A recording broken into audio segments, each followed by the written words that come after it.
二丫丫，你一定要醒过来，是娘没有，娘没能保护好你。我知道你没有勾引秦家大郎，本来就是你要与秦家定亲的，是他变了心，哪里怪得了你呢？啊，我可怜的二丫头呀！你快醒来，别再做傻事了，娘就是拼了命也不会让你去嫁个傻子的。我的二丫呀，你醒来吧！妇人说一句哭一句，悲悲切切，好不伤心。看着眼前这个女人，也就是她现在的娘，傅宁明白自己现在是从一个白富美穿成了一个穷家的小村姑。穿越过来大概4、5个小时了，虽然很怀念现代，可傅宁也不能不接受现实。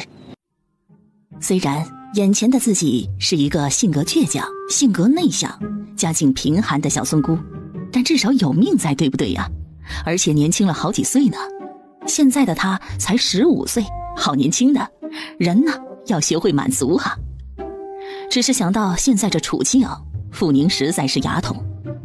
一直受学长们喜欢的小师妹，可如今却是一个为了抢渣男而跳河的小村姑。娘，我没事了，你别哭了。二丫丫，你醒了啊！你醒了，太好了，太好了！门外院子里，正在剥豆子的傅老三媳妇李氏，只听到嚎啕大哭的她吓了一跳。啊，大嫂啊，难不成二丫没了啊？还有可能啊，刚才救起来的时候，已经进去少，出去多，娘又不愿意请郎中。嗨，这孩子怎么就这气性呢？秦家大郎喜欢的是青儿，他怎么能抢自己的姐夫呢？啊？大嫂啊，这人呐，有什么样的娘啊，就有什么样的女，知道吗？是女就看娘，是河就看腰，老话还能有错？是当娘的会勾引人，当女儿的哪能落后啊？想当年呐，要不是林氏勾引了二伯，菊花表妹还能落得现在这样受苦吗？你也别在意，那秦家大郎眼光厉害着呢，他可得看清谁好谁坏。李氏的话说到谢氏心坎里去了。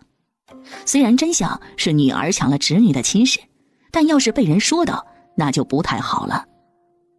一瞬间，谢氏的脸上堆起了笑容。哼，可不，秦家哥儿啊，要是这点眼力都没有，怎么可能中得了秀才呢？那哥儿啊，可是个有眼力劲儿的人。哼，对呀对呀，以后啊，我们家青儿就是秀才娘子了，我这三婶儿啊，也跟着沾光呢。以后红儿啊，有个秀才姐夫，等他大了呀，也好找人家。好什么好啊？死了就一张破席子捡了扔后山去。娘，二丫醒了，她没事了。醒了还哭，你好丧啊！贱丫头，倒是个命硬的，这样都死不了。你这么开心，是不是嫌我傅家还不够丢脸呢？啊，妹妹抢姐姐的未婚夫，死了才好。娘，二丫没有抢青儿的未婚夫，这亲事说的本就是二丫呀。我呸！哼，他的未婚夫，当时秦家可明年指定了他吗？人家只是说了与傅家结亲。可与秦家老爷说定的人是二丫的爹呀，当初救秦家大郎的人也是二丫他爹，只是不能怪二丫，这些年他一直就知道自己将来会嫁给秦家大郎的。谁说的？我怎么不知道啊？就算是，那也要怪他拢不住秦家大郎的心，让他喜欢上了青儿。没用的东西，是自己没有用，还好意思来闹啊？再说了，青儿是老二的亲侄女，叔叔给侄女说亲不行吗？啊，他是我儿子，我说这亲事是谁的就是谁的，再叨叨，我让老二休了你。面对着拼心眼的婆婆，林氏真的好伤心呐。他的女儿又没有比侄女差多少，不就是侄女会挣钱吗？不就是自己的女儿没有大侄女不要脸吗？看着床上脸色苍白、身形消瘦的女儿，林氏眼泪扑簌簌而下。他的女儿聪明啊，三弟妹教他女儿识字时，自己的女儿在一边听着学的比侄女儿快多了。几年下来，三丫读不出1000字，可女儿都能背得出几本书了。会赚银子算什么呢？比得了女子断文识字？不过林氏觉得傅雨清的变化实在是太奇怪了，明明他的刺绣水平还一般，可突然之间是水平猛涨，真是太莫名其妙。如今他每个月绣品都能够卖2-3两银子，而且都会交一半给这老婆子，可银子就代表了所有吗？不过林氏不管如何不承认，这大侄女嫁秦家的事无法改变了。想到女儿，他心下万分难过。娘，都是亲孙女，你怎么能这样呢？秦家大郎已经让给青儿了，你也不能把二丫嫁给那刘家呀！啊，那刘家的孩子是个什么样子，娘心里不清楚吗？那是个傻子呀，娘啊，那是个傻子呀！啊，我哪样了？他给傅家丢脸，我就容不得他。就他这样不要脸的姑娘家，不嫁个傻子谁要啊？人家刘家给的可是100两啊！我不同意，我坚决不同意。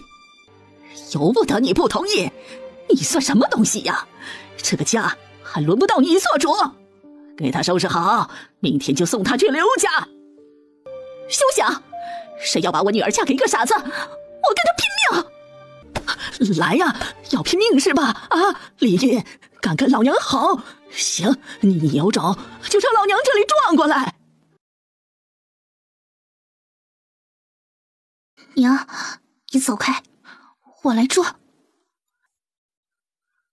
不要吓唬我娘，他没有种，我有种。死丫头，你说什么？我没说什么，只是说，反正你也不会给我一条出路。与其去给一个傻子当媳妇，不如拉着你一起死。至少这样，黄泉路上做个伴儿。好啊，你来呀，有种你撞过来！死丫头，老婆子要是怕了你，就白活了几10年了。娘，你这是想逼死我们一家人是吗？如果你非要逼死我们一家人的话，那就拿刀来。林燕，是你在逼我老婆子，我告诉你，想与我斗，门儿都没有。准备着，明天就让这贱丫头给我滚去刘家。记忆中，林氏很懦弱，正因为她性子软，所以这些年傅老二的3个女儿和她自己才一直受老太太的搓磨。傅宁自然知道为什么傅老太太不喜欢林氏，因为当年让傅老二死活不娶自己的表妹，而娶了她。现在傅老二的表妹男人死了，一人拖着一儿一女在婆婆家艰难的生活。那表妹可是傅老婆子的亲侄女啊，看到亲侄女成了那样子，所以这恨啊大了去了。回想着脑子里的记忆，此刻傅宁被林氏的强势母爱而感动。或许以往这女人没用，男人一出门就会被婆家人欺负，但现在她是为母则刚。娘，不要哭，谁也不能把我嫁给一个傻子，你信我。死丫头，你说谁也不能把你嫁给一个傻子，你再说一次试试。看来你真老了，耳背了。老人家就安安心心的养老，得服老。我有爹有娘，我们3姐弟的事啊，自有他们操心。你哪边凉快，就哪边歇着去吧。死丫头，你再说一遍。傅宁知道，今日啊，他不占上风，以后就永远别想占上风了。人呢就是这样，第一次一定要赢，否则永远难赢。想到这儿，傅宁吼着：娘，放开我，跟一个耳背的老太婆说话，啰啰嗦嗦，烦死了。去给我拿把刀来，别的刀没有，菜刀也行。既然人家不让我活，我也绝对不会让别人好活。砍死一个算一个，砍死一对算一双，砍死这几个欺人太甚的东西，我看谁还欺负你。啥？这死丫头要砍死这一大家子人不成？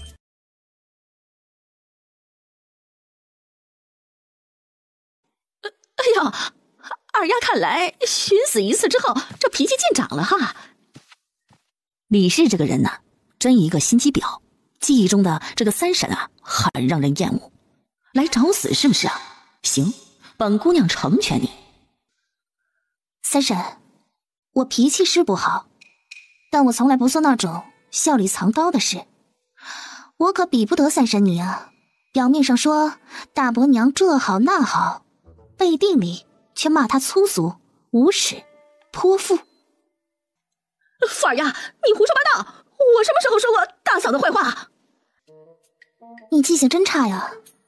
既然你不记得了，那我提醒你，5天前的傍晚，你在七婶家的屋侧那棵大槐树与她说的，说大伯娘大字不识一个，成天仗着自己是长媳，只会这个只会那个，自己就什么都不做，根本就是一个好吃懒做的泼妇，是个死不要脸的老货。七婶并不是傅家妯娌，而是村里一个人称老七的媳妇。这个人与谢氏是堂姐妹，当年两人曾抢着嫁给一个男人，你说我的坏话，我说你的坏话，最后谁也没嫁成。好啊，你个李小花，你竟然是这种人！看老娘我看错你了，竟然敢编排我的是非，老娘要撕烂你的嘴！大嫂，你听我说呀，我根本没有说过这话呀，是那死丫头在挑拨离间呢。见两人闹了起来，傅宁心情很爽。哼，跟他斗，真以为他是那个没用的傅二丫呀？大伯娘，你要不信，可以去问七婶。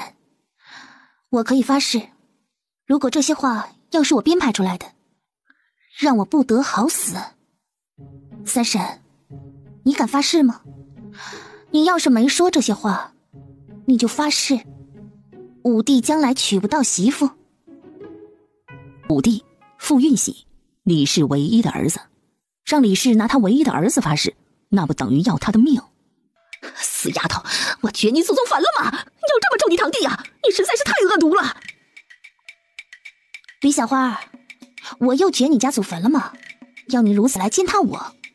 再说了，你就是两面派，天天说大伯娘的坏话，我又没说错。李小花，你别给我打岔！今日我与你没完！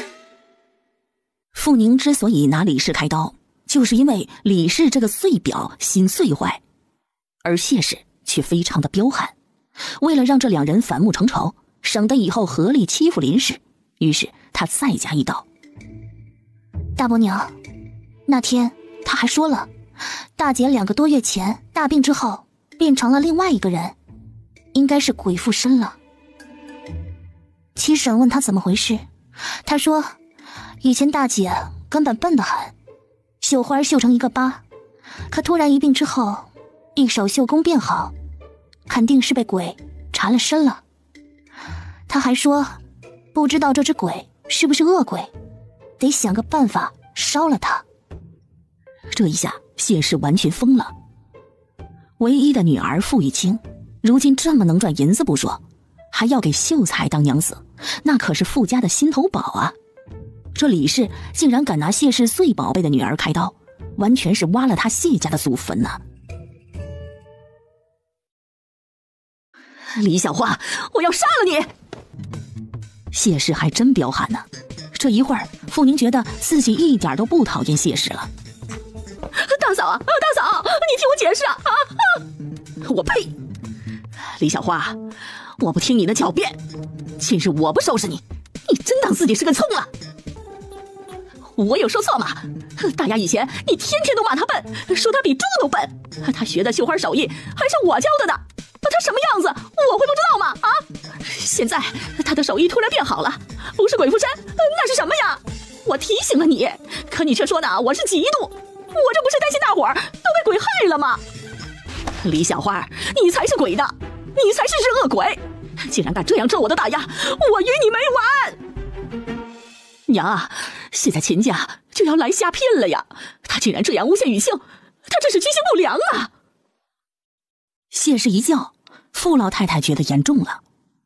秦家大郎现在可是秀才，全镇都没几个的秀才呀。李小花，你这臭嘴巴，你这是巴不得青儿嫁不成秦家呀，好让三丫嫁过去不成？你这叫假精，我看就是欠收拾。老大家的，别给我轻易饶了他！啊，我没有啊，娘，我没有啊！谢氏是傅老太太的外甥女，加上谢氏的娘又是傅老太太的姐姐，所以傅老太太才会让谢氏做了长媳。亲生女儿和李氏这个落魄同生家的穷闺女，自然李小花比不得谢氏半根手指。我看你就是存了这心思，没有，鬼才信呢！老大家的，给我狠狠教训他一阵！看着谢氏与李氏厮打成了一团，一边看戏的傅宁看着林氏，一边说教：“娘，看到没有？亲的才是亲的，所以忍耐、拍马屁，那都是没有作用的。有作用的，还是自己要强起来。”二丫，是娘没本事啊！要是你两个舅舅也争气点，娘也不会这么被人。娘，刚才你护着我的样子很好，我很喜欢。二丫，娘我真的，刚才你真好，那就是亲娘的模样。娘，啥也不用怕，你的女儿都要让亲祖母卖了，孝不孝的还有意义吗？二丫，娘再没用，也不会让你嫁给一个傻子的。你别担心，你弟弟去寻你爹了，只要他回来了，你奶就不敢了。傅二丫的爹傅老二，大名叫义全，目前在衙门做杂役，也就是一个没有正式编制的捕快。衙门的衙役分为捕快与杂役，捕快是有正式身份的人，一般是衙门通过考核有一点能力的人，当然大都靠关系。傅义全在县衙没有关系，但他人高马大，有一把力气，而且人聪明，于是被选进了衙门当杂役。这几天傅义全出门办差没回来，所以傅老太太又开始拿着老二媳妇母女几个开刀。娘，爹不知道有没有回衙门呢，可奶说明天就要把我送去刘家，怎么办啊？不会的，他要敢送你，我就死在他面前。娘，你死了，恐怕我们三姐弟都会被卖。不会的，不会的，你爹不会允许的。娘，你觉得胳膊拧得过大腿吗？万一奶拿死威胁爹，他敢不应吗？还有，你死了，他给爹找一个更年轻更好看的女子，不出3年，谁还能记得你呢？这二丫，我要怎么办呢？啊！娘，你给我找把菜刀来。啊，二丫，你要做什么呀？我要立威。二丫，娘求求你了，不要乱来，不要乱来呀！一会儿啊，你爹就回来了啊！就在傅宁准备寻刀之时，门口的院子里突然有人大叫一声：“好了，你们不要打了，看看成了什么样子！”青儿啊，这死婊子竟然敢背地里说你的坏话，娘饶不了他！快来，我们一起收拾他！娘啊，打死他你偿命啊！你确定要我来帮忙吗？大丫呀，三婶真的屈啊！我没有说呀，全是二丫的死丫头挑拨离间呢！啊！三婶，有没有说你比谁都清楚？以后不想再被打，就闭上你的臭嘴，好，我以后什么都不说了，什么都不说了，这一回就饶过我吧。大丫，三婶错了，我打自己嘴巴子啊！屋内，林氏还跟在傅宁后面劝着：“二丫，不可以乱来呀，娘求你不要乱来啊！”娘，我要不乱来，你觉得你有能力阻止他把我卖掉吗？啊！不要拦我，今日不是他死，就是我活。就在这时，一个女子一脸清冷地站在门口。二丫，想不到你如此厉害，几句话就挑拨到我娘与三婶打了起来，我很佩服你啊。看到傅雨清，傅宁有一种奇怪的感觉眼前这不是一个16岁小姑娘应该有的眼神。见傅宁不说话，傅雨清眼神微眯，心头一闪。二丫，你这样盯着我做什么？难不成我说错了吗？你没说错，我确实是很厉害，不过再厉害也厉害不过你。明知道秦大郎将来会与我一亲，可你竟然不要脸的勾引他，厉害了呀，我的堂姐。傅二丫，你不要胡说八道，我才没有勾引秦大郎，是他喜欢我，非我不娶。要怪呀，只怪你没我优秀。他优秀？傅宁盯着傅雨清的肚子，眼珠子差点掉落了。天哪，果然是够优秀的，不够大胆的。傅宁笑了，不必拿菜刀立威了，怪不得秦家要积极来提亲了。这个傅雨清竟然与那秦大郎暗结珠胎了。傅宁笑着，呵呵，真是厉害了呀，我的姐。没人知道傅宁有一双特别的眼睛，特别在哪儿呢？特别在他只要一凝神，就能看清楚一个人的身体结构。虽然凝神透视一个人的某一部位会让他身体变虚弱，可对于对手，傅宁可不会轻敌。傅二丫很会装啊。唉，我再会装，哪有你会装啊？傅大丫，你说你优秀，可我真不知你优秀在哪儿。你如此得意，就是你会赚银子是吗？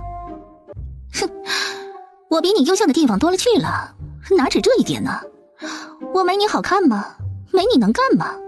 没你会做人吗？傅二丫，你拿什么跟我比呀？傅大丫，我不会跟你比，因为你根本无法与我相比。你信吗？不出2年，我秒杀你。不就是一个秦秀才吗？你要可以，给你吧。哼，给我？傅二丫，秦大郎又不是你的，用得着你施舍吗？秦大郎确实不是我的，好在也不是我的。要真是我的，我恐怕得哭了。说句真心话，这种狼心狗肺、忘恩负义的男人，我傅二丫看不上了。傅二丫呀，我还真没想到你会如此脸皮厚啊！既然不稀罕，那你跳什么河呀？傅大丫，你想知道我为什么想跳河吗？想啊，我这么优秀的妹妹，居然不稀罕大郎哥哥，那为何要跳河呢？那是因为想去河中给自己洗洗双眼，看了你们这对狗男女的龌龊事，实在是太辣眼睛了，太恶心了。傅大丫，你们俩那么恶心的野战，我不去河里好好的洗一洗，这一辈子我都得被你们恶心死。傅二丫，你竟然敢编排我是非，影响我名声，你找死！傅大丫，你说如果我到秦家去上吊，这秦大郎还敢娶你吗？如果3个月内他不娶你进门，你……哼，我怎么了？你想死就去呀！别以为以死要挟，大郎哥就会娶了你。这主意不错。当年秦大郎在县里被人打，我爹救了他一命，现在我吊死在秦家，这秦父2家就不可能再结亲了。毕竟秦大郎是秀才，逼死安然女儿的罪名真的不好，到时候啊，他可别想再科举了。只是这样很不好，对不对呀？傅尔牙，你在威胁我？你爱死死去！我告诉你，秦大郎铁定会娶我的。今年不成亲，我们就明年成亲。你死了，黄土一堆，几年后谁会记得你呀？死吧，死吧，早死早投胎。可几年，你傅大丫等不起啊？谁说的？我等得起。你等得起，可你肚子里那个等不起啊。傅大丫，3个月之后，你这肚子挺得这么高，你说族长会不会把你沉塘啊？你说什么？傅尔牙，你敢胡说八道！哼，我有没有胡说八道，你心里有数。我亲爱的堂姐，这几天早上起来，是不是觉得胸口有东西哽住一样，想吐又吐不出来？我不知道你在说什么。哼，你知道，傅大丫，你比谁都知道，在你与秦大郎勾搭成亲的那天起，你就知道自己会如何。奉子成婚，秦家不敢不娶你，否则那只禽兽就前途被毁。你出去吧，别碍着我寻死，我得找根绳子上吊去。不想让我好过的人，我傅雨宁这辈子绝对不会让他好过。你要干什么，傅尔牙？去干嘛？厉害的堂姐，我不是告诉你了吗？我得去秦家寻死啊！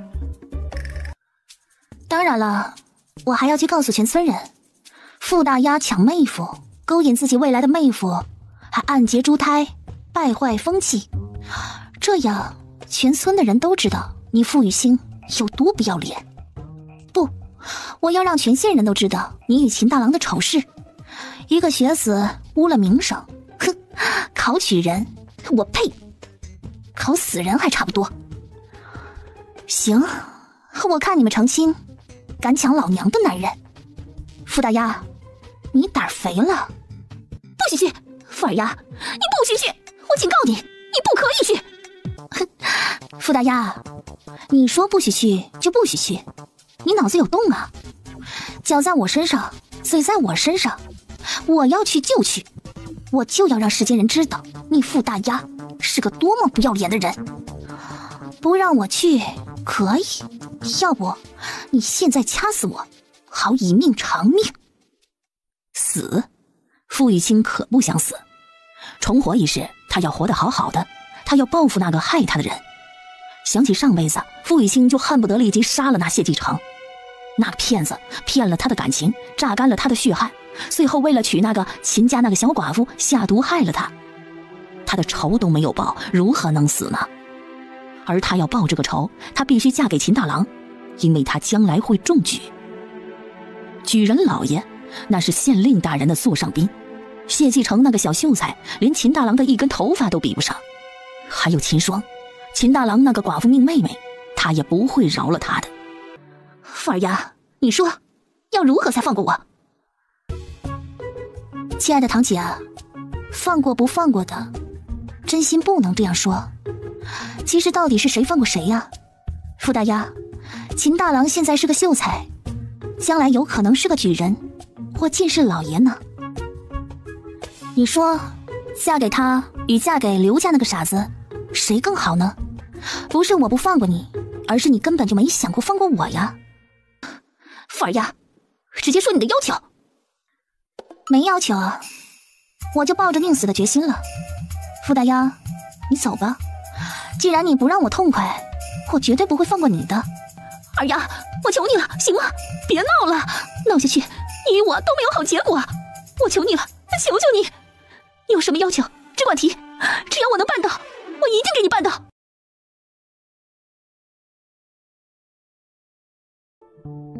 傅大丫，这可是你说的。是我说的，条件你提，只要我能做到。既然如此，那就好商量。我的要求嘛，很简单，一是打消那老太婆把我嫁进刘家的心思，二是赔偿我一笔银子，毕竟将来我有可能是进士夫人。那你想要多少银子？你说呢？我没有多少银子，这2、3个月就存了7两银子，再多的我也没有了。傅大丫，你觉得7两银子能买个进士夫人当吗？世间没有什么便宜的事，如果不是你勾引秦大郎，我肯定会嫁给他。那你要多少？你知道我没什么能力。你有。傅大丫，说句真心话，你与我的死结不就是一个秦秀才吗？其实我真心看不上他，我也不要你多少，就50两吧。我看他呀也就只值这么多。50两不还价，你愿意呀，秦秀才就是你的，而且这辈子我保证不与他有任何牵连。50两，50两真的很多呀，那是7亩良田呢。可傅雨欣觉得值得。5年后，秦大郎就会中举不说，而且他的手艺1年也挣得到这点银子。你保证不会与大郎哥有任何来往，不会后悔？你可以选择不相信，但我只说这么多。你发誓？我发誓。好，我会先给你20两，然后1年之内付清你余下的30两，但你在拿到银子之后必须发誓。哼，可以，但另外30两必须按我说的来写欠条。我知道你会写字。怎么写？欠条上写明，因为你抢了我的未婚夫，内心有愧，所以用50两银子来补偿自己的愧疚，自愿奉上，与我无关。然后注明还清日期。当然，我会发誓，在期限未满之前，如果把你的事透露出去了，让我这辈子嫁一个猪狗不如的男人。20两银子和借条明天给你，只是刘家那边乃相中的是刘家100两银子，恐怕靠我一个人的力量说不服他。如何做？现在2个人是同盟了，自然傅雨清是真心想解决这件事情，得赶紧把二叔找回来，让他给你做主。这行吗？恐怕呀，得让他尽快给你找回人家嫁了。我怕这一次就算说服了，以后遇到价格更高的，他一样会又起这种心思。好，你先拖着，我弟去找我爹了。姐妹俩商量好，林氏已端了米汤进来。那你先喝米汤，我回去了。哎，大姐慢走。说一声大姐呀，顿时让林氏傻了眼。这2人出了什么事啊？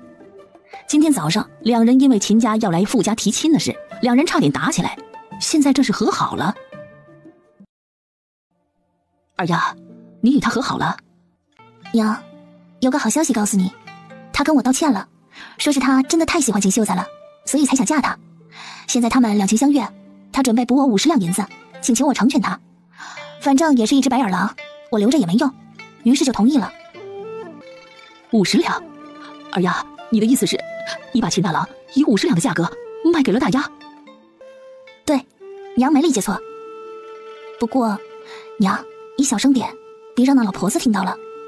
其实50两少是少了点，那秦大郎可是个秀才呢。那你还同意啊？傅宁喝了口米汤，又吹了吹碗中。没什么不同意的，既然这秦大郎是个负心人，我留着一点用处都没有。一个负心汉哪有银子重要啊？如果我们有银子，再也不用喝这糙米汤了。银子不是万能的，可没有银子呢，那是万万不能的。二丫，是娘没用。娘，为母则刚，以后拿出点骨气来。还有，爹不是偷偷也给了你一点银子吗？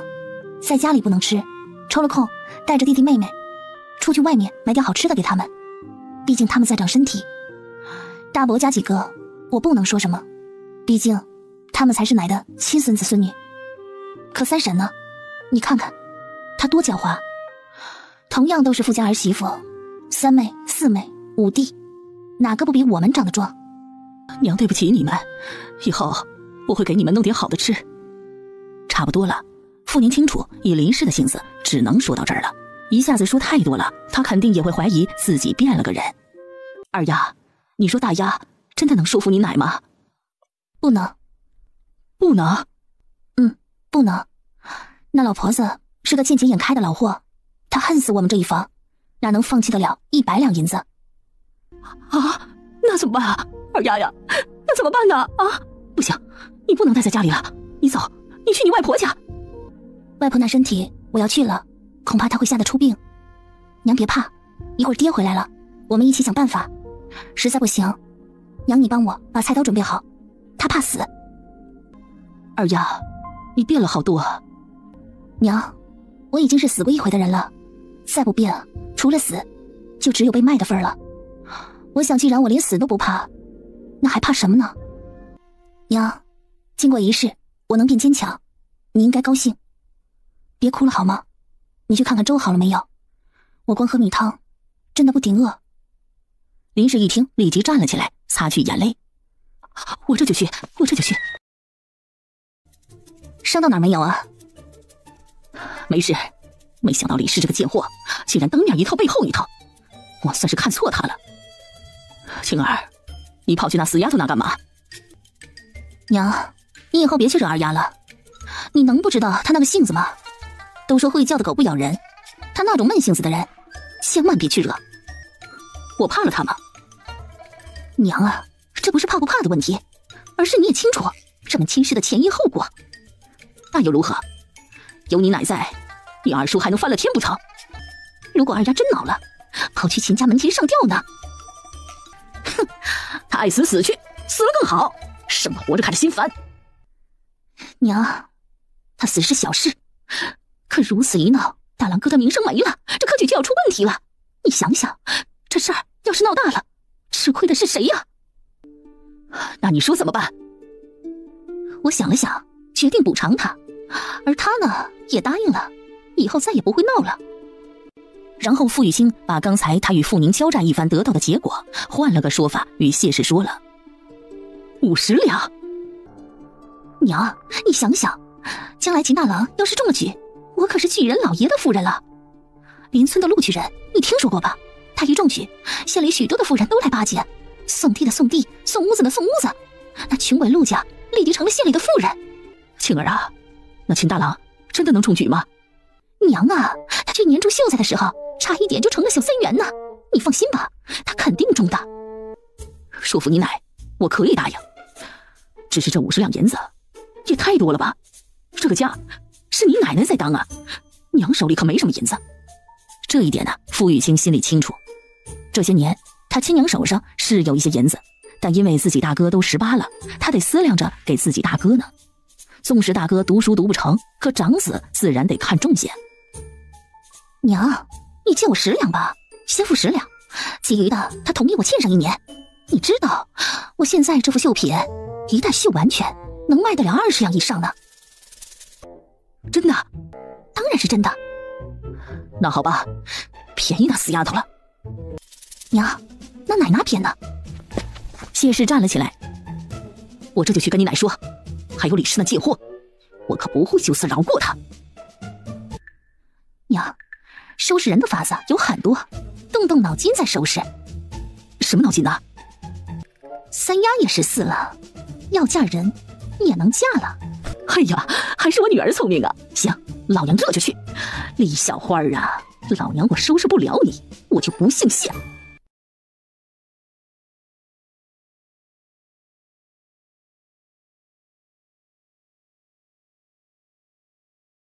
那不行，人家刘家相中的是二丫，三丫一来太小，二来的相貌入不了别人的眼呐。娘啊，那二丫的性子可不是个听话的，万一她真的来个鱼死网破，跑去秦家寻死，就全完了呀！不可能的，她敢！行了，你别说了，我自有主张。娘啊，不能这样啊，真的不能这样！二丫那死丫头不是个怕死的，秦家大郎书读得好，一定能中举，万一真让那丫头坏了名声，这辈子都毁了呀！不会的，这会儿给我看紧她。明天早上我让刘家来接人，到了晚上你把药啊放进他的饭里，明天我保他老老实实的滚去刘家，只要进了刘家，他翻不出幺蛾子。谢氏知道说不通了，他去了傅雨清屋子里，把老太太的主意说了。傅雨清急了，他觉得自己那二妹有点邪性，这事儿要是真成了这模样，以后他恐怕不会走得顺了。重生的傅玉清不再是那个没脑子的姑娘，能不结仇尽量不结仇。二丫，你快想想办法呀！哪个人是铁了心的把你送去刘家呀？我先想想，想到了再告诉你，到时候你配合就行。这一会儿我精神很不济，得休息一会儿再说。这个先给你，一会儿我把欠条拿来。行，你先想着，我没想过与你结仇。拿着银子，傅宁微微眼眸，这个傅雨清看来是真的爱那禽兽了。怎么办啊？二丫，娘要怎么办啊？娘，姐，爹回来了。姨娘，二丫她怎么样了？全哥，你总算回来了，你总算回来了呀！爹，我没事了，你别担心。哎呀，傻闺女儿，为什么要这么傻？这有什么事有爹做主，你这么傻，这万一死了就不怕替娘担心吗？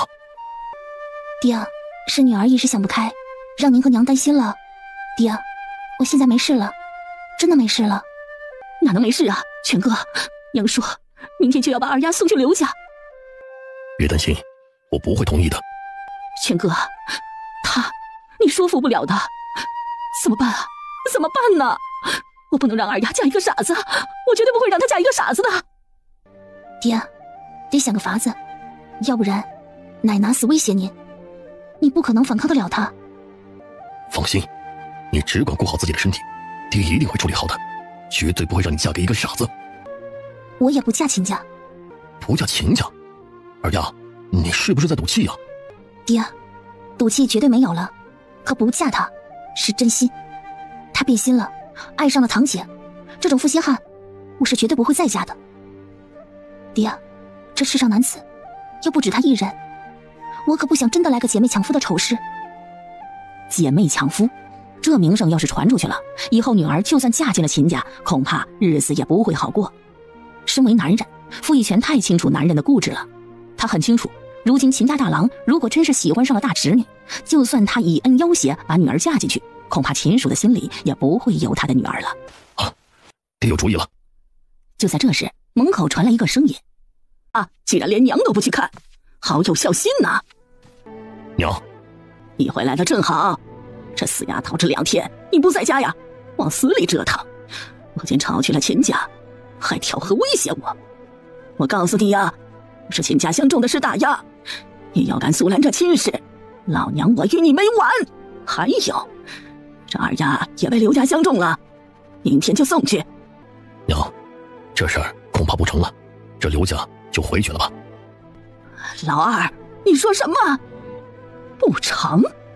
什么叫不成啊？啊？难不成你也像二丫一样，死不要脸的想与秦家结亲不成啊？我警告你呀，如果你敢破坏大丫的亲事，老娘我就死在你面前。娘，我早就没有准备让二丫与秦家结亲的打算了。前几天出去办差时，我遇到了点事儿，差点没了命，好在陆二哥救了我。为了报答陆二哥对我的救命之恩，我把二丫许给了陆二哥的长子陆续。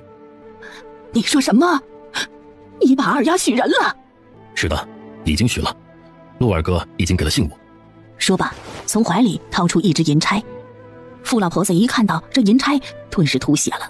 那可是100两银子呀！100两银子就给这个败家的老二给送人了，换了这么一只破钗。我不同意，我坚决不同意这门亲事！赶紧把东西给我送回去，听到没有啊？娘，许出去的亲不能反悔的。你知道，这陆二哥的爹是我们衙门的副捕头，要是毁了这门亲事，儿子这活计也就到头了呀。老二，你老实告诉我，这许亲之事是真是假呀？娘，我哪敢骗您啊？您知道，这陆家一家人在衙门的人有4人，2个是捕快，2个杂役。这事儿呀，您一打听就知道，骗得了您吗？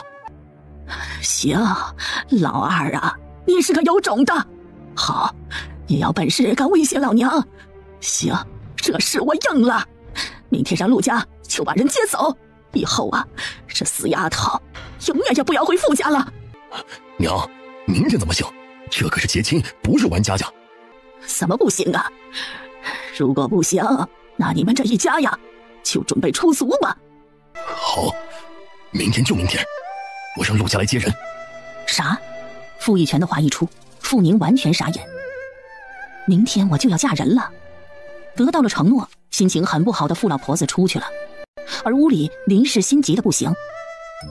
全哥，那陆家哥是什么人呢？你怎么都没说过他呀？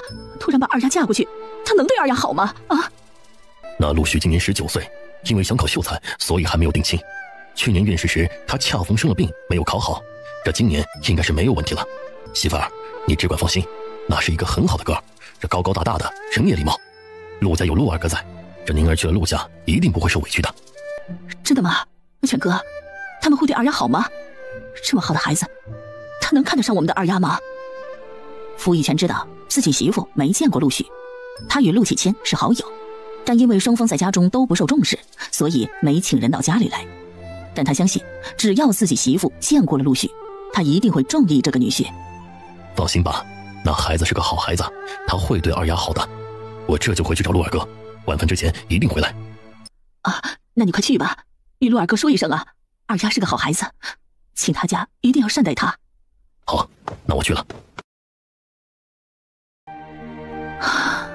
娘苦命的二丫呀，希望陆家哥啊是个好的，要不然娘这辈子怎么过呀？娘没本事啊，不能阻止得了你祖母，也不能让你嫁给你中意的人家。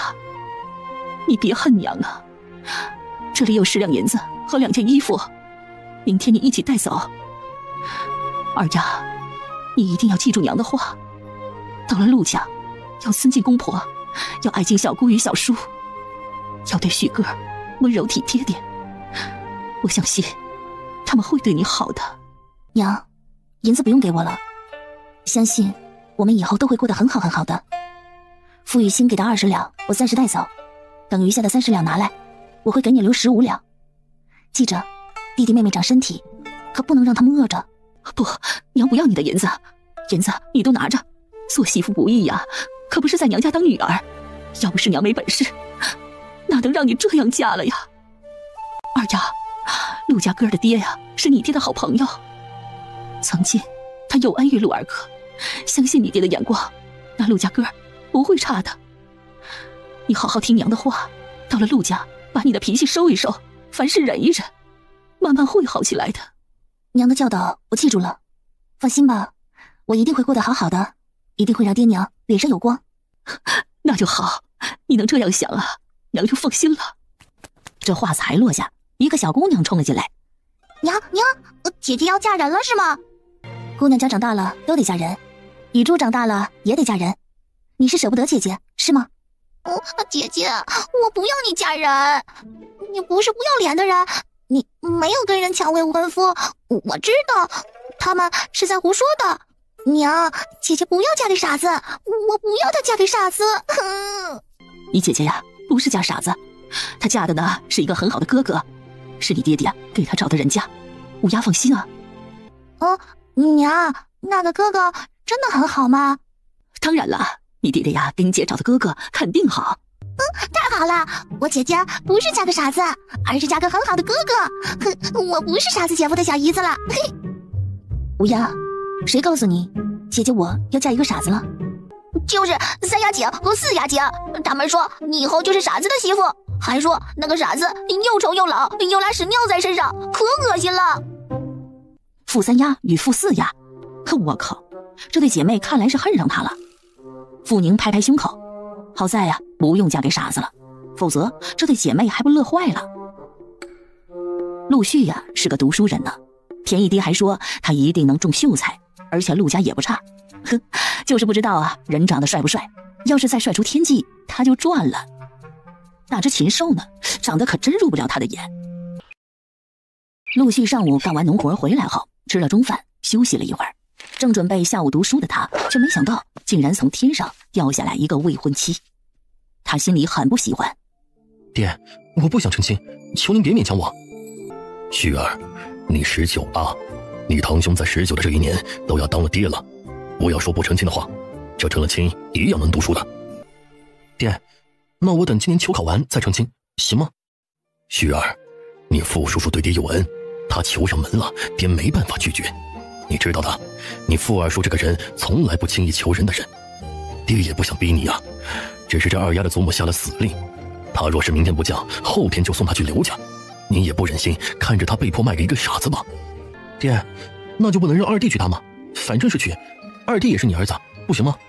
陆启谦有2个儿子，1个闺女，长子就是陆续，次子陆朗，今年17岁，年纪上是合适的。但听了这话，他无奈地摇摇头。你父叔相中的是你，爹不好意思开这个口，你是爹的长子，父债子还，爹只能靠你了。哥，刚才爹叫你做什么呀？没什么。哥，说说嘛，是不是二堂哥又和你比了？不是。哥，说嘛，我们是亲兄弟，有什么事是不能说的呢？说出来，我一定帮你。弟弟，你去帮我打听一个人。什么人？大哥，是不是这个人对你做了什么不好的事？告诉我，兄弟我帮你出这口气。你悄悄的去，不要让任何人知道。陆朗没想到是这事，于是立即跑了。他一跑，陆续心情好了些，拿着书出了门，准备去河边看书去。一出门上了村道，在村道上走了不到100丈，就是一条河。在灵官村的陆家虽然离县中心更近，但陆家靠近灵山村，也还算是在乡下。刚要下河堤，一个年轻高大的男子从河下往上走。林天哥，你这是在摸鱼啊？陆凌天今年23岁，是陆续小叔爷的孙子，堂伯陆启乔唯一的儿子。15岁啊，去从军的他半年前回，与陆家人一样俊朗的眼角被一道刀伤而破坏。这一道疤痕让陆凌天英俊的脸显得有点凶狠，也多了许多生疏严肃感。我奶说想喝鱼汤，就去捉了2条，你去看书。叔婆身体不好，特别是从堂叔陆启乔夫妻出意外失踪之后，他的身体啊更是越来越不行了。陆续知道，要不是自己这堂哥回来的及时，拿银子请了好郎中救命，恐怕叔婆也像叔爷一样病死了。只是这样，叔婆也把堂哥带回来的银子用了个七七八八，家中日子也不算好过了。陆续知道爷有心帮助让堂哥去衙门当差，只是那时一时没有正式名额的捕快，只有杂役，所以堂兄没有去，而改在街上开了个打铁铺子。那我去看书了。陆凌天淡淡的点点头，什么也没说，走了。这天晚上，傅家却难得的安静。傅老婆子在听说陆家第2天早上会来接人后，只冷冷的瞪了自己二儿子一眼，便也没多说，只是听到儿子提嫁妆时说了一句：“要钱没有，要命要一条。”爹，祖母不是我爹娘，没有给孙女准备嫁妆的义务，反正将来她又不靠我这孙女养老。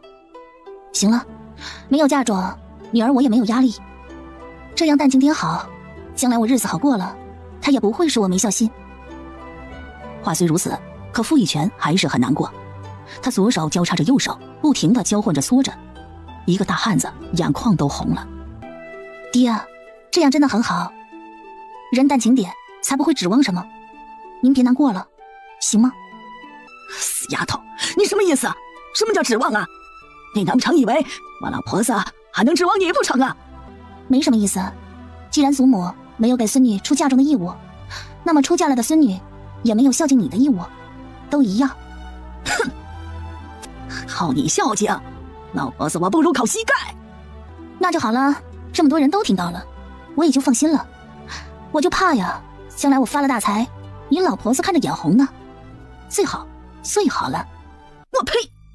你一个贱丫头，都发得了财，我老婆子给你放鞭炮，除非是老天瞎了眼。那就好，到时候你可别舍不得银子，记得多买点。听着这话，傅老婆子气得直喘气。就在这时，大伯傅一强开了口：“二丫，你这牙尖嘴利的，就不怕传到陆家去吗？”怕什么？又不是所有人家都在乎这些的。大伯，你觉得女子的名声很重要吗？我看不一定，这老秦家就不在乎。大伯不要你呀我的，我没有说错吧？在我面前，您别摆什么架子。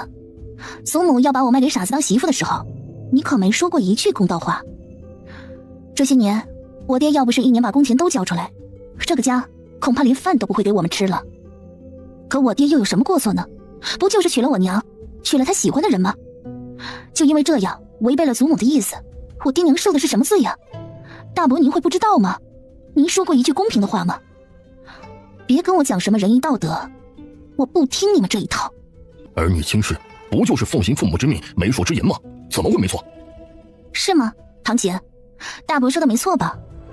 我可记得，当初你和谢家大表哥是有口头婚约的，这难道不是父母之命、媒妁之言？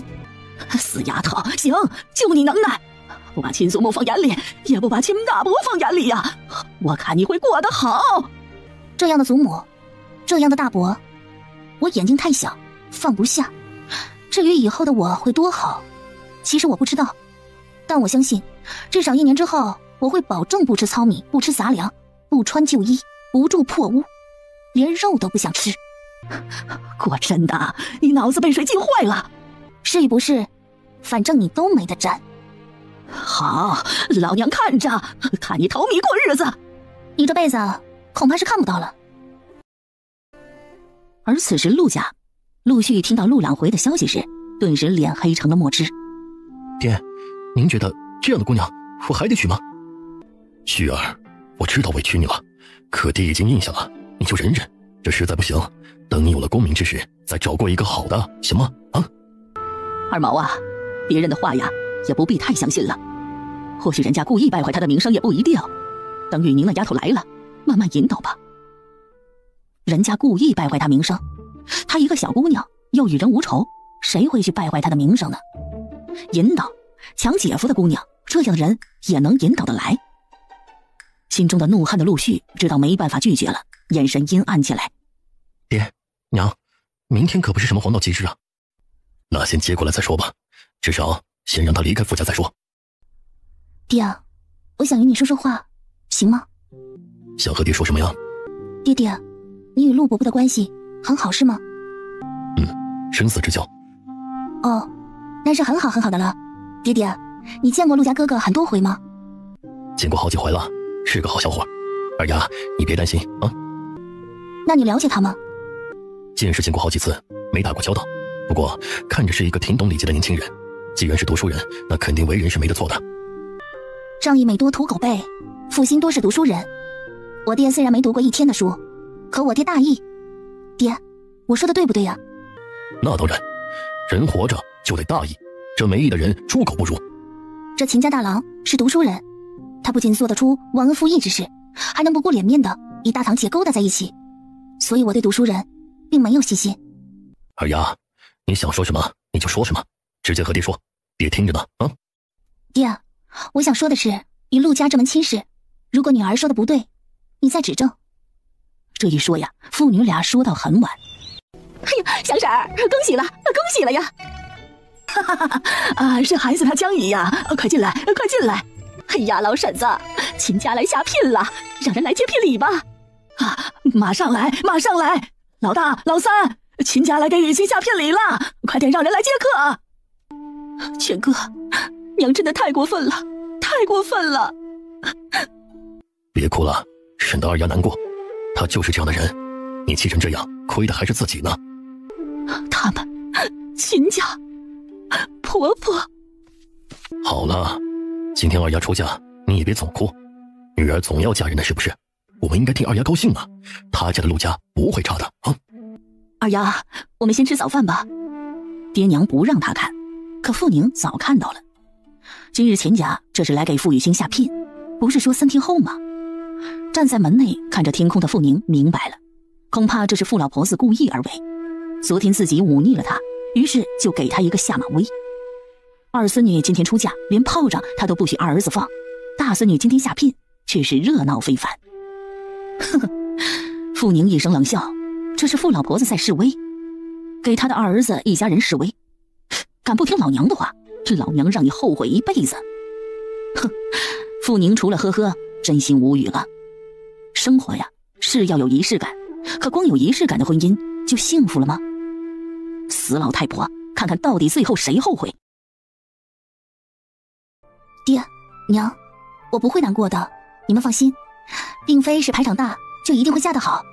30年河东，30年河西，将来谁比谁更好，老天才知道。你们都别难过了，你的女儿呢，已经不是以前的女儿了，她是死过一回的人了。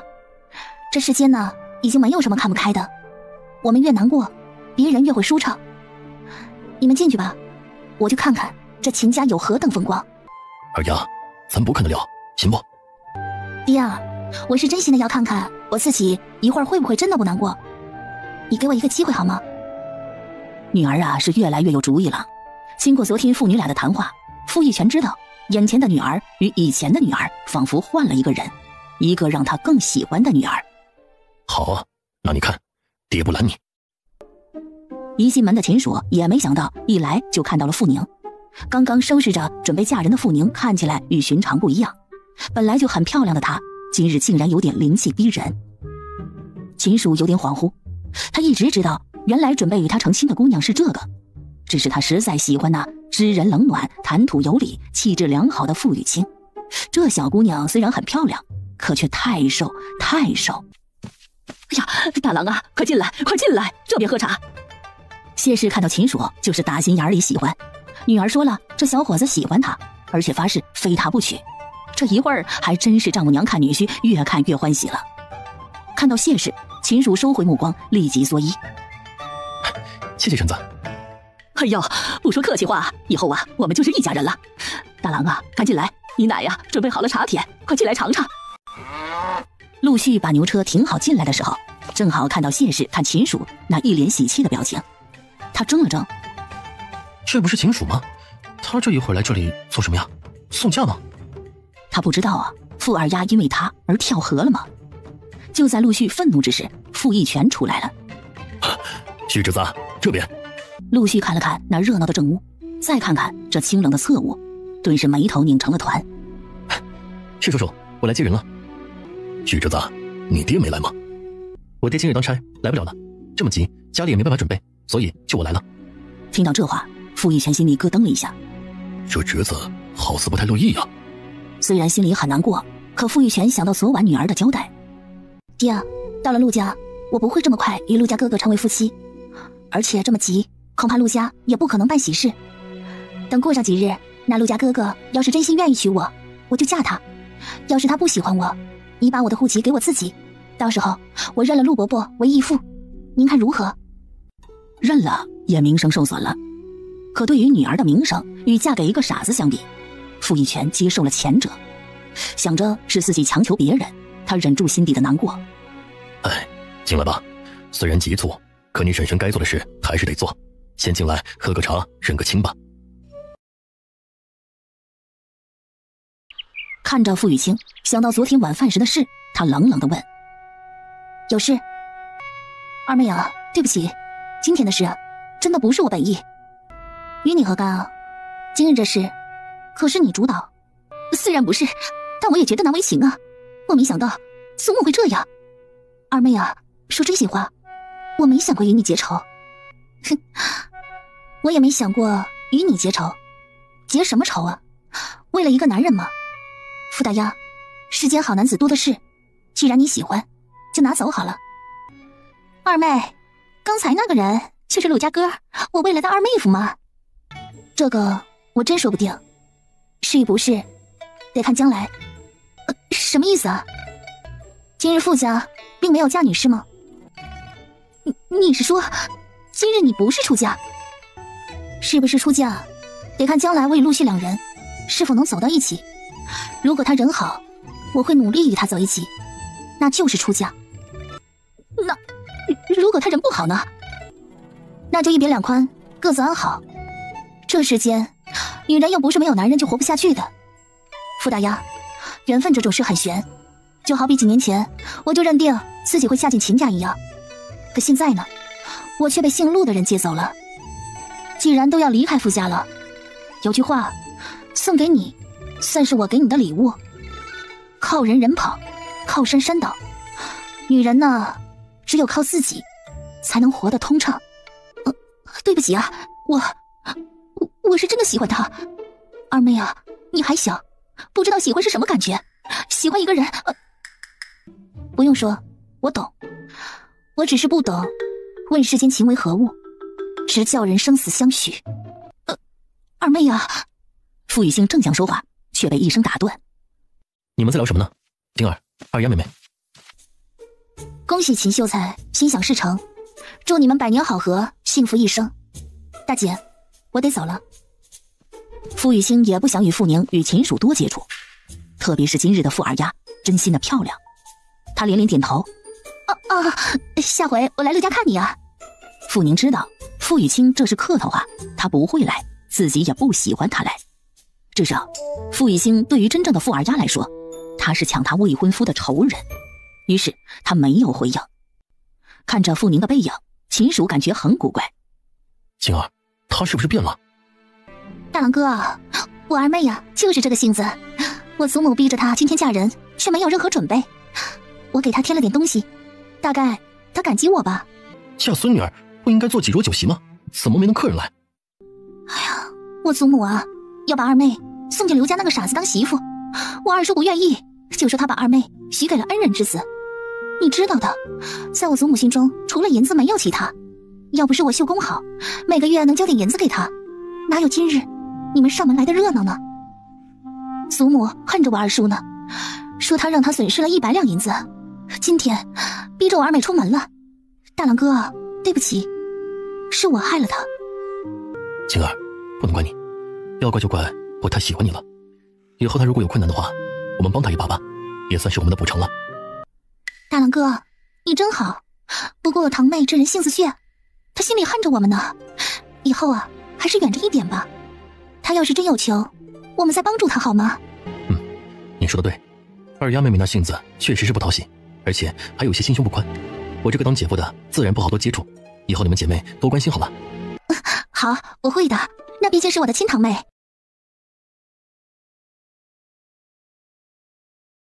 傅一全把女儿放在牛车上，一只旧樟木箱里几件旧衣服，一串代表顺顺序序的666个压箱钱，就是他唯一的嫁妆。想着女儿以后就有可能是别人家的人了，顿时大汉子的眼眶通红。二丫，有什么委屈回来找爹，陆家离衙门近啊。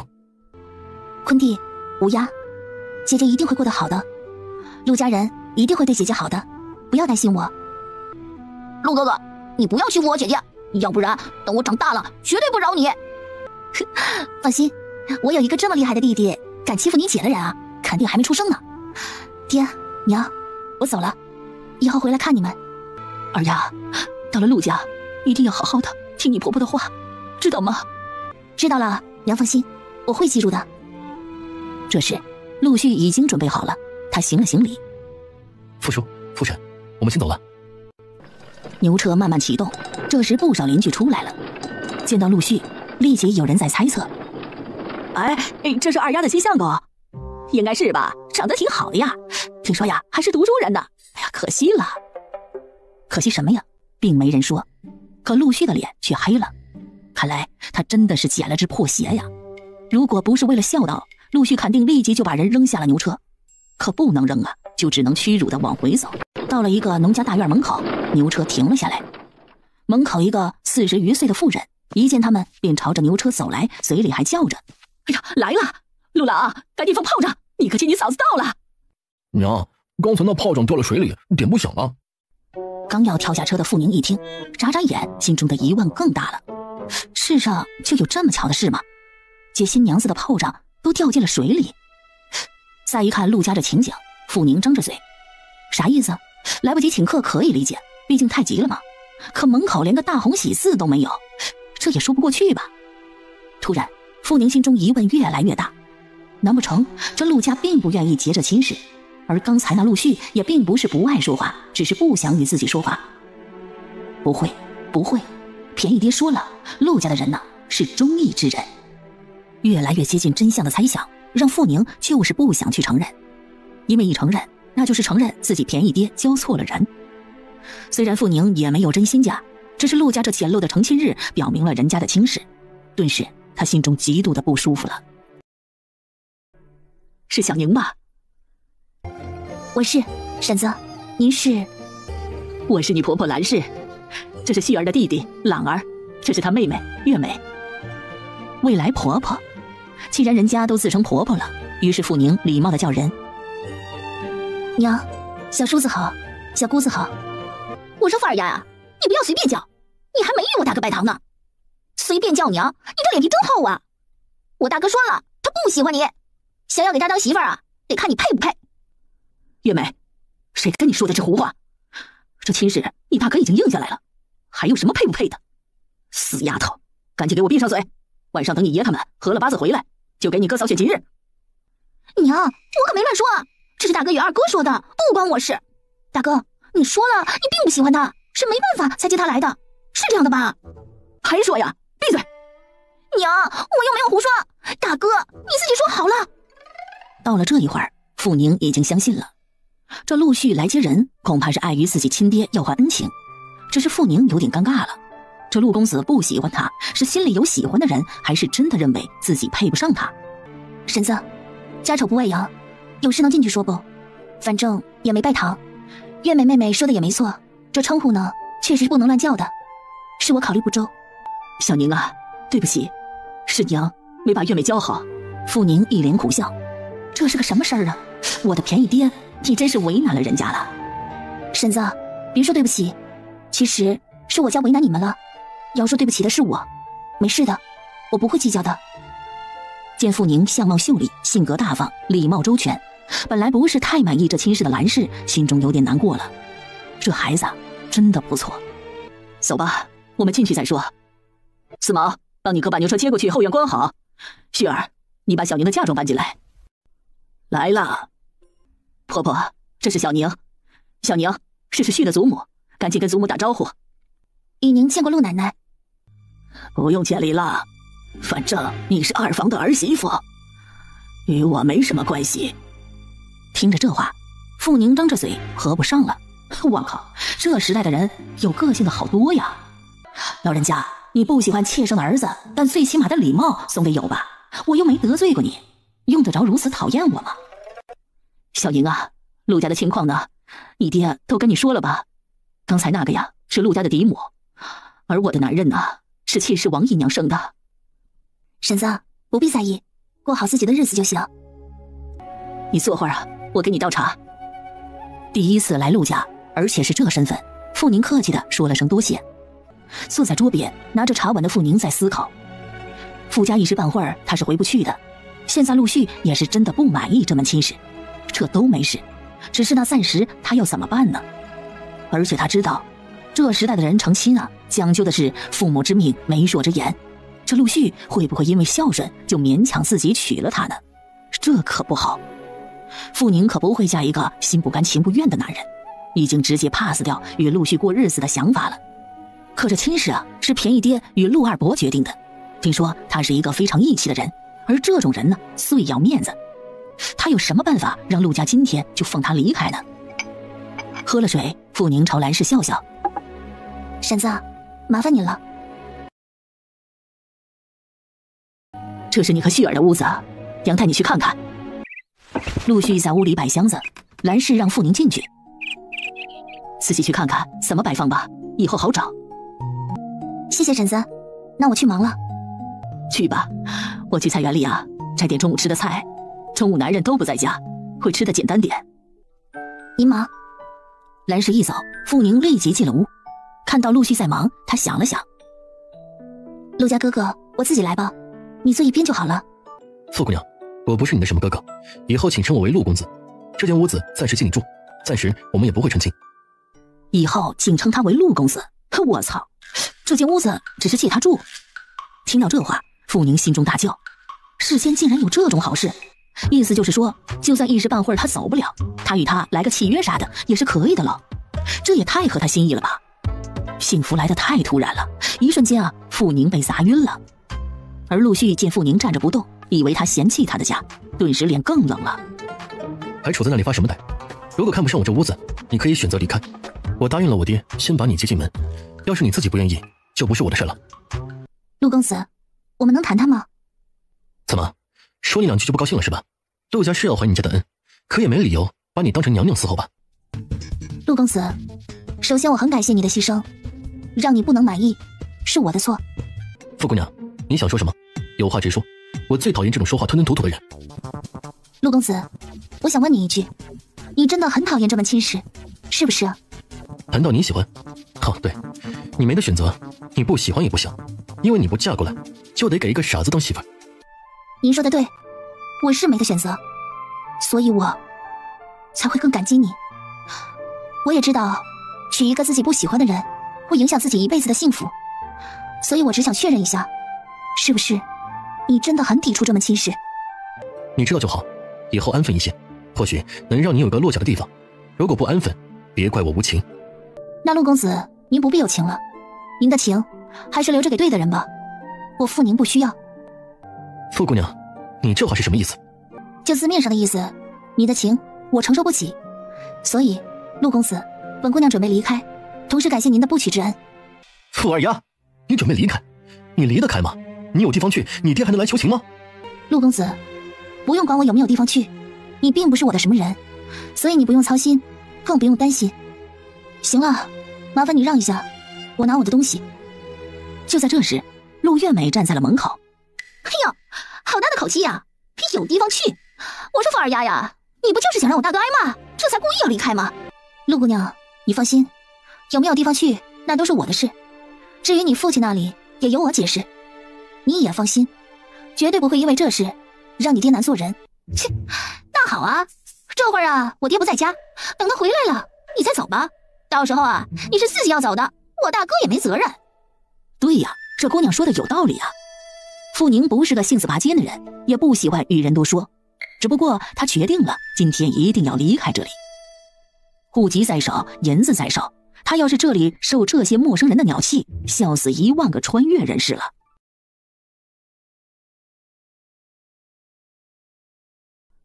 好，那我就等陆二伯回来。傅二丫，你来真的？我傅雨宁虽然出身贫寒，但是知道骨气2字怎么写，而且我不是你们能嫌弃的人。陆姑娘，都说陆家以文武传家，看来你文不成武不就。傅二丫，你学了很多是吧？你学了这么多，你这么优秀，我为何去？小妹，闭嘴！陆公子，你不是说喜欢直接的人吗？你别拦他，让他说，我去干什么了？小妹，羊还没放出去，走啊！哎呀，哥，你怕什么呀？陆续怕自己爹发怒，不忠不孝的人那是要被世人唾弃的人。他可以不喜欢傅二丫，但是他不能不孝。走。陆家兄妹出去了。坐下来，傅宁打开了自己的嫁妆箱子。这箱子旧了点，但用还是能用，只是太大了，他真的搬不走。找出一件衣服摊开，把箱中的衣服都装了进去，还有2双洗干净的旧鞋，然后一串铜板，这是他全部的嫁妆。林氏，你有这样当儿媳妇的吗？家里来了外人，也不知道带来见家人，我在家里坐月子是不是啊？离开陆家，傅宁也不想让便宜爹心里不舒服，影响他与陆二伯的兄弟情谊，于是他出来了。婶子，小宁啊，娘带你去见见人。婶子别在意，我当作没听见好了。谢谢你啊，小宁。兰氏一脸感激地带着傅宁出了门，走出厢房，进了厅子。婆婆，小宁刚刚到，我让她收拾一下自己的东西。上厅内，正上方的太师椅上坐着的正是陆老太婆，她身边站着另外一个50出头的老太太。傅宁猜测，这应该就是那正经的陆续兄妹的亲祖母，长得不错，怪不得陆老爷子能在有如此强悍的嫡妻前还敢纳妾。看到没呀？这就是你儿子的眼光，选了这么一个妖媚的女子回来当儿媳妇，真不知道他脑子里有想什么。姐姐啊，这孩子挺好的，眼光正。正个屁呀！就你这双眼呐，我看就是双刀子，啥也看不出来，白瞎了。什么个病殃殃的样子，骨瘦如柴，这是能生养的人吗？啊，娶这么一个孙媳妇回来，这纯粹是给陆家添乱呐！一会儿等老二来了，你们好好说道他。是，姐姐，妹妹听到了。面对着咄咄逼人的陆老太婆和过得卑微的王老太太，傅宁真心的不知道要说什么。陆家奶奶，小女请问你老一句话，长得好就是妖媚，难不成都长成你这丑样子就是正妻吗？你这个没教养的东西，竟然敢顶撞长辈！去，把老二给老娘叫回来，看看他让陆续领回来的算个什么东西。我不是东西，你是个东西总行吧？我没有教养，你就有教养了。一把年纪如此无礼，好意思教育别人？想别人对你有教养之前，先看看自己的德行，看看你配不配被人尊敬。老太婆，你白活这么多年了，为老不尊，是风吹老的是吧？行啊，去把你儿子叫回来，我随时准备着滚出你们陆家。说罢，傅宁头也不回地走了。见傅宁竟然走了，陆老太婆气得印堂发黑。你们看看呀，这是个什么东西呀！赶紧去把老二叫回来，这样的女子，我们陆家小庙可容不下呀！一边的王氏见陆老婆子气成这样，顿时一脸偷笑。这姑娘的性子真好啊！是，姐姐放心，我这就立即让四毛去叫人。厢房里，陆月美看着陆续，大哥，你看到了吧？这个富二丫有多嚣张啊！怪不得他敢抢姐夫呢。大哥，一会儿他真要走，你可别拦着。小妹，我确实是不喜欢她这样不要脸的姑娘，但是爹欠傅二叔的是一条命，你明白吗？那个谁又没让他救爹，只是在那种情况下，他救爹也只是顺手人情嘛。小美，不要这么说，人不能忘恩负义。我们这个家要是没了爹，你想想还有你的今天吗？如果爹一定要我娶，我会娶的。至于会不会能有一点点喜欢上他，这个是陆续无法保证的。品行不好的女人，她真的无法勉强自己。屋里，傅宁正在打包，其实也没什么，几件衣服、2双鞋包在一起，捆结实了，也就一个小包而已。那个，我们谈谈吧。谈？傅宁抬头看着门前的陆续。陆公子，机会已经给过了，你没把握。现在我与你没什么好谈的，你只管放100个心，本姑娘不会用热脸去贴你的冷屁股。你出口粗鲁，是那字，难道你没读过书吗？陆公子，你是读过书的人，那我请教你一下，义字如何写？我别你压我的了，我读没读过书，我粗鲁不粗鲁，都与你没什么关系了。陆公子，从此以后，我们一别两宽，各自安生，往后余生也见不着，啥也不必再说了。再说，就你这点水平，在我面前根本不够看。要是女子能科举，陆公子我不是吹，来个大小3元都有可能。你厉害，我比不得你。确实，不过你有一个优点，我还挺欣赏的，那就是你不仅有自知之明，而且还很实诚，能真心赞扬别人的人，也算是不错。吐血！这话一出，陆续觉得他再待下去定会吐血而亡。小宁啊，别生气好吗？那老太婆是巴不得我们2房3房所有的孙子都娶不着媳妇，你不要听她的话行不？婶子，您知道您的儿子并不看重我，是吗？小宁啊，旭儿她曾经说过，没考上秀才绝不成亲。突然要求他成亲，他心里难免有点抵触，你原谅他好不好啊？抵触呢，我理解，他可以和我说明，我又没有说非他不嫁。来的路上，我一直找话和他说，但他没提过一句。婶子，我知道他不是抵触，而是根本就看不上我。他眼中只有嫌弃，而没有委屈。说实话，我还是很感激您与伯伯，是你们给了我一个不被卖掉的机会。您别劝了，我今天一定要离开的。屋外，陆月美一脸鄙视看着门。大哥，看到没？他还真把自己当回事了，一定要离开，离开呀！谁会强留他是不是啊？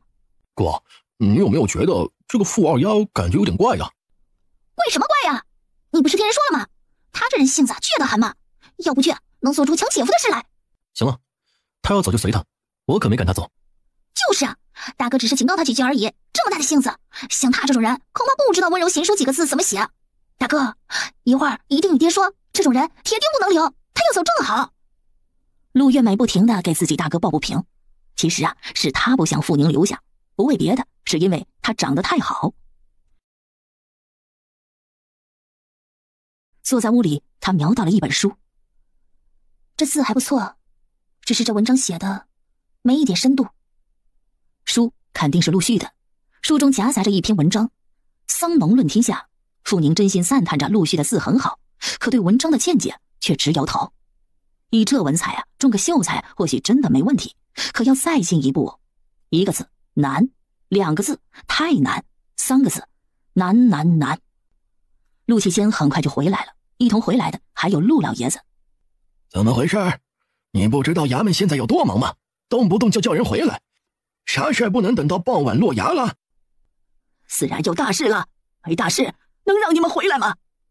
你不问问你这好儿子，领了个牙尖嘴利、没有教养的人进门，老二这是诚心想败了我陆家不成啊？你问问王氏，刚才这红妹子说了什么？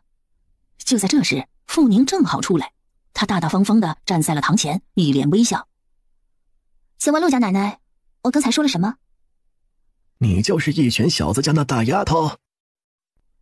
傅雨宁见过陆爷爷。丫头，你说说，今天你说什么话惹得祖母不开心了呀？陆爷爷，对不起，大概是小女长得不如陆奶奶的意，所以进门他就说我长得妖媚，还说我病病歪歪的，骨瘦如柴，是个败家之相。这长相是爹娘给的，俗话说子不嫌母丑，狗不嫌家穷，小女不管长成什么样，都感激爹娘的给予，所以就辩解了几句。真对不住了，让您老操心。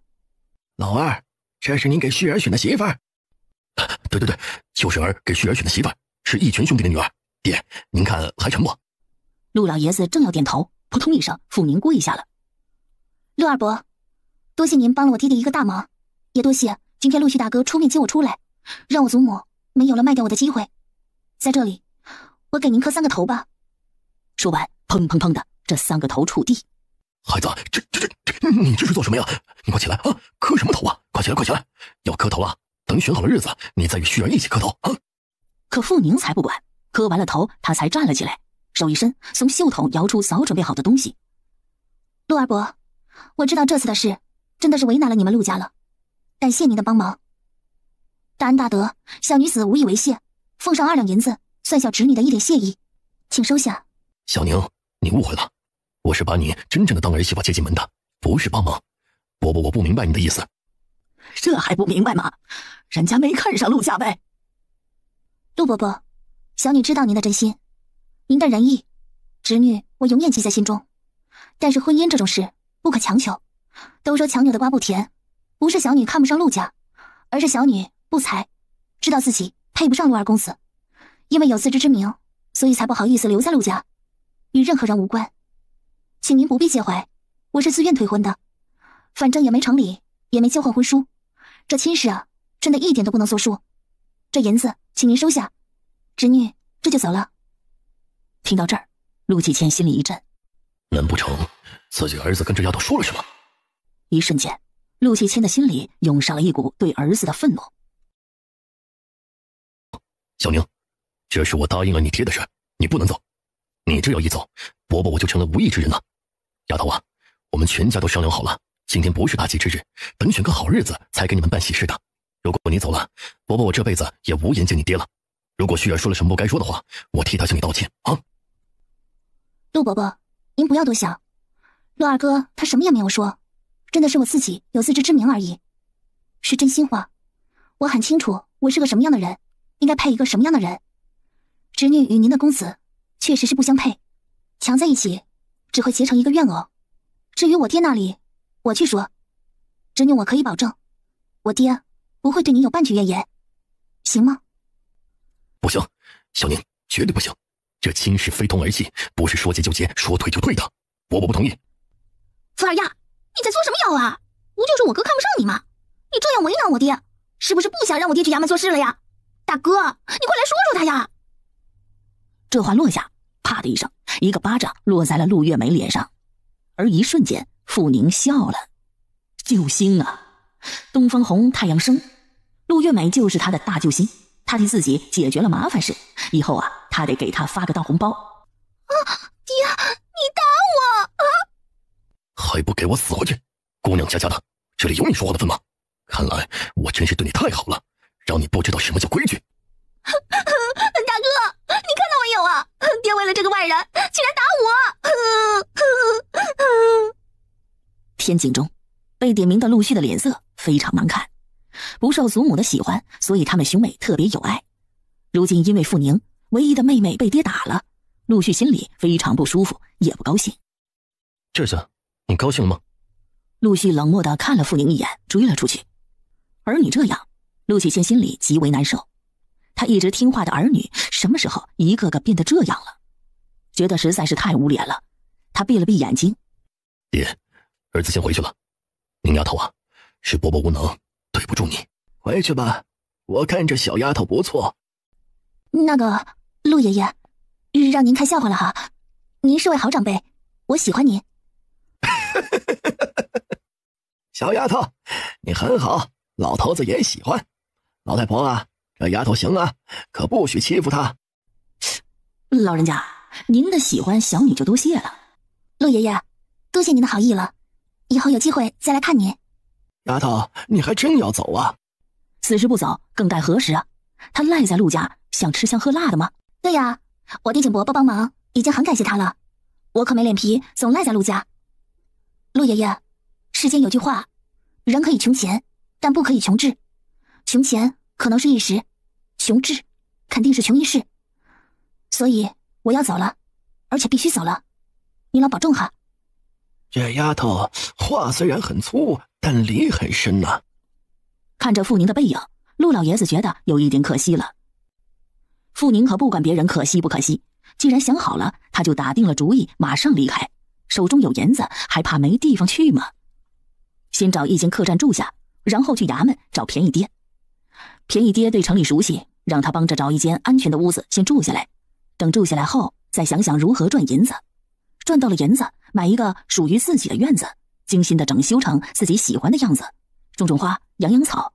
有空时呢，给人家看看病。然后呢，买上100亩田，找个办法让爹娘和那傅家断了关系，接过来一家人生活在一起，完美啊！进了屋，傅宁拿起包袱准备离开，可没想到他还没出门，陆继谦过来了。小宁，真对不起，是伯伯没有教育好儿女，让你受委屈了。别，陆二伯，您这样说，您这样难过，让侄女真的难为情啊。我说的都是真心话，这些真的不怪您，要怪就怪侄女入不了陆公子的眼，怪不得别人的，真的怪不得别人。小宁啊，如果你不愿意嫁旭儿，我不强求，不是你配不上他，而是他配不上你。我不是谦虚，伯伯自己的儿子，我比你了解他。但是你要走的话，得等伯伯给你找一个好人家再走，行吗？这是什么要求啊？这个长辈不会是想来个缓兵之计吧？难不成这陆二伯还想让她嫁给陆续？别介呀，大叔，你这是叫拉郎配，不合适的，知道不？这不合适的，伯伯，我有爹有娘，亲事得由爹娘做主，而且我现在也算是嫁过一次了，出嫁随父，再嫁就有己嘛。我也没准备回傅家了，我奶奶也无法为难到我，所以您真的不必担心。小宁啊，这10几年来，我和你爹情同兄弟，早把你当成自己的女儿。当年要不是你爹早跟亲家说了婚约，伯伯我早就与你爹提了这亲事了。伯伯是真心的想让你进我们陆家的门，可现在伯伯知道自己的儿子是真的配不上你，所以请你给伯伯一个机会，让伯伯赎罪行吗？说真心话，你要是这样就走了，伯伯永远都没脸见你爹了。话都说到这份上了，傅宁知道除了答应也没办法了，因为他知道现在这样子，陆启谦根本是不可能放他一个人走的。那就暂时要给伯伯您添麻烦了。不过伯伯您也答应我一个条件，如果您应了，我就留下。你说，只要伯伯做得到，一定答应你。好，请您以后别再撮合我与您的任何一个儿子或侄子，可以吗？如果您能答应，我愿意留下。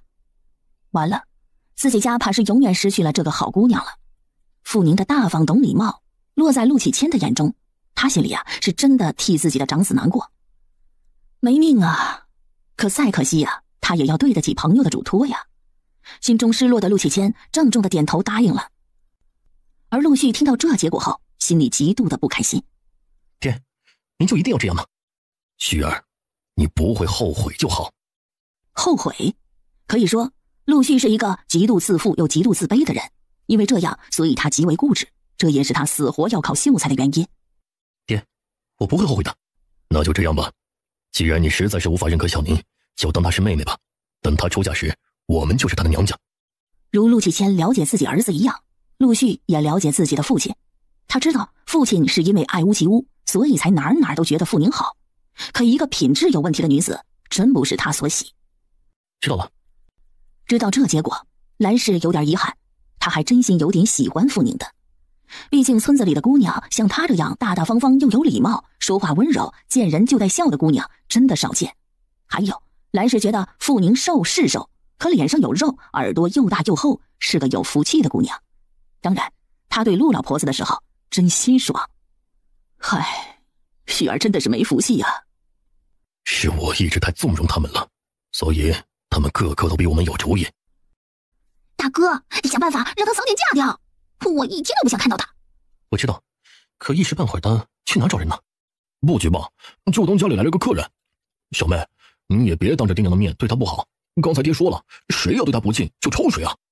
哼，本来家里吃的就不好，再养一个外人，这下祖母有话说了，真讨厌。哼，老人家，你放心，我不会赖在陆家的。但为了陆家人的面子，我会暂时借住在陆家。我不是您的什么人，就当我是一个寄客，您别嫌弃我行吗？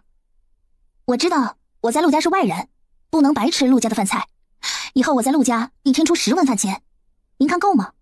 傅二丫，你这是来哄老婆子的是不是啊？去，一边去！我不是逗你老开心的，老人家，我与您并无恩怨，我也不欠您的，所以请您以后呢，不要对我臭着脸行吗？我知道你不信我，这样吧，我先付1个月的饭钱300文，以后满了1个月，我就预先付1个月。如果不满1个月我离开了，这钱呢，我也不退回。您看成不成啊？啊，小丫头，你来真的呀？老人家，小你再皮呢，也不能拿老人家开心是不是啊？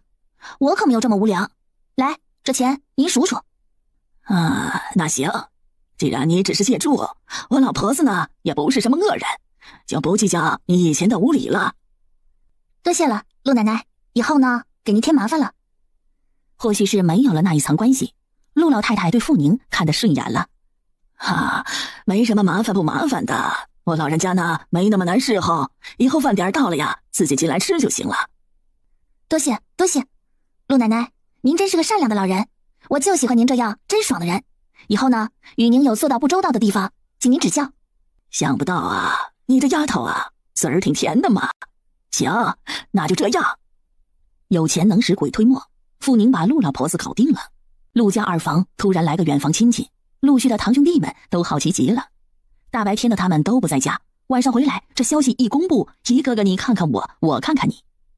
亲戚，更让他们震惊的是，自己的祖母竟然告诫他们兄弟姐妹，不可欺负傅宁，也不可以与任何人说他是什么人，这太神秘了。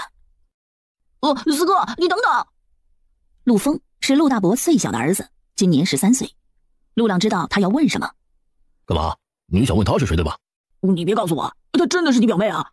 可我从来不知道你有一个这么好看的表妹啊！既然知道，那还有什么好问的？他爹是我爹的好朋友，因为家中出了点事不能住了，所以来我家借住的。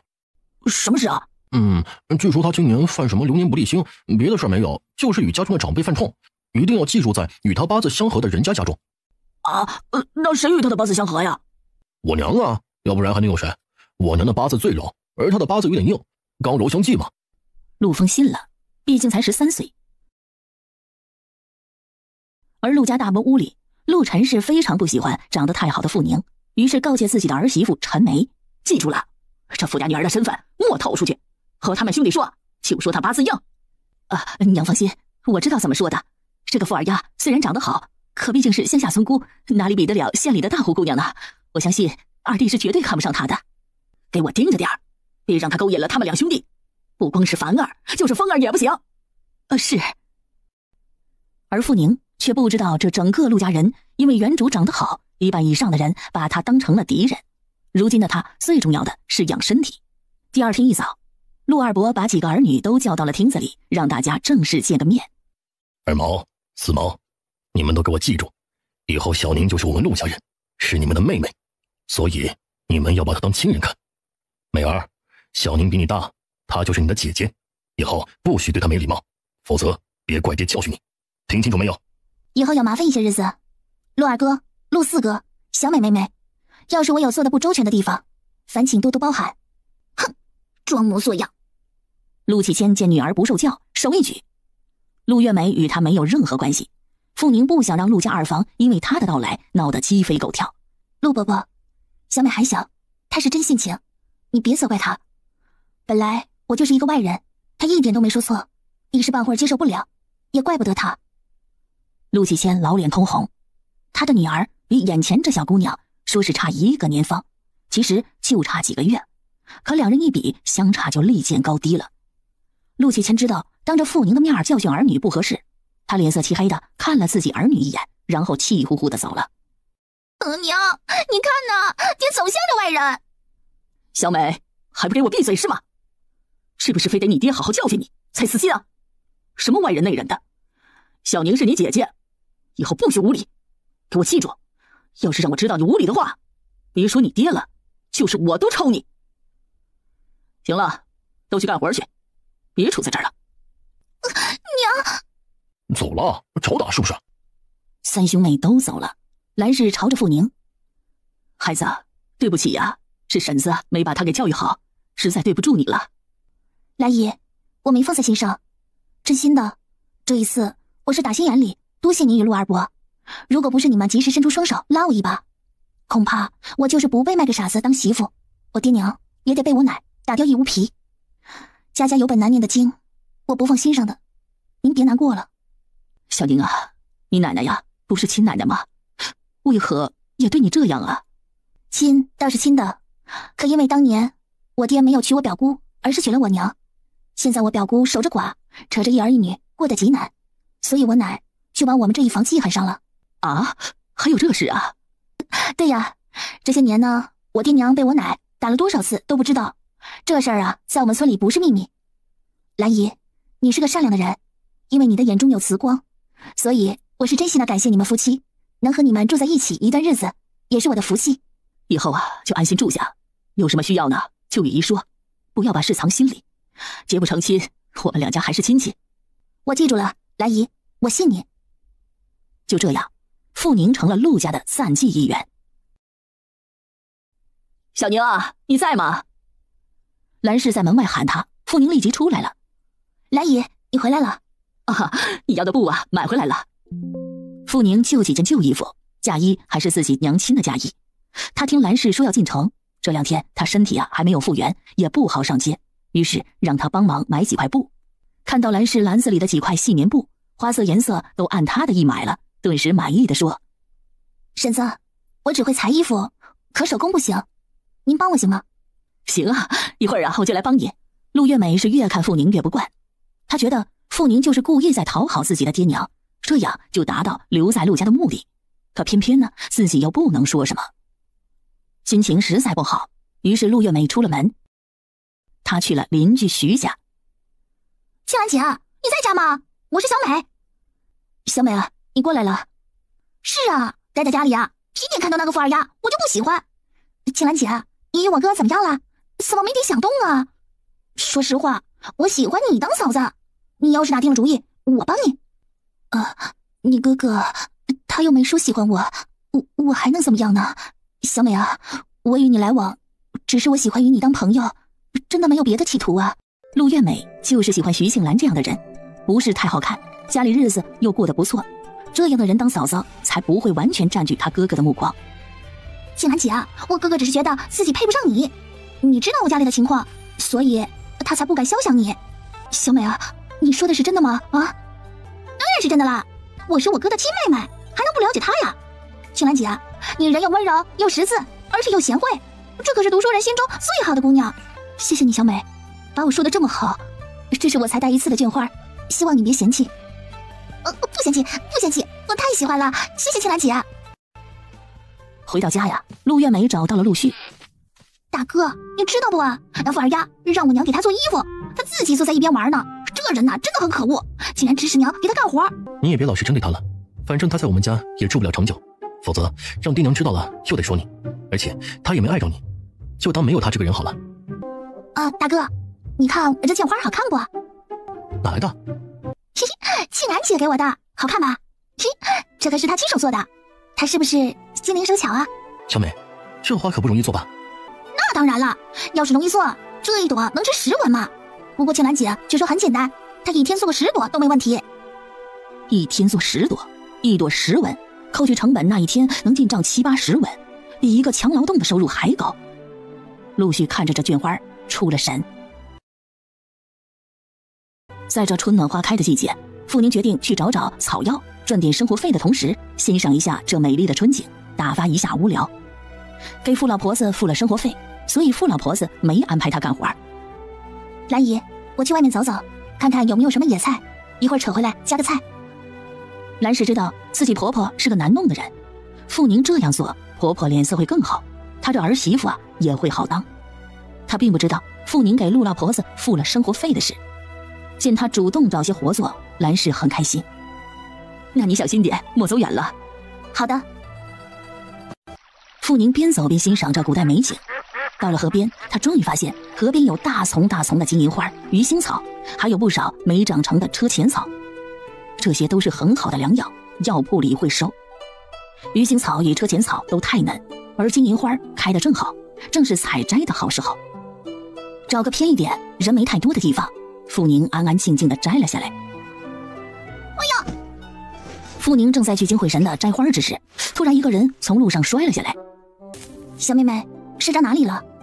姐姐，我不知道是不是脚扭了，好痛啊！是这里痛吗？哎呀，是这里。有点扭伤，一会儿我切的时候会痛，你咬咬牙。姐姐，你竟然懂医术啊，这也太厉害了吧！你跟谁学的呀？这人竟然会教女子医术。是学个几年，但学到的只是皮毛。我这是偷偷的跟我的一个小姐妹学的，她爷爷是郎中。姐姐，我叫陆盼盼，就住在对面那陆家大屋中。你放心啊，我绝对不会把这事告诉别人。对了，你是谁啊？长得可真好看呢，我都没见过你呢。我叫傅雨宁，陆启谦是我的表姨夫，现在我家中出了点事，暂时住在他们家。啊，你是我堂叔家的亲戚呀？那可真是巧了，我们住在他家隔壁，有空呢你来我家玩啊。陆家人都是本姓，一个姓的基本上都是本家。面对陆盼盼的热情，傅宁微笑着答应了。与他边说话边按脚，只听得咔嚓一声，小姑娘一声尖叫：“哎呀，痛死我了！”好了，现在没事了，你动动脚试试。陆盼盼一听，立即扭了一扭，一脸惊喜：“啊，宁姐姐，你真的太厉害了啊！”盼盼，你的脚并没有大伤，只是懂得一点医术的人都会治，我没有你说的这么厉害，而且我也是偷学来的医术，你可不要告诉别人哟。宁姐姐，你放心好了，我保证不告诉任何人。哼，那好，谢谢你了。就在这时，路上有人在叫：“小妹，小妹！”哥，我在这里，我在这里！说话间，随着重重的脚步声，一个高大的身影走了进来，不一会儿就出现在两个人面前。来人是个男子，一个年轻的男子，不是男孩子，而是个男人。他身形修长，高大结实，一身村里人寻打的黑短打，同色系的腰带紧紧地扎在腰间，显得他腰肢劲瘦，肩宽腿长。好高啊！星儿突然就猛跳的傅宁立即屏住自己的心脏，眼光从前人的身上立即转到了脸上，一扫而过。好冷啊！这是谁呀？五官好凌厉，脸型真好看呐！要不是眼神太沉的话，绝对是一个超级帅男人。哥，我在这儿。刚才我摔跤扭到脚了，是这位傅雨宁姐姐帮我拧回去的，她好厉害呀，我都没感觉到痛。宁姐姐，这是我哥陆凌天，他在街上开了一个铁匠铺，你要打铁的话，会让我哥给你免费。这是陆盼盼的哥哥，这兄妹俩，这也差得太远了点，一个纯真甜美，一个清冷帅酷。突然之间，一股压迫之感袭击了傅宁的全身，让他情不自禁地想后退，远远逃离。他在害怕。多谢了，多谢你帮我小妹，她有点粗心。小妹，粥早我背回去，你的脚还有事吗？哥，我没事，你先走吧。那行，那一会儿你休息好了，慢慢回来。傅姑娘，再见。再见。见傅宁牙齿在打架，陆盼盼好奇极了。宁姐姐，你很冷吗？盼盼，你哥从过军是吗？是呀，宁姐姐，你怎么知道啊？我哥15岁从军，去年冬才回来，才半年多呢。我与你说呀，我哥打过好多仗的，杀过好多的坏人哟。刚才你不会是被他吓着了吧？没有，只是觉得他很严肃。一般村里的人看起来都很随和，可你哥看起来好正经的样子，让人觉得他的性格可能很阴沉。宁姐姐，我们村里的姑娘都怕我哥，不怪你。我奶天天说呀，他不知道多笑笑，他这样子肯定会把大姑娘都给吓坏的。还说呢，他再不多笑笑啊，要打一辈子的光棍了。其实啊，宁姐姐，不是我吹我哥，我哥哥不仅长得好，而且还超厉害。去年中啊，我们家的过年肉都是他从山上打回来的，他一个打了1头大野猪回来哦。陆凌天成熟稳重，竟然还没成亲。这时代，女子14岁开始议亲，15、16岁就嫁人，而男子在17岁左右开始议亲，18、19岁都要当爹了。这男人应该20好几了吧？你哥还没成亲？对呀，我哥去年8月才退一回乡，一回来后就忙着给我奶奶治治，这一忙呢就忙到过年前，哪来的空成亲呀？宁姐姐，你定亲了吗？他定亲了吗？傅宁都不知道怎么说了。在傅家那边，她是嫁了人的富二丫；在陆家这边，她是避难的亲戚。那个，我爹娘，你爹娘正在给你看是吧？宁姐姐，你长得这么好看，肯定会给你找一个与你一样好看的相公。傅宁又牙痛了。古代的小姑娘不是说很害羞的吗？为毛陆小姑娘说起相公2字，比她还大方呢？盼盼，你多大了？13岁，差3个月。那你想没想过要找一个什么样的相公呢？我还小呢，怎么能想这些呢？宁姐姐，我可不去想。不过呢，我要找我哥那样好看的男子当夫君。你哥脸上那个疤，你不怕？我才不怕呢！宁姐姐，你不觉得我哥脸上有个疤也很好看吗？好看，不过让人看着也觉得有点凶。不凶的，宁姐姐，我哥一点都不凶的，他可好了，真的。好吧，又是一个超级练凶的迷妹。安排，你赶紧回去吧，这衣服脏了，赶紧换掉。呀，真的脏了呢。宁姐姐，那我先回去了。你要信我呀，我哥哥呀，真的一点都不凶的。是，不凶，很温和的人。是啊，他对我呀可好了。对你好？妹子，你是他亲妹子？我信。你先回去换衣服吧。好，那我先走了，一会儿见。陆奶奶，我摘了一些野菜回来，是香椿呢，炒蛋可香了。家里有鸡蛋卖吗？我买5个好不好啊？哎呀，有，看在你这么乖的份上啊，你出5文钱，我给你6个好了。陆老婆子的话让傅宁吐血，他心里骂着，这老不要脸的东西，菜是大家吃，还好意思给他卖个好。谢谢你，陆奶奶，你真是个慈祥的老人家，以后肯定长命百岁的。这丫头啊，就是会说话，老婆子我呀稀罕你了。谢谢陆奶奶喜欢。陆奶奶，您那儿有用不了的旧碗旧罐什么的吗？你要干嘛呀？我想种花草。啥？种这些呀？对呀。这个能吃？小丫头啊，这东西到处都有，也没见人吃过呀，你就不怕吃死人呢？听着这一大串，傅宁牙痛，这老太婆肯定是属猪的，除了吃，她啥也想不到。陆奶奶，吃、穿、住、行，是人类生存的基本要素。可是满足了这些条件后，人就会有更高层次的要求了。说什么呢？老婆子听不明白。比如，陆奶奶您肚子不饿了后，就会想穿新衣，对吧？废话了，谁不想穿新衣啊？就是啊，穿新衣与穿旧衣的区别在哪儿？就是穿新衣漂亮呗。陆奶奶您这么大年纪还收拾得这么好，这么精神，年轻的时候您肯定长得好，对不？算你有眼光。不是我有眼光，而是有眼睛的人都看得到陆奶奶您的精神头好。虽说您已年过60，不知道的人呢还以为不到50呢。行，小丫头啊，算你会说，这旧碗旧罐啥的屋后都有，喜欢哪个挑哪个，老婆子不收你的银子。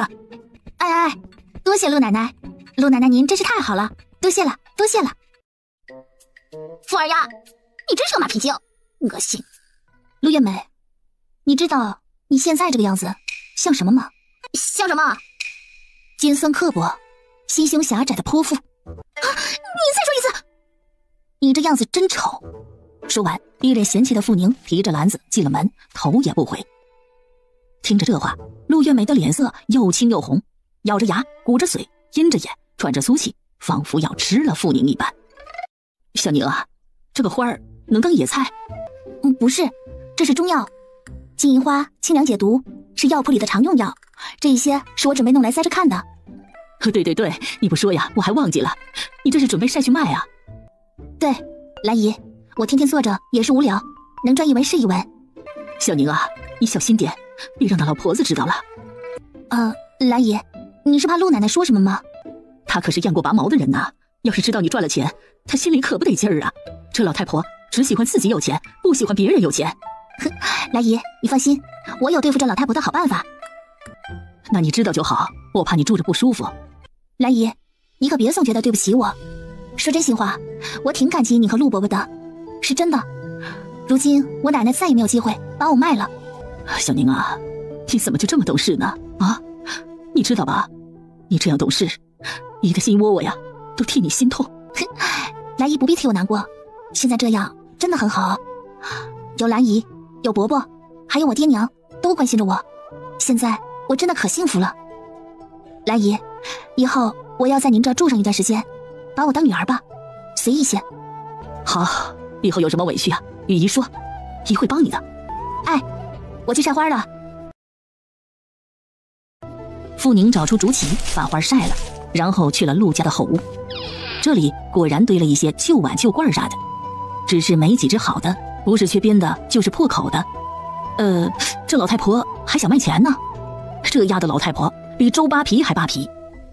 傅宁找了6只出来，相对好的出来，拿篮子装好，拿了把锄头到了田边的小沟边，洗好，装好泥，再把花种下。好看呐！看着这一篮子自己亲手种下的小盆栽，傅宁心情很好的哼着小曲。兰花美呀，兰花香，我的兰花真漂亮。一进门正碰着陆朗，立即停了口的傅宁淡淡的点点头进去了。陆朗一头雾水，正好看到陆续进来。哥，他好奇怪啊。陆续刚把羊赶回来，还没来得及进屋洗脸换衣。什么奇怪？他竟然拎一篮子的野草回来，还用罐子种着，那东西能干嘛呀？种花草？陆续愣了愣，一个村姑竟然学着种花草。此时屋内啊，傅宁把种好的花草摆放在窗前的木桌上，而屋外陆续看着这完全变了样的屋子，他怀疑这间屋子是曾经他住过的屋子吗？曾经黑乎乎的屋子，四周被布贴满，显得干净清爽。娘，他那屋子里的布是哪来的？兰氏正在给傅宁做衣服，这衣服的样式他没做过，于是做起来啊有点费劲。是前天啊，小宁请我帮忙，我买的，全是葛布，也不值几个钱。小姑娘家呀爱干净，喜欢漂亮，娘看她这样一布置啊，她屋子可就舒服多了。对了，旭儿啊，你拿着梯子帮个忙，小宁说要做一个什么布网兜。什么布网兜？干嘛用的？兰氏拿起一块缝好麻绳的葛布。就是这个，小宁说呀，要挂在屋里那2根柱子，没事的时候坐在这里看看书。看书？这女的真的14啊！傅宁没想到兰氏会叫陆续过来帮忙装布袋网，没沙发的年代伤不起，硬板凳实在是坐得腰痛。小宁啊，这个就是你说的盆栽？正是，好看吧，兰姨？好看，就多了这点草，屋子里啊就显得漂亮多了。现在才种下，还不会太好看，等它们长好了，那才叫好看呢。兰姨，你要喜欢，到时候我给您屋里种上一些。不用不用，你兰姨我这老婆子呀，就不讲究这些了。你来看看，你这个网啊，要挂在哪儿？一边挂左边那个柱子，一边挂右边那个柱子。哦，对对，就这样挂着。可以了，可以了，多谢多谢。小宁啊，这坐上去，人还不卷成了一团啊？要的呀，就是这效果呀。傅宁只是笑笑，没关系的，这样坐着舒服。兰姨，这床顶上这边木块好似也很旧了，不知道谁家有新木板不？我想换了它。房子是瓦顶的，却没有装盗板，只在床的上方拦了几块板，挡着刮风下雨天掉瓦卸下来。这里的农家几乎都是这样。有，等过2天呐，你伯伯休息，叫他去买几块回来。哎，到时候我出银子。说啥呢，小宁啊，这不用几个童子的，可别事事见外啊。哦，那就让兰姨破费了，我先说声谢谢。这2人在说着话，一边的陆续听着直皱眉。这傅二丫真当是不知道自己在做客吗？要求这么多，他这屋顶怎么了？他住了这么多年都没嫌弃过，他一来就嫌弃，以为他傅家比陆家更好不成？吃过中饭，傅宁又准备出门，没想到傅义全来了。看到他，傅宁很开心。爹，下来了。二丫，这2天还好吗？你祖母心里有气，你娘这2天不能出来看你，但是她很担心你啊。爹，你担心我做什么呢？陆伯伯与陆伯母都是好人，你回去与娘说，我不会受委屈的。你们啊，就放心吧，我好好的，只是我暂时不回去了。你与娘说一声，等过段时间我再回去看她。哎，你不用担心你娘，她说了，你说的话都记住了呢。你娘还说，等五丫满了12岁，她就会给她寻谋好人家，不再让你奶奶多事啊。五丫才6岁呢，6年后这老婆子或许早死了。看来这便宜娘是被傅老婆子给吓怕了。傅宁才懒得担心，6年后她肯定强大了。傅宁早就打算，等一离开陆家，就开始施展自己的气能赚大钱，到时候把爹娘和弟弟妹妹接到身边来。至于傅老婆子死不死的，他根本不放在眼里。爹，一会儿你回去的话，帮我买2包糕点给弟弟妹妹，他们平常吃不饱，这样对身体不利。行，晚上回去的时候我买点回去，爹带的银子不用你给。爹，你的是你的，我的代表着我的心意。哼，走，我们边走边说，有一件古怪的事我想告诉你。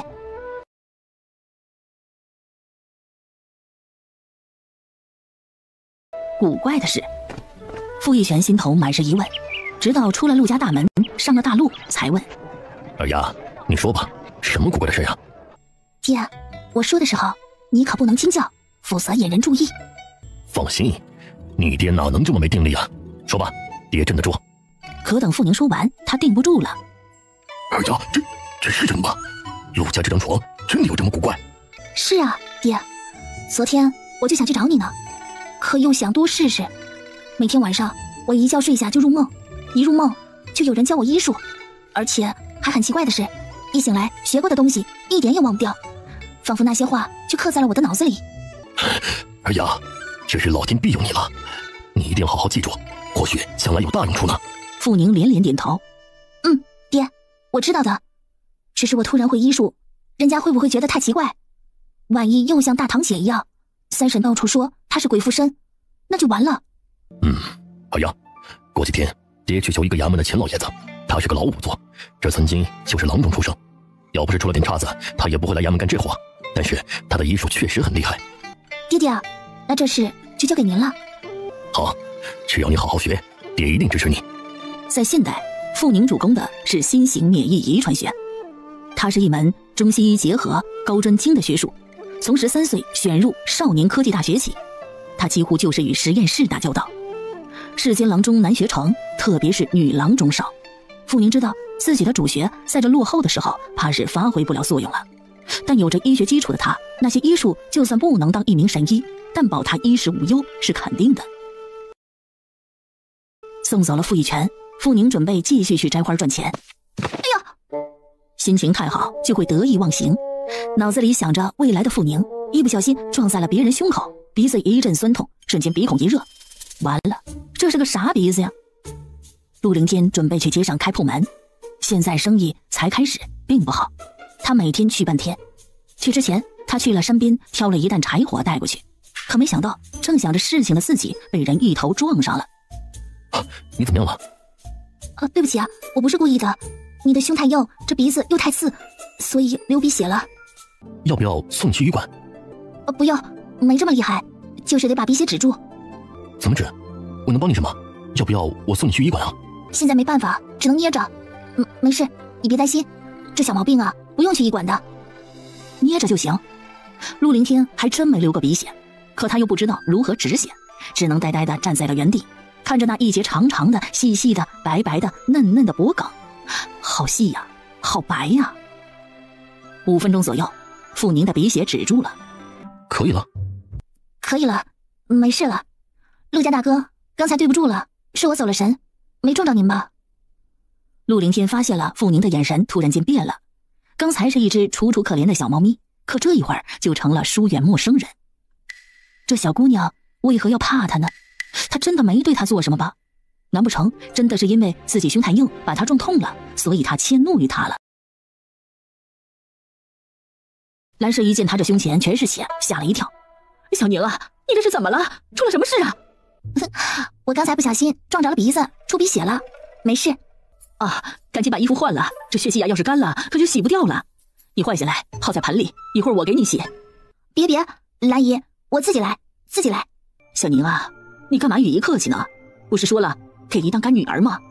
说句实话，我应该早点去认识你娘，否则呀，月梅也不会养成这样的性子。兰姨，月梅真的不差的，你别老是这样说她。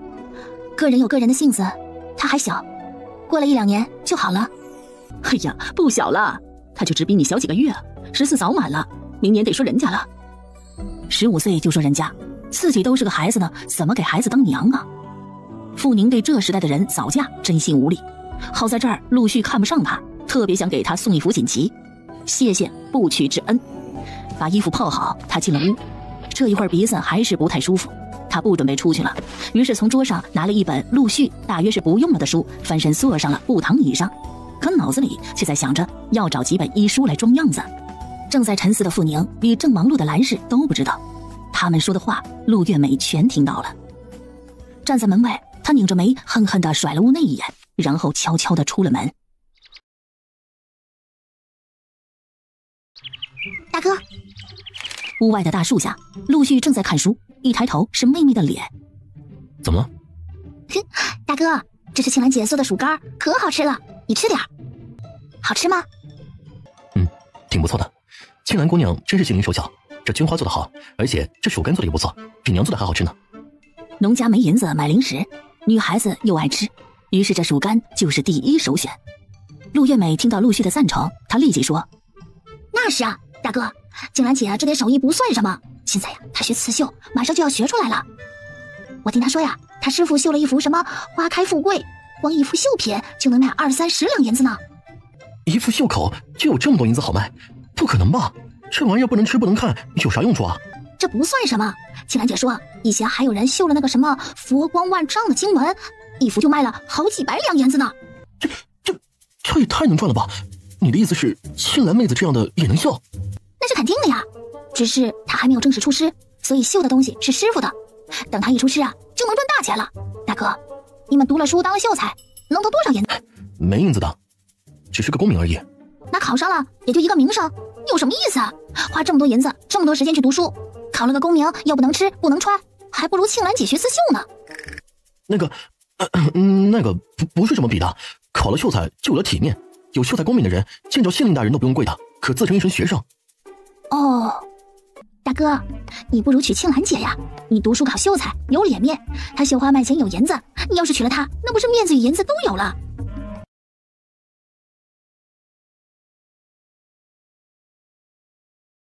陆续啊，还真没想过这事。一心只读圣贤书的他，还没有想过娶妻之事。因为这次傅宁的事，他一时半会儿更不想成亲了。虽然与徐庆兰也很熟，但以前他从未往这方面想过。现在自己妹妹总在自己面前说起徐庆兰，陆续沉思了一下，模样真的一般般，不过规矩倒是好的，只是他真的找不到那种同窗说的心动的感觉。哥现在不讲这事，家里那个还没送出去，也成不了亲。说到这儿，陆月美眼珠转了转。我倒有一个人选，可你听着，要是觉得可以，你去找他说去。谁？陆月美说了个名字，顿时陆续睁着嘴，半天都没合上。这行吗？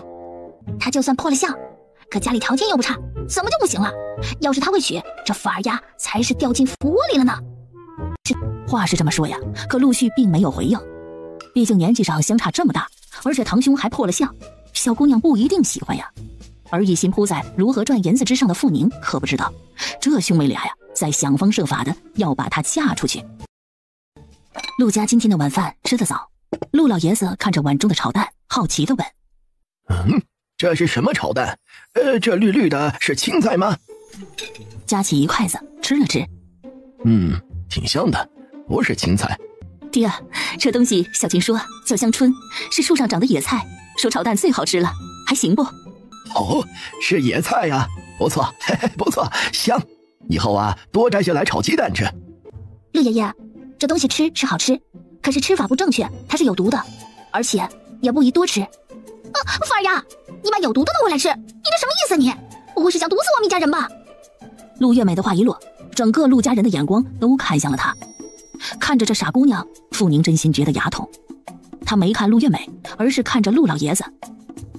陆爷爷，所谓凡世间有补的东西，其实也都是有毒的。不说药是药三分毒，就说山中果子，有很多都有毒。杨梅性热，用它泡烈酒可止肚泻，但吃多了会上火。您说是不？小丫头说的有理。别说杨梅，就是荔枝也一样，都是好东西，可吃多了就是不行。没错没错，既然不能多吃，那就偶尔吃一回吧。陆爷爷说的是，物少好味道，田边能吃的野菜可不少。今天我看到河边的沙地里有好多的泥鳅串草，这个拌老豆腐也很好吃的。明天我采点回来。好，老婆子，这明天去买几块老豆腐回来。豆腐啊，不是个金贵物。陆老婆子自然不会小气，毕竟一家人得吃菜嘛。顿时他嫌弃的看了陆月美一眼。就你势头多，你也老大不小的了，多跟宁丫头学着点儿，别总是没事找事。这话一出，陆月美吐血。不就是一把野菜吗？那是猪吃的东西，可他却用来讨好爷爷。一瞬间，心中他对傅宁更讨厌了。马屁精，早点给我滚出陆家去！转眼在陆家6、7天了，摘了3天的金银花，路边河边的都被傅宁摘完了。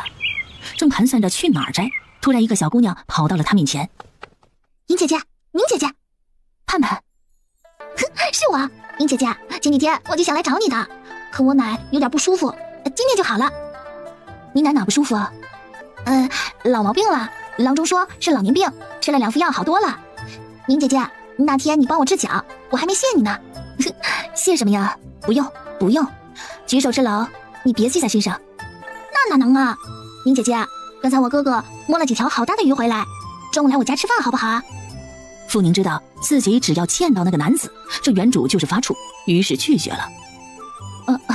不用，你要这样客气，以后我都不敢与你交往了。宁姐姐，你的意思是以后和我做朋友是吗？当然了，我在这里没朋友，你要是不嫌弃我是个外来人，当然愿意了。太好了，什么外来人内来人的，我就知道你是个好人。盼盼，你这是去哪儿？我去挖土豆啊。宁姐姐，你和我去不？今天早上我哥摸了鱼就出门了，说出去有事不回来。那么多鱼，这天热了些，吃不掉呢。不好吧？以后吧，等以后我们熟悉些再来好不好？那你等我一下，我拿几条鱼给你，中午你让二婶煮给你吃。实在挡不住了，傅宁安慰自己，好吧，他不是好吃，是人家的情谊，对不对呀？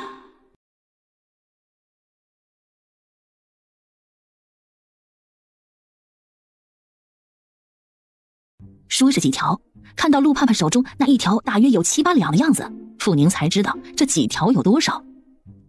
这也太多了吧？不多，大爷一家人多，太少了，你连汤都喝不上2口。宁姐姐，我跟你说啊，我哥摸鱼打猎是好手，我家不缺这个。好吧，你赢了，小姑娘。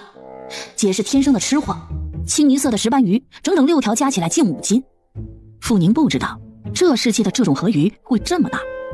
来姨，你看这是什么？天哪，小宁，这是哪里来的？哪儿来的？这怎么说呢？傅宁想说是陆盼盼给的，可一想他才来几天就与别人这么好，感觉不太好，于是说：刚才有人在路上卖鱼，我就买了几条，好久没吃过荤了，好馋啊。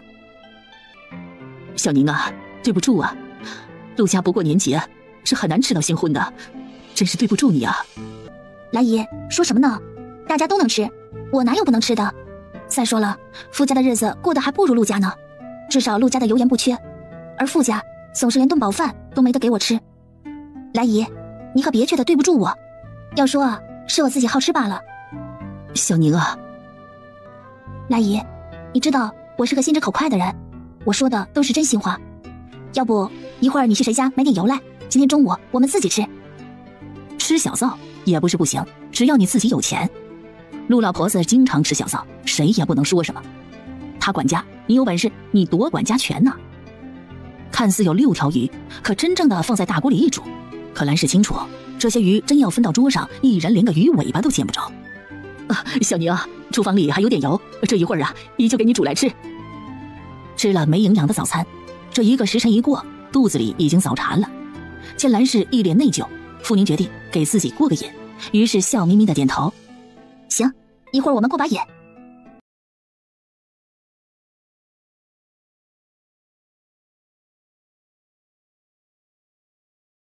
不得不说，兰氏手艺真心不错，这条鱼煎得橙黄橙黄。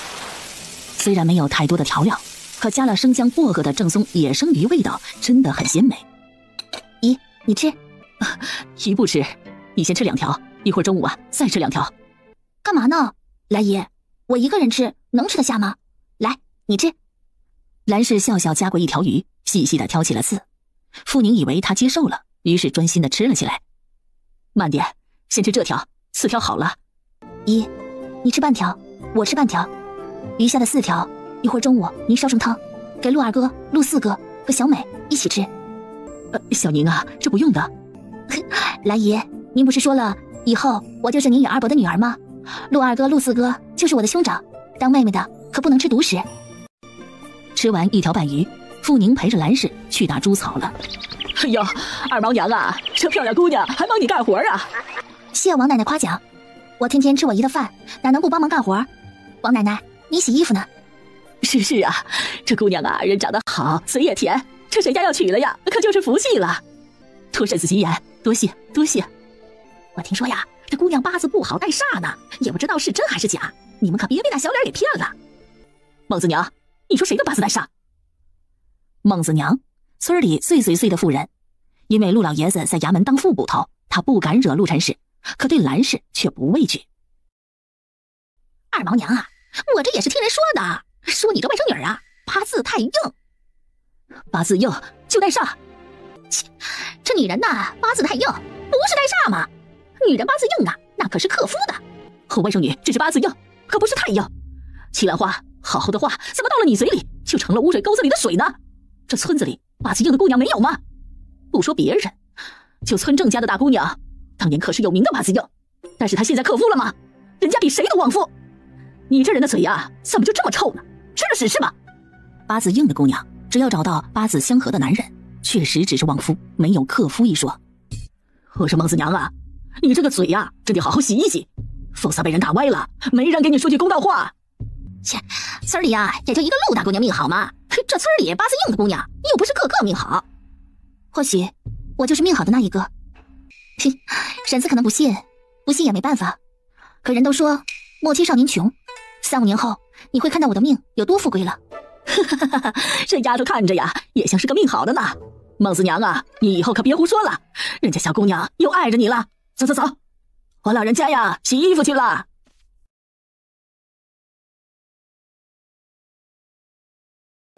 而兰氏不是傅宁，本来他就觉得自己家对不起这姑娘，这才来陆家5、6天，别人就传出他命硬，这可是名声问题啊。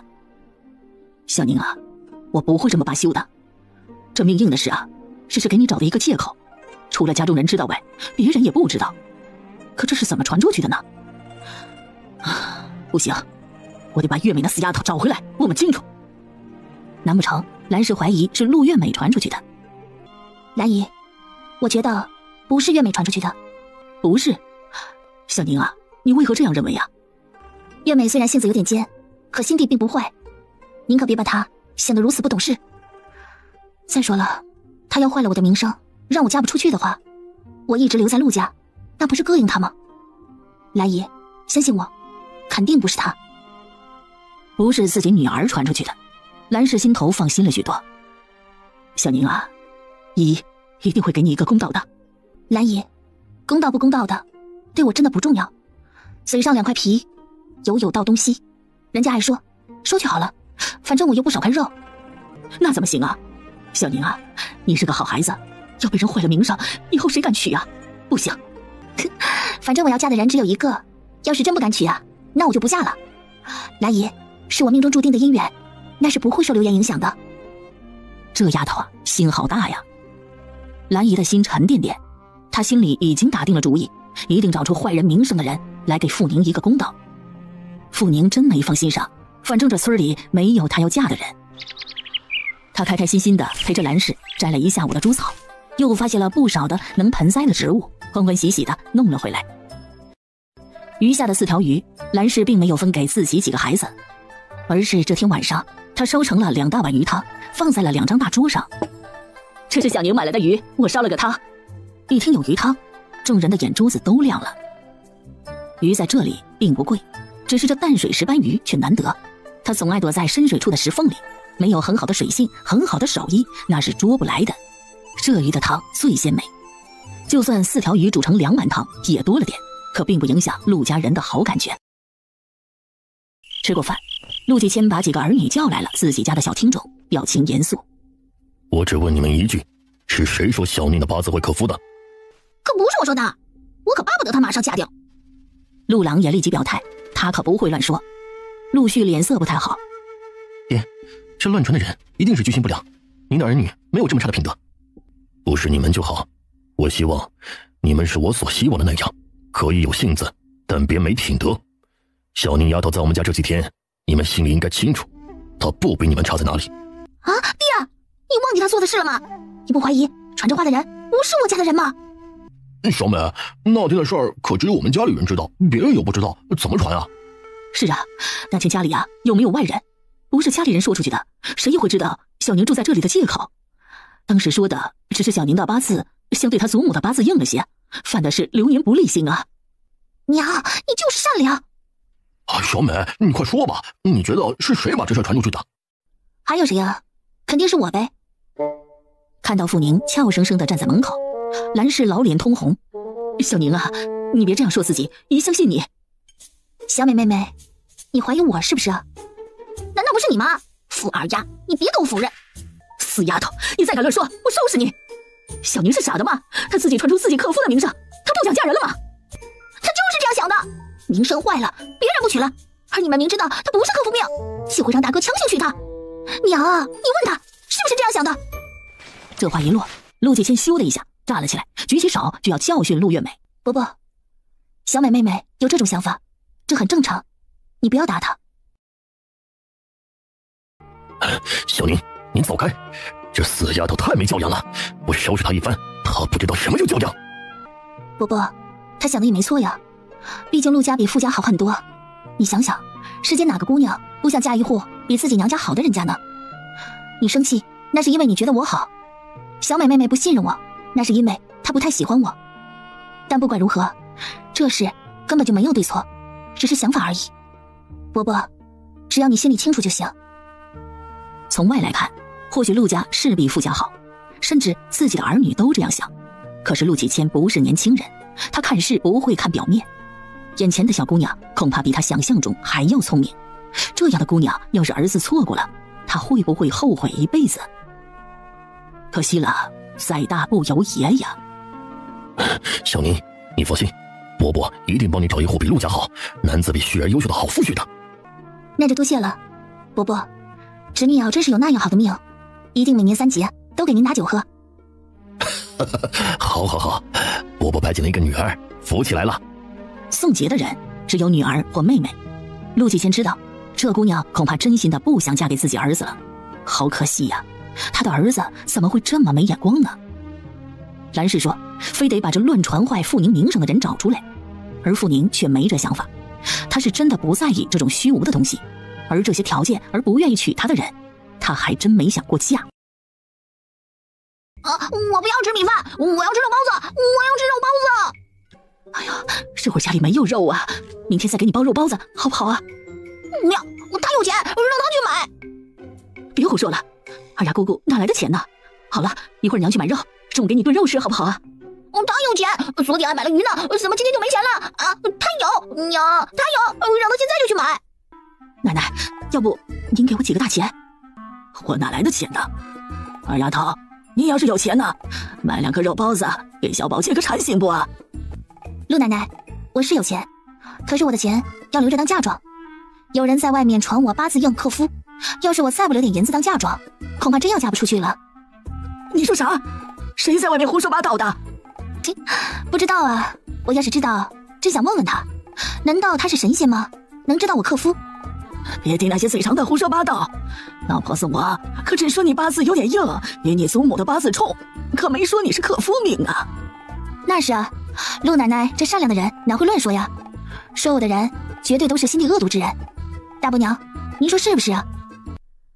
人家或许却是无心一句说出去的，既然你不是，何必在意呢？大伯娘真是心地宽广之人，好在这人说的是我，反正我是无所谓，因为我天生就是福星命。要是传的是月兰，可怎么办呢？月兰的八字可是最好的八字，她才没有机会让人乱传。既然你是福的，她怕什么呢？我没怕呀，要不是小宝想我的银子买肉包子，我也不会说这些事。我要吃肉包子，我就要吃肉包子，我不要吃这个。砰的一声，一只碗扔在了地上，成了几瓣。最终以陈梅去买肉包子为结局，陆小宝终于不闹了。傅宁进了屋，兰氏跟了进来。小宁你怀疑是他传出去的是不是啊？兰姨，你也担心我嫁不出去，会想嫁给陆二哥是吗？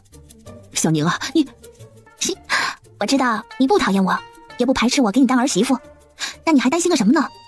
好了啦，别人爱怎么说就怎么说，我都不在意，你也别在意，好不好？这种事能不在意吗？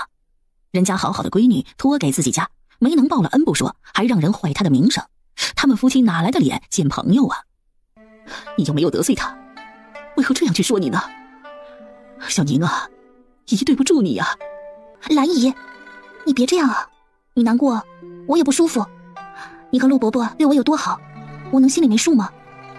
有的人并非你得罪他，他才会记恨你，可我不在意，真的。终于把个兰氏给安慰好了，傅宁觉得心真累呀。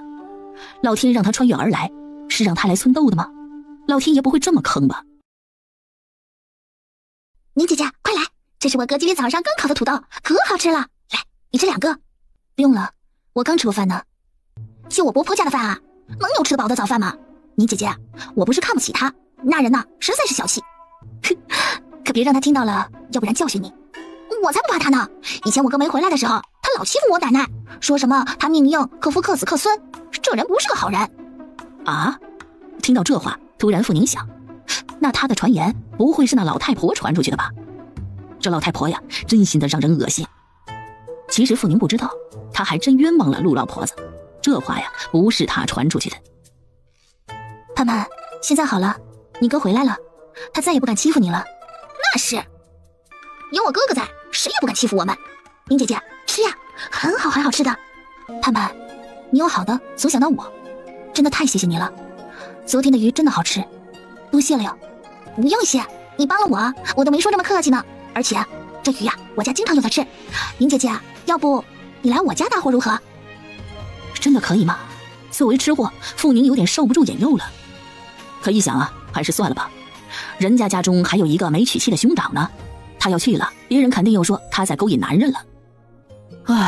长得太好也是一种负担呐。盼盼，我可是来做客的，要真跑去你家了，那就要被人说死了。是对，是我想歪了。那下回有好吃的，我给你拿来，你悄悄的吃。这小姑娘也好过分了吧？投之以桃，报之以李。傅宁有心的问：盼盼，你今天上午去干什么？那猪草呀。我和你去。宁姐姐，你还得帮我大爷爷家干活吗？不用，他们没让我干活。本来我就想去山边采草药，你不是要去打猪草吗？我们一起去。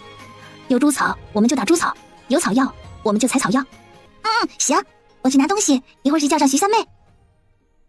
徐三妹是陆家邻居，是陆盼盼的小姐妹。行。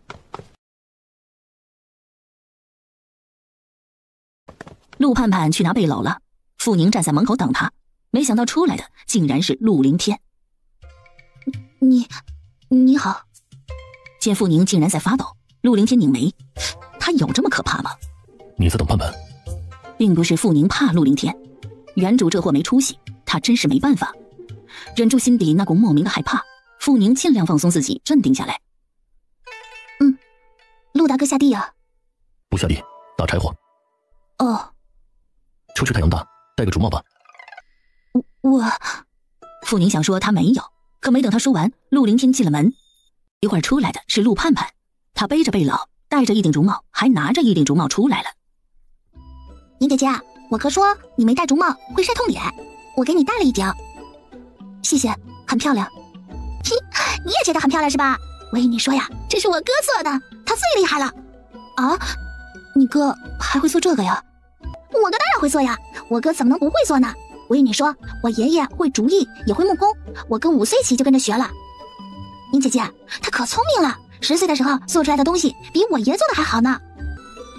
那真是厉害啊！这算什么呀？我哥又不是专门学这个的，他还要读书呢，还要跟我爹学舞，然后还要干活，样样都行。天才呀！傅宁脑子里就冒出这2个字。你哥怎么突然回来了？他不是在当兵吗？是呀，可仗打完了呀，他当然要回来。打完了仗就回来？陆凌天从军8年，以他这天资，不可能是个普通士兵吧？不是普通士兵退役，政府不给工作安排吗？傅宁不太了解这世界的规矩，虽然心中有疑问，但也没说出来。毕竟现在的陆凌天以打铁为生，他想，或许就是不给安排也可能。到了徐家，徐三妹听到陆盼盼的叫声，立即跑了出来。盼盼，这是谁呀？你未来的嫂嫂吗？未来的新嫂嫂？陆盼盼眼珠子转了转，要是宁姐姐嫁给自己哥哥，那她是不是有一个很合得来的嫂嫂呢？天哪，她怎么就没想到这儿呢？陆盼盼可是个人精啊，怕傅宁难为情，立即对自己小姐妹说：不是，你别乱说了，这是我新认识的姐姐，也是我的好朋友。三妹啊，她比我们都大，你要叫她宁姐姐。宁姐姐，三妹比我小1岁，她是我的朋友。你好，三妹，我叫傅雨宁，兰秀是我的表姨，我暂时住在我表姨家做客。月梅姐姐家呀？原来这个就是村里人说的命硬克夫的姑娘。对，她就住在小美姐家，她是我最好的朋友，你不可以欺负她哟。哦，宁姐姐好，你放心，我肯定不会欺负你的。欺负她？一个小姑娘口口声声地说不欺负她，她真的就这么好欺负吗？傅宁牙痛，只是自己现在这样子，长得就是一副别人都可以欺负的模样，她也不好意思地说：你们来欺负我呀，看看谁欺负谁。无奈地笑笑，就多谢徐三妹妹了。盼盼我们走吧，一会儿迟了太阳就猛了。好。3人认识了，于是相约在对面河边而去。而村里人终于有人看到了傅宁，于是有人好奇地问三妹娘：刚才那姑娘谁家的呀？听说呀是来秀的外甥女，来做客的。真的是来做客的吗？我看不是吧，会不会是给二毛说的媳妇啊？肯定不是，这里有人传言她命硬克夫呢。啊，不是吧？那兰氏没这么糊涂，依我猜测呀，给二毛说的媳妇还有可能。哎呀，真这样啊？听说你大伯家的庆兰不是想嫁给二毛吗？要是这样，那她不是没了希望？这个呀，我可不知道，别人的事我可不管。不说了，不说了，干活去。朝河边走的3人并不知道这事，不过没出2天，陆家来了个漂亮小姑娘，有可能是陆续新媳妇的事就传遍了全村。傅二丫，你什么意思啊？这2天与陆盼盼一起，傅宁又摘了不少金银花，再晒2天就能送出去卖。他正翻着花，面对气势汹汹的陆月美，感觉莫名其妙。陆月美，你又发什么疯啊？我惹着你了吗？你是没惹着我，可你还要不要脸呢？嘴里说看不上我哥，背后却到处说你是我哥的新媳妇，你就这么嫁不出去吗？陆月美，你给我说清楚，我什么时候说过我是你哥的新媳妇？你哥算个什么人？他配得上本姑娘吗？我是他新媳妇，他做什么美貌？我呸！范儿丫，你少在这里清高，你除了一张脸，你还有什么？我哥还配不上你，你又算个什么东西啊？我至少有1张脸，你呢？陆月美，你连脸都没有，哪来的脸在这里叫唤？我与你说，要不是看在你爹娘的份上，我抽你大耳刮子！你敢？你有本事打我试试！敢跟他较劲？傅宁决定今日一次性打趴这个烦死人的陆月美。可就在傅宁举手之时，陆盼盼跑了过来。小梅姐，你干嘛欺负宁姐姐呀？她是来你家做客的，比你大，你得叫姐姐的。你怎么这么没礼貌啊？关你什么事啊？陆盼盼，你要喜欢，你把她接过去好了。我接就接。宁姐姐，她不喜欢你，我喜欢你，你去我家。住他家？傅宁牙痛，这是个什么住法呀？这一会儿陆家没什么人在，都下地了，根本就没把陆月美放在眼中的傅宁顿时笑了。哼，盼盼，我有特殊原因才住在陆家，我姨与我伯伯对我都极好，这个疯婆子我们根本不用理她。傅二丫，你才是疯婆子呢！盼盼，你不是说今天要去一趟你表姑家吗？怎么还没去啊？正准备去呢，一出来就看到小美姐发疯。你看我哥还在那等着我。不远处站着一个男人，高大挺拔。天哪，刚才的话这男人没听到吧？要是听到了，好尴尬哈。那赶紧去吧，别让他久等了。我也进去撕自己的衣服。哎，陆盼盼跑了，傅宁一转身看着陆月美，表情冷得可怕。陆月美，我警告你，别惹我，否则你没好果子吃。死不要脸的东西，我也警告你，你要敢勾引我哥哥，我饶不了你。呸！陆月美，你哥哥在你心中是个宝，可在我心中连根草都不如。行了，你把心放肚子里，他送我都不要。说罢，傅宁转身进屋。哼，送你都不要，你不要还死赖在我家做什么？死不要脸的东西，不要脸！哟，小美啊，你在生谁的气呢？啊，静兰姐，你回来啦！徐静兰马上就要出师了，这几天她没事，也不去了绣楼。我昨天就回来了，我看你很不高兴呢，这是怎么了？还能怎么样？不就是那该死的富二丫呗！真是气死我了！死不要脸的货，到处有人说她是我哥的媳妇人选，恶心。徐静兰也听说了。那到底是不是啊？当然不是啦！你没听人说吗？他八字硬克夫，你想想，我娘能给我哥找一个克夫的媳妇吗？那肯定不能啊！徐静兰放心了。走，去我家，我给你绣了2条手帕。陆月美走了，回到屋里的傅宁准备做2条自己的小内裤。这里的内裤脚边太长，穿着极不舒服，她准备给自己做2条。虽然原主的针线功夫不错，但傅宁总觉得做衣服不如做手术来的爽。不过再不爽，这东西啊也得自己做。他刚坐下，突然一颗小脑袋伸了进来。看到陆三叔的小儿子，傅宁朝他笑笑。陆琛，你在看什么？陆琛呢是个极聪明的孩子，他发现自从这个姐姐来了家中后，家里好几个晚上的菜呀都好吃了，前2天还吃了鱼汤呢。宁姐姐，刚才二堂姐在外面骂你死不要脸。傅宁抽脸皮，这啥意思？故意让他知道别人骂他吗？宁姐姐，你别难过，他不喜欢你，我喜欢你。我也喜欢你啊。小陆琛，你今天没出去啊？我出去了，只是没捉到鱼。这话一落，傅宁吓了一跳。你说你去捉鱼了？对呀，那天宁姐姐你买的鱼可好吃了，我还想吃，可没钱买。你知道你多高吗？我不知道，没尺子。你这么小，要是跌河里怎么办啊？小陆琛，不可以去河边玩的，河里有水鬼，会捉人的。才没有呢，我经常去玩，一次水鬼都没看到。你又想喝鱼汤了？太好喝了，可是我好久才喝过一次。宁姐姐，你还想喝不？想啊。那你再买行不？傅宁明白了，这小子想喝鱼汤，自己没钱，所以想找他蹭点鱼汤喝。很开心的傅宁答应了。行，等有人卖鱼时，你叫我。哎，宁姐姐，我喜欢你。傅宁额牙，这小神兽嘴挺甜哈。第2天一早，傅宁拿着花袋到拐弯处山边继续采金银花。这山边上都有一大丛丛的花，金银花开得很艳，金色的一朵朵如同一只只的蜻蜓站在叶子上翩翩起舞，美丽至极。心情很好的傅宁哼起了儿歌。喵！正当傅宁哼着儿歌正起劲时，突然喵的一声传进了他的耳朵。你怎么了？呀，受伤了。这是一只白色的小猫，可能就几个月大。傅宁看到它的腿出了血。小家伙，你这从哪儿跑出来，划了这么一个大口子？天这么热，一发炎就麻烦了。喵喵喵！小猫疼得直叫。农家的猫咪都是放养的，也不知道是谁家的。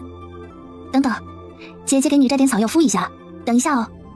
傅宁把草药挤出汁放在大叶子上，然后把余下的药渣又放在另一片叶子上，再坐下把小猫咪抱了起来。会有一点点痛哦，忍一忍，明天你就好了。把叶子上的药汁先倒在了小白猫的伤口处，疼得它喵喵直叫。见小猫不停地叫着，傅宁轻声安慰：忍一忍啊，一定要忍住啊，一会儿啊就不痛了。我帮你把脚包扎好，这个灯芯草呢不太牢固，你莫到处乱钻弄断了，草一断药就要掉了。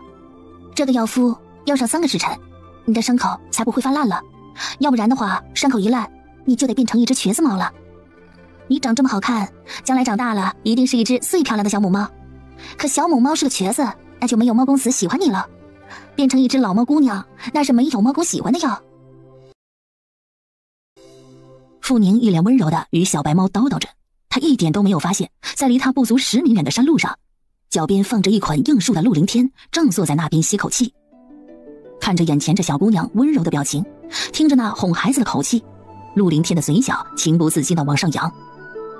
2只猫，这丫头胆子不小啊，一个人敢出来采花。可为什么一看到她就发抖呢？陆凌天是什么人呢？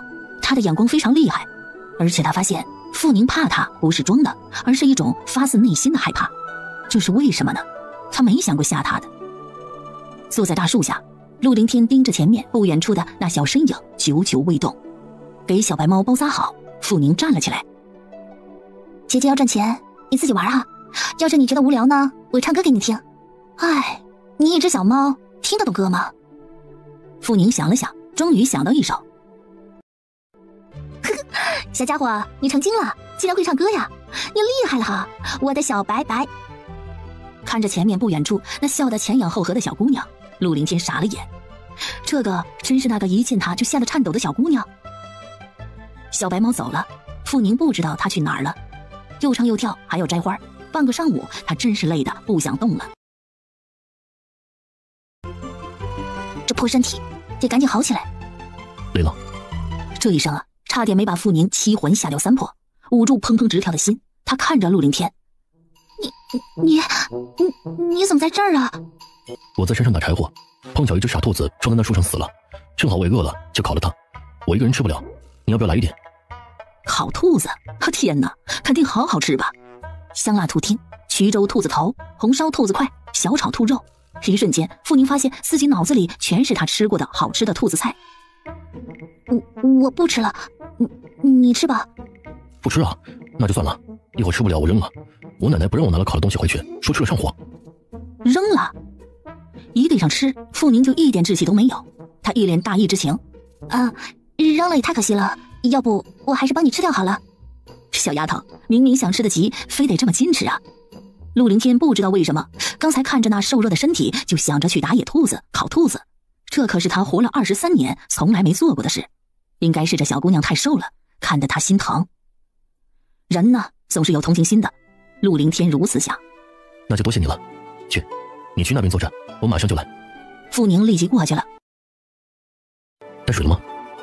带了，我喝过了。吃吧，刚烤好的，很香。确实是香啊。按理说，这野外没有多少调料烤出的野兔，并没有多美味。可是馋肉的傅宁却觉得这是他在这个世界吃到的最美味兔子肉。穿越到这世界，这是头一回吃到肉。傅宁一脸的满足。太好吃了，你的手艺真不错。你烤过很多的野兔子吗？陆凌天一点都不得意。刚才傅宁那狼吞虎咽的吃法，让他有一种无法说清的不舒服。这姑娘多久没吃过肉啊？自己大伯婆有多抠他清楚，可是傅家也这么穷吗？很久没吃肉了。还是过年吃了3块红烧肉，后来就没吃过了。刚才我的吃相是不是很难看呢？你家里日子很难过吗？我祖母不喜欢我弟与我娘，我奶奶是个很节俭的人，加上不喜欢，所以不想说就别说了，家有本难念的经，其实说来说去就是个长辈偏心眼儿，这世上多的是呢。今天谢谢你的兔子肉，很好吃。不用谢，你是帮我的忙，应该我谢谢你。以后你要想吃的话，就来找盼盼好了。他帮他的忙，傅宁可不傻。多谢了，多吃就不知味，吃了一回就好了。你还在怕我？吃了人家的兔子肉还怕人家？没有，我没有怕你。你看起来很冷，其实你是个好人，我知道。他是个好人，陆凌天不说了，他真的谈不上是个好人。特别是面对对手，他不仅不是好人，而是索命阎王。你不是我的敌人。对，他不是他的敌人，可不是敌人也没有一想吃肉就去找一个男人要肉吃的道理。回到陆家，陆家门口的大树下有一群人，傅宁不认得几个，见陆老婆子在，便上前礼貌地与她招呼：“陆奶奶，你看这菊苗嫩吗？”“不错啊，挺嫩的，可这东西啊，没肉炒着不太好吃啊。”这意思傅宁明白，意思就是说让她买点肉，要不然不好吃。这老婆子的无耻啊，傅宁早就领教过了。不过今日尝到了肉味的傅宁也格外的大方。那一会儿我去街上买1斤五花肉回来。啊，行，城北肉铺啊，这会儿肯定还有肉，要去早点去啊。傅宁闻言悄悄抽了抽脸，应了声好，然后进了门。七嫂啊，这姑娘是你家的什么人呢？老二媳妇的外甥女。哦，原来是她呀。这姑娘长这么好看，我听说是给陆续准备的媳妇儿，是真的还是假的呀？本来是真的，就是因为太好看了，所以她才破坏，现在成了假的。起初陆老婆子是因为不喜欢二房，所以故意埋汰傅宁，可现在不一样，老太太觉得傅宁长得太好看了。陆老婆子最讨厌长得好的女人，就如陆老爷子纳的那个妾，10几年前老头子就几乎都歇在了王氏的屋子里。所以现在陆老太婆虽然不针对傅宁，但她也不希望傅宁嫁给自己家中任何一个男孙，她怕等她一进门就把自己孙子的命都给迷住。本来呀，两家早有这种想法，只是他的八字呢不是太合适二毛，就作罢了。二毛奶奶，这姑娘也不小了，怎么住你家来了呀？出了事啊？没有的事啊，就是算命的说，他的八字呢，今年与他祖母的八字有碍，不满16周岁呀，不能住家中，所以啊，算在我家住着。啊，原来是这么回事啊！这姑娘啊，长得可真周正啊，看样子啊也很勤快，不错呀。说话之人这话一落，陆老婆子却挑眼看着一边一个没说话的老太太。弟妹啊，明天不是还没娶媳妇吗？这姑娘性子好，人勤快，她爹又在衙门当杂役，家中也是大姓之家，我看配凌天不错。弟妹正是陆老太太的妯娌，陆凌天的亲祖母乔氏。乔奶奶一听这话，双眼亮晶晶，盼盼嘴里的宁姐姐就是这个姑娘。邻居周大婶乐了：“哎呀，李爹奶奶呀，我觉得这主意不错的。这姑娘啊，长得漂亮，配凌天还真不错。凌天都23了，再不成亲呢就迟了。”是啊是啊，这姑娘呀可是个好姑娘，我家这么多孙女，可没一个有她这么好的。大嫂啊，那这姑娘的八字能要来不啊？要不你私下帮我要要。陆老婆子嫉妒乔奶奶，乔奶奶不是本地人，是她小叔子年轻做账房时那掌柜家的亲戚。当年的乔奶奶不仅长得好，而且断纹识字，更难得是一手绣工手艺超群，很得陆老婆子的婆婆与小叔的疼爱。这一会儿心思不好的她还真指望着陆凌天娶了傅宁。我找老二家的问问，他应该知道，这姑娘啊是真心不错呀，配凌天正好，可别错过了。乔奶奶知道自己的孙子可不是一般的农村人，从军8年的她见识远远高于村里的年轻人，而且她的孙子要是不去从军，恐怕早就考上了秀才了。确实是好姑娘才配得上她孙子呀。人都有先入为主的主思想，这些天乔奶奶的耳边成天都是孙女儿宁姐姐长宁姐姐短的话，所以傅宁的相貌还加了分。顿时乔奶奶一脸欢喜：行行，要是合得上啊，再与天儿说。在老人的心中，孩子们的亲事主要还是八字合不合，至于两人会不会中意，这是次等要求。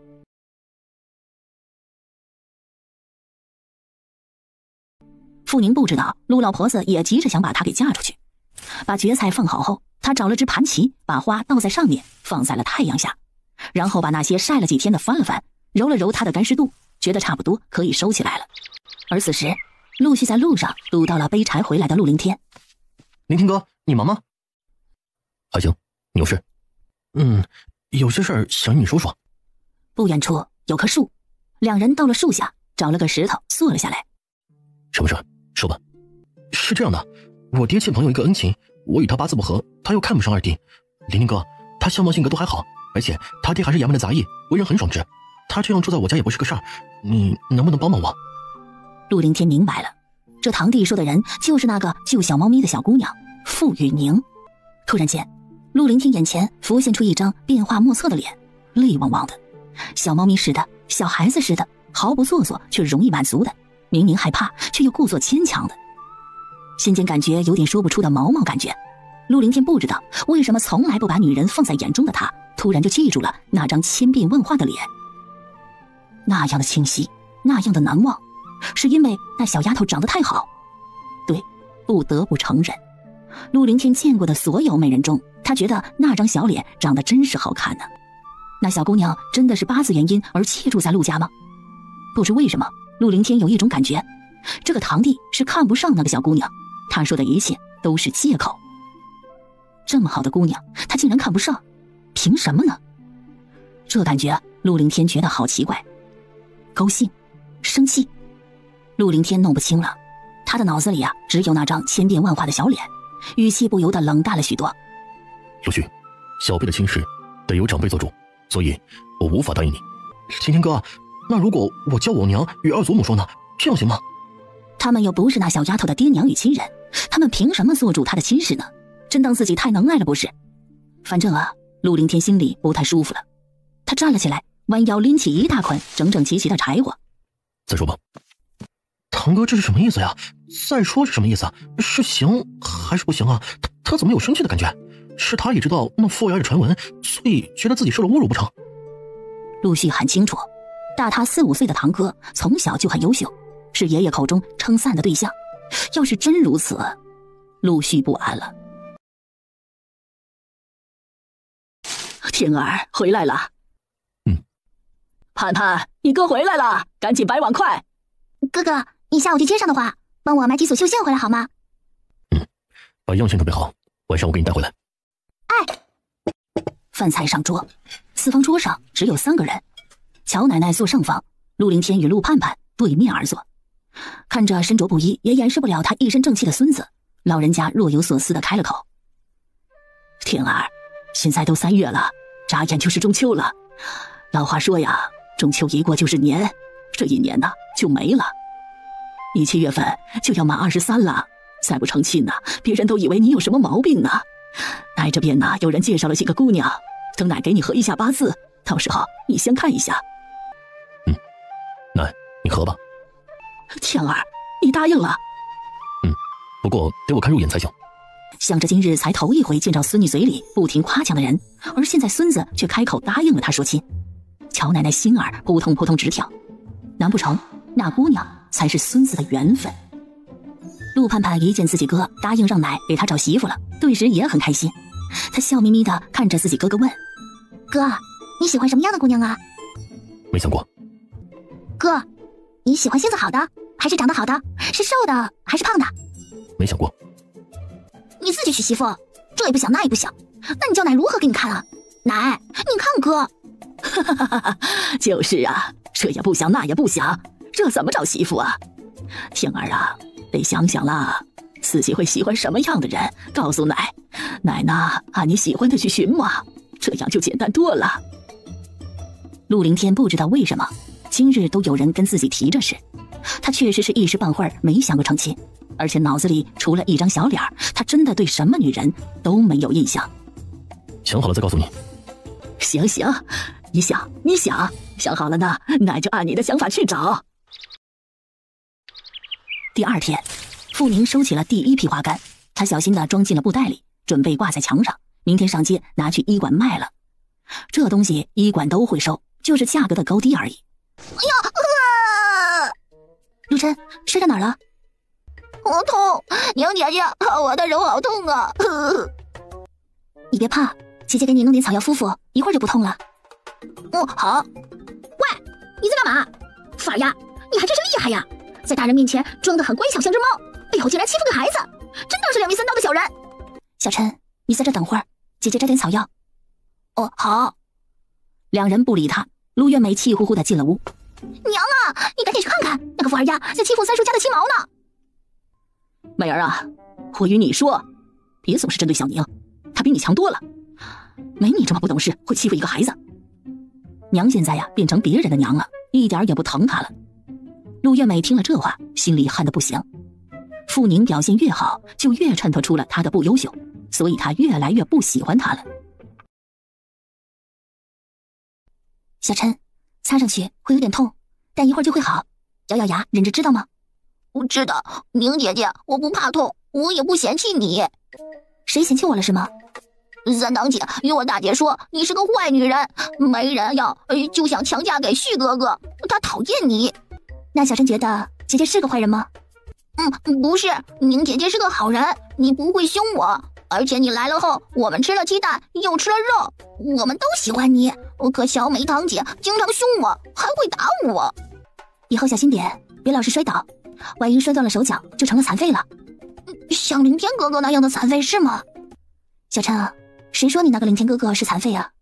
祖母啊，苏木说了，凌天哥哥残废了，所以君瑶才不要他，让他回来了。还说，还是康哥哥、樊哥哥那样读书的人好，以后能当官呢。小琛啊，你那凌天哥哥脸上就一点小伤，不能算残废。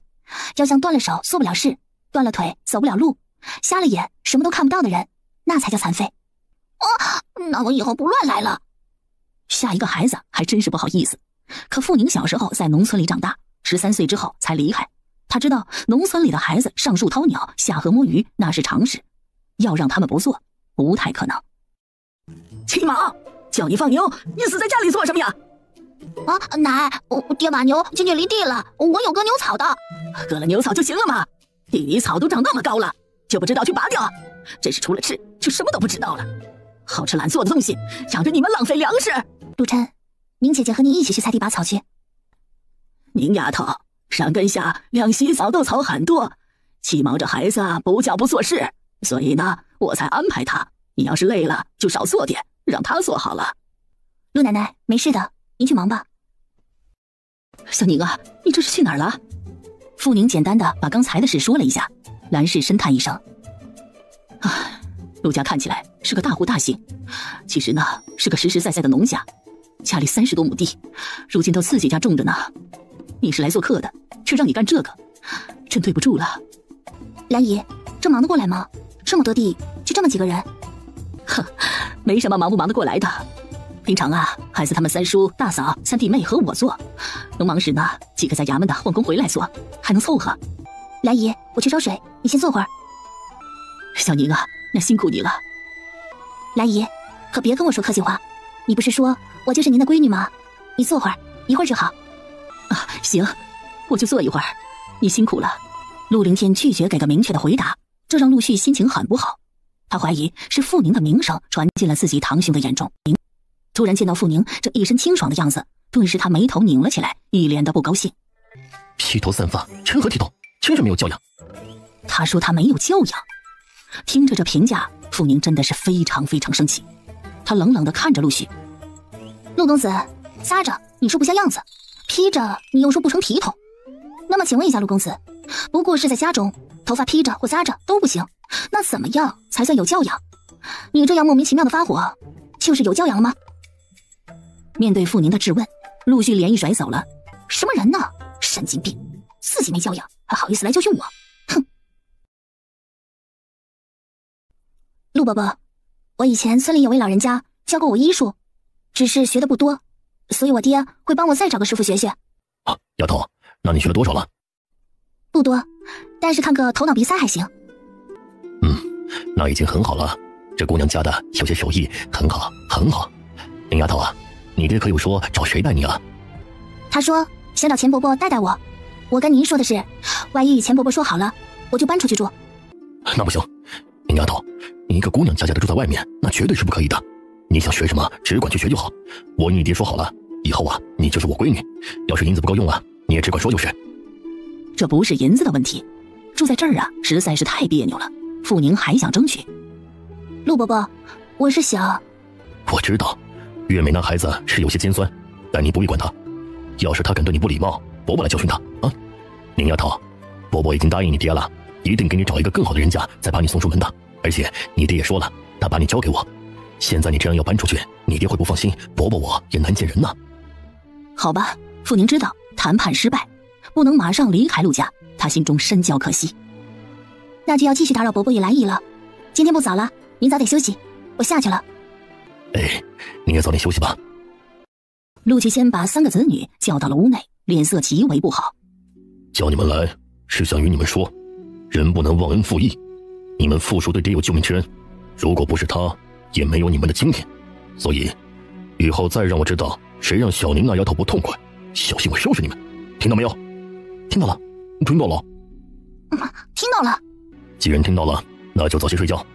农忙之际，早上都早点起床，下去吧。兄妹三个心情很不好的出来了。这人真会作妖，有事没事就知道告状，真是太讨厌了。小美，你是不是又欺负他了？谁欺负他了？哼，我连看都不要看，欺负他我才没空呢。那爹为什么突然警告我们呀？大哥，你知道吗？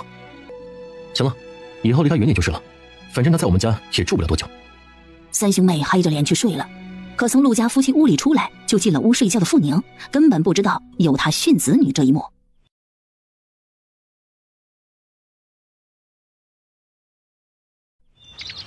天一亮，傅宁就起来了，没想到陆续竟然站在了他的门口。傅宁十分冷淡而礼貌：“陆公子，是找我有事吗？”昨天的事是我说的有些直接，不过我真的是为你的名声着想。这人是来道歉的？不会吧？在傅宁的心中，陆续就是那种还没有过叛逆期的倔中二，这种人感觉自己有文化有思想，从来都不会认为自己有错。陆续的到来真是让傅宁惊讶了一下，但是他却根本不稀罕他的道歉。陆公子，我的名声与你有关系吗？你是我的什么人啊？我用得着你担心吗？傅姑娘，我确实不是你的什么人，也轮不到我担心你的名声，所以我道歉了。没必要，我就当昨天听到了一只蚊子在叫。陆公子你放心，我知道你不喜欢看到我，我会尽快离开陆家的。你离不开的。放心，绝对离得开。3个月内我一定会想办法离开，绝对不会让你为难。所以陆公子，在这段时间内，如果我傅雨宁有什么让你看不入眼的地方，烦请您忍耐一下。当然你有办法让我现在就离开的话，那我感恩不尽。傅姑娘，你真心的不会强嫁于我？陆公子，你不是我的菜，也配不上我。如果你不信，我可以发誓，就算是这世界上只有你陆续一个男人，我也不会强嫁于你。把戏放肚子里好了。我没有强求你发誓。我自愿的。陆公子，你还有事吗？你要是没事啊，我去忙了。看着傅宁头也不回进屋的背影，陆续紧紧地拧着眉。他凭什么如此骄傲？我觉得这个傅二丫好奇怪呀。奇怪什么？也不知道是奇怪什么。我去他们村里打听的时候，听人说他的性子很倔，有些内向。现在的他也没有多外向，性子确实很倔，但是村里人没有人说他懂医呀。爹不是说了吗？他只懂些皮毛，是跟人偷学的。偷学的？这小丫头也太胆大了吧！这人家的祖传手艺，他都敢偷学，看来人品真的是不太好啊。别传出去了，万一让人知道的话，要找事的。你知道我不会乱说的。不过找事儿倒是别担心，他们村那个行医的老人家1年前带着自己的孙女回了家乡了，已经不在这了。走了？走了。哥，你说他长得这么好，怎么就会做那些事呢？你以为长得好的人品行就好吗？四弟，以后你可千万别以貌取人了。可长得好的看着舒服呀。不过陆亮没说，他是最尊敬自己这个会读书人聪明的兄长的。我才不是那样的人呢。那就好，一代好主母惠及3代人。我们陆家虽然不是大户人家，可娶一个好媳妇儿，那也是对后代很重要的，你得记住。两兄弟边走边说，赶着羊走了。而傅宁拎着一袋子的干花正要出门，进来一个小屁孩。宁姐姐，你去城里吗？小琛，要不要跟姐姐去呀？要去。那走吧，不过你走得动吗？我走得动。出发。婆婆，你这凉茶怎么卖啊？大人1文，孩子2人1文随意喝，管够。你们2个都是孩子，就1文钱吧。让开，别惊了王爷的驾。奶奶，这是个什么王爷啊？咱们这江东3州啊，都归城王管，这王爷呀，肯定是城王啊。想不到婆婆见识这么广。我在这里呀摆茶摊子20几年了，不过呢，也只见识过几次而已。丫头啊，据说城王很喜欢美人呐，你赶紧着把猪毛压下一点。傅宁立即照办了，自己这张小脸啊还真不差。这2人刚说完几句，这一会儿路边已经停了不少人，而这树下是个空地，停的人就更多了。就在这时，一大队人马过来了，老百姓都低着头不敢出声，直到马车与人全部过去，这才小声哗哗。陈王爷好多年没来凤云县了，这不知道是要去哪呀？不会去林家吧？可能吗？傅宁可不敢乱八卦，交了1文钱，用热水给煮碗烫过后，他与陆琛1人1碗，咕咚咕咚的1碗水干了下去。太好喝了，真爽！我家的茶呀，可是陈茶煮出来的，刚进水凉过，等夏天的时候喝呀，更解渴。婆婆，你真是好心肠的人，下回再来你这里喝。嗨，来吧，你多来2次啊，婆婆少收你1回钱。一定一定。两人正说着，没注意到就在离他们不远处的一辆马车。少爷，您在看什么呢？没看什么，那凉茶去看看怎么样？要是干净的话，买几碗过来。是。月，你不会是看上那个村姑了吧？我觉得她像一个人。永端，你没看出来吗？月，你是说那个小姑娘吗？像谁啊？我认得吗？我大姨祖母。你不会怀疑她是你大姨祖母的后人吧？不可能啊！我大伯婆她一辈子都生活在京城，怎么会有后人流落在这里呢？我可没这么说，这天下相似的人多了去了，只是说相像而已。这找了这么久也没找到那人，你就认定他家乡在这里啊？不能认定，所以才找。何必呢？既然他不辞而别，就是不想与你们扯上关系了。找到了他就回去吗？再说了，他又没有承认是你们沈家人。不承认他也是，血缘他是无法分割的。两人话没说完，突然听到一声怒吼。傅宁一脸厌恶地看着眼前肚子高高的妇人，毫不客气地说：“你们也太欺负人了！他是个孩子，才6岁，你想怎么样？你也是当娘的人，积点德吧。”“哼，我就是欺负你们了，怎么样啊？小脏鬼，竟然敢把脏东西擦在我衣服上，就要有本事赔得起！拿来10两银子。”“娘姐姐，不是我。”“小珍别怕，他这是敲诈，我们不怕他。”“哼，我没叫你们害怕，是叫你们赔衣服。快点把银子拿出来，否则我就把这小崽子的手砍掉。”“算了，看样子也是一对穷鬼姐妹，老娘就发善心，给5两吧。”“你试试。”“去，把这小崽子给我刮几个大耳刮子，看他没长眼乱窜。”“你动手试试。”说话的不是傅宁，他被人抢了台词。妇人不知道这从哪儿出来一个如此好看的年轻人。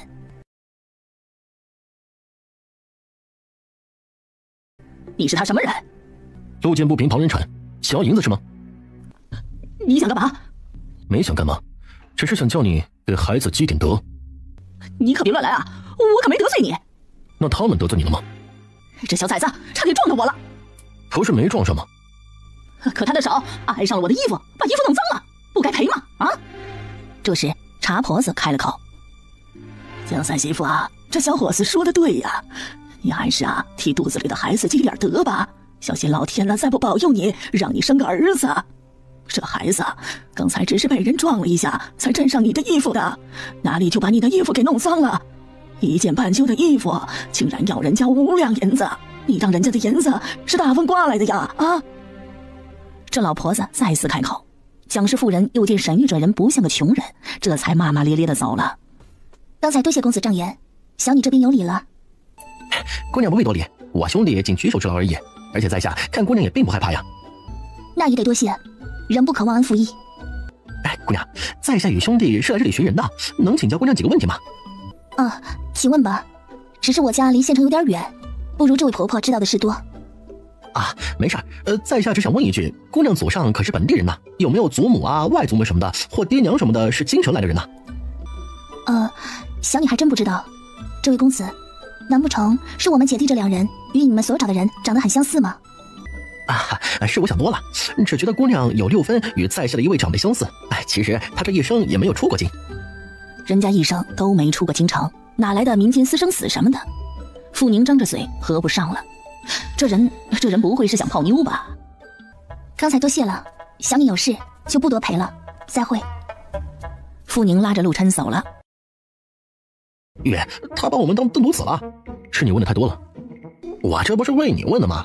是你说他像我大伯婆的，现在又嫌我嘴碎了，说下清楚了，你可以不用多想了。”“我从来就没有多想过，仅仅只是觉得像而已。再说这天下相似之人何其多呀！”沈玉不会告诉任何人，他的外祖母还有一个失散多年的妹妹，只是当年还在边关，恐怕人早已不在。如果活着，他不可能不回家寻亲。而傅宁认定了这2人很有可能是在泡妞，于是拉着陆琛的手，头也不回地往皇家的药铺而去。“不要害怕，这不是你的错，是这世上人太坏了。”“娘姐姐，我再也不来城里了。”天哪，真把小皮猴给吓坏了。不想这一次成为陆琛幼年的心理阴影，傅宁停下脚步，认真地看着他。小陈啊，世上坏人少，好人多，你别害怕，只要你不一个人爬来城里，就没人敢欺负你。宁姐姐，只要不是一个人来，就不用害怕是吗？当然，你还是小孩子的时候，一定要跟大人才能来。等你长大了呢，有本事了，那就一个人来也没事了，知道不？宁姐姐，什么叫本事啊？就是力气大，多读书就叫有本事。那凌天哥哥是不是还有本事？小陈觉得你凌天哥哥很厉害吗？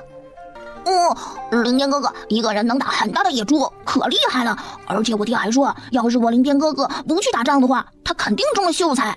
对，你要跟你凌天哥哥一样，谁也不敢欺负你。小陈，现在你要跟你爷爷练武，再过2年一定要去读书啊。我不读书。你为什么不想读书啊？宁姐姐，读书要好多好多的银子，我爹娘拿不出来。我哥哥只上过1年就上不起了，我会跟我哥哥认字，然后跟二伯学功夫，不要钱。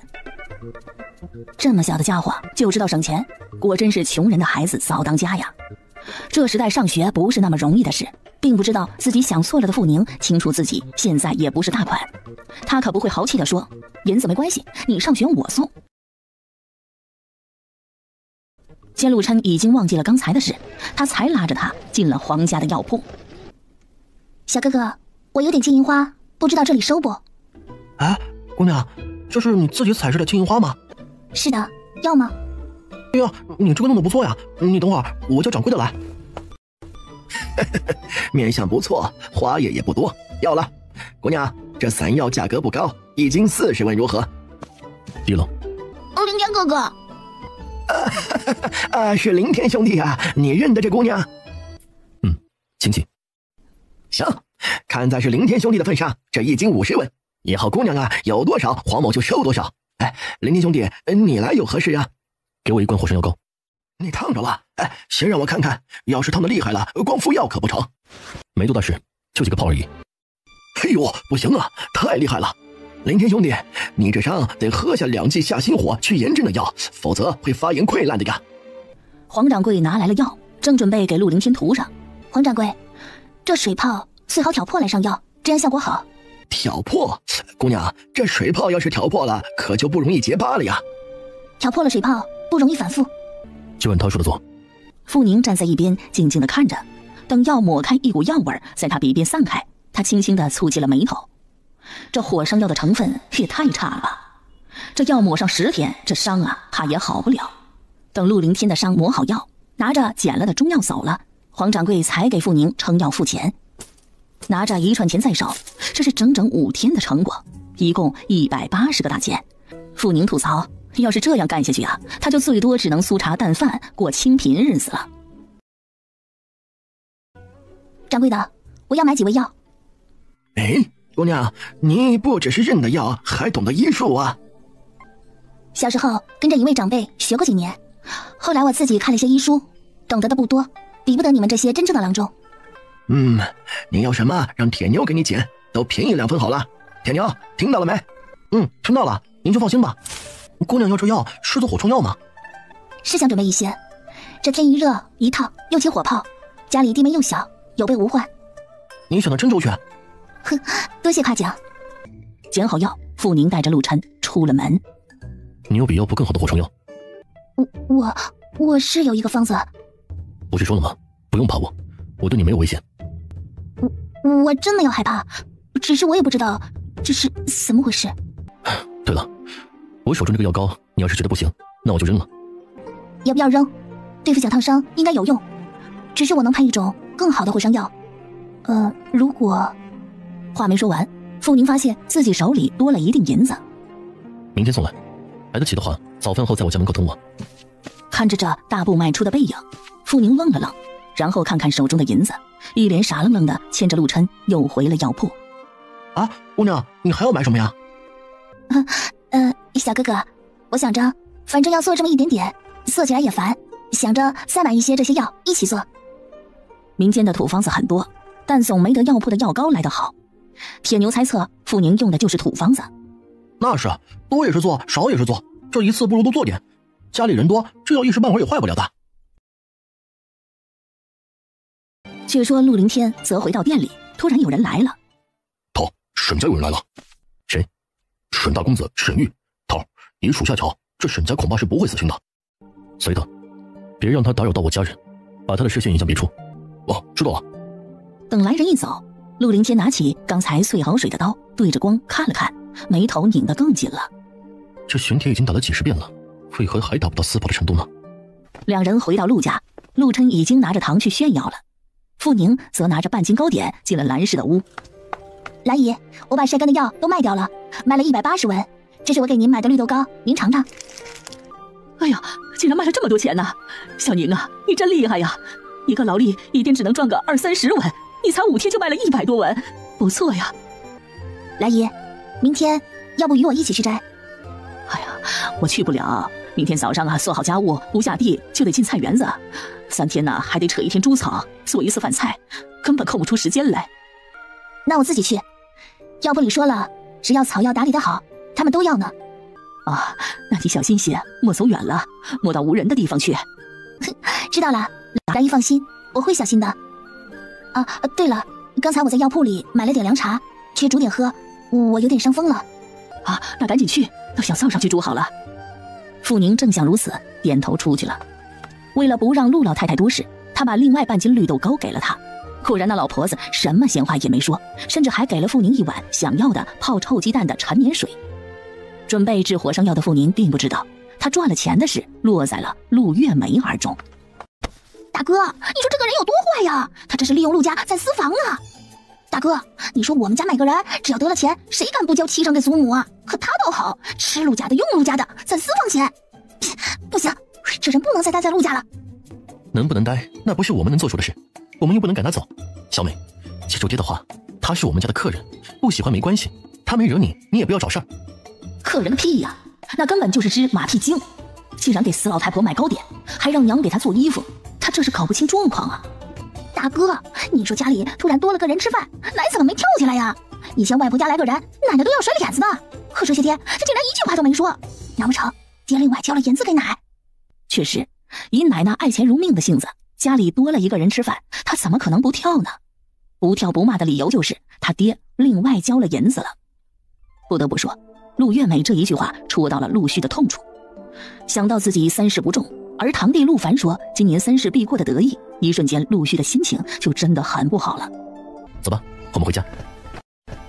此时的傅宁正在一心一意地治他的火疮药，他所制的火伤药那是现代最出色的配方加土方而成。陆凌天的手上有点厉害，傅宁想快点把他弄好。那个药铺的药膏真心太差了，只有用了这个药，他的手会快些好起来。至少为什么非要让陆凌天的手快点好起来，傅宁没想过，纯粹是行医者的习惯。你又在干什么？不知道这柴火是从很远的地方打来的吗？我大哥不仅要放羊，还要打柴火，你却在浪费。我在做些药，要是你觉得浪费了柴火，明天我买2袋回来就是。嘿哟，你好有钱啊，动不动就买柴火，5文1袋的柴火，你真大方啊！大哥，这世间的人呐，真是自以为是，认得几株寻常草药就把自己当神医呢，还做药。你懂医术？大哥，他要懂医，这傅家能穷成那样吗？他这是故意在吸引你的注意呢。这话没错，陆续认得傅一拳，知道傅家的日子比陆家差得远。可郎中虽然地位不高，但村里哪个郎中家的日子过得都不会太差，就好比他们族叔。奶出大事了！五毛，四毛在哪儿啊？我在大路上。这话一落，兄妹俩立即跑了。叫这么大声做什么？出啥大事了？死人了不成啊？奶，四毛哥回来救我，被蛇咬了。啥？我为了救你？是的，刚才在地里干活时，我不小心踩着一条蛇，是四毛哥一把推开了我，上前抓着蛇的尾巴扔掉，可没想到那蛇太灵活了，回头就在他手上咬了一口。奶，那蛇很毒，四毛哥的手已经发黑了。赶快送去医馆呐！叫我有什么用啊？银子，您赶紧给我银子呀！陆峰，四毛哥在哪儿？在路边，下手背着的，等我拿银子送去医馆。可几了毒血？我不懂。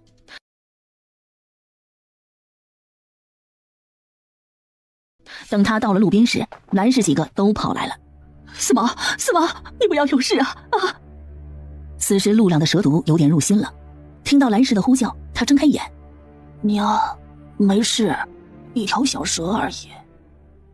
见众人除了着急就不知道排险，傅宁急了。蓝姨，你让我看一下。还好毒还没有完全攻心，可这毒确实厉害。傅宁迅速把布条扎在陆朗小臂上，吩咐着：拿个木头来，让他咬着，这毒血必须放掉，要不然还没到医馆他就没命。小宁啊，蓝姨，我懂点医术，陆四哥会很痛，但为了命你得忍着。说完，傅宁起身往田边看了一看，看到一株东西，他立即摘了下来，手一搓，塞进了陆朗嘴里。这个很臭，但能帮你减轻痛苦，吃下去。傅宁抽出衣服上的针，在陆朗的伤口上一划，瞬间那2个蛇牙洞变成了2个14形伤口。你这是干什么呀？啊！滚开点！不想你二哥死，就给我滚远点！再烦我，抽你！陆三说，这蛇很毒很毒，必须把毒挤出来。麻烦你把你的脚放在那边水中，你力气大，从上往下把毒血挤出来，直到血变红。陆三叔一听，立即上前，顺着自己侄子的手臂从上往手掌上撸，不一会儿，那黑色的血就顺着洞口往外流。哥，他真以为自己是个神医呢，不就是认得几种草药吗？还是赶紧把二哥送医馆，别让他耽搁了时间呢。可陆续却没让自己的妹妹。刚才傅宁的眼神让他震惊，那眼神可不复平常眼中的傲慢、乖巧、做作，那是完全的凶残。这个女人她到底有多少面呢？而哪一面又是她的真面目呢？娘，这样行吗？不知道啊，我不懂啊，我什么都不懂。月梅，赶紧去衙门叫你爹，快去呀！娘，我去。1刻钟后，傅宁已经找来了几株普通的蛇药，捶成了汁，敷在了陆朗的伤口处，抹了把汗。可以去医馆了。